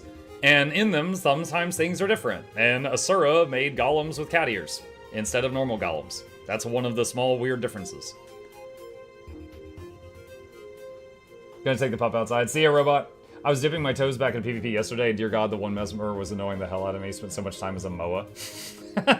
Dude, I was blown away when they reduced the cooldown on MOA Signet in PvP. It was like a year ago. That was crazy. Alright, chat. I am out of time. I need to wrap things up. Thank you guys so much for hanging out with me today. I hope you guys had fun. A few plugs on the way out. If you're new to my channel, my name is Muck. I stream every evening and every weekday morning. I will be back later this evening in about 5 hours. Couple of quick plugs. Please hit that follow button on Twitch. Subscribe if you're on YouTube. Here's links to both my YouTube channels. Special thank you to the patrons. There's a link to Patreon in the chat if you want to be a supporter. And one more plug for the plushie. You can see him over on the right-hand side of the screen. We have met the Kickstarter goals, essentially, to get it off the ground. It's going to happen. And if you're interested in getting a cool souvenir that's really well made that supports this channel, there's 11 days left for that. And then it will not be available anymore after that. All of that said, a friendly reminder, if you're interested, the stream on the official Guild Wars 2 channel is going to be happening in like 50 minutes about the skimmer update. I will be watching it later this evening because I won't be here in an hour, but I'm just letting you know in case you want it. Let's see, who is live right now? I'm gonna raid another streamer. Well, I was gonna raid Fandril, but he's AFK. He's not at his desk right now. Let's get Zeppla. Zeppla raided me the other day. I'll give a raid to Zeppla. She's doing some Guild Wars 2 stuff, and that way you guys are still gonna get your drops if you're AFK. Once again, I'll be back tonight. See ya!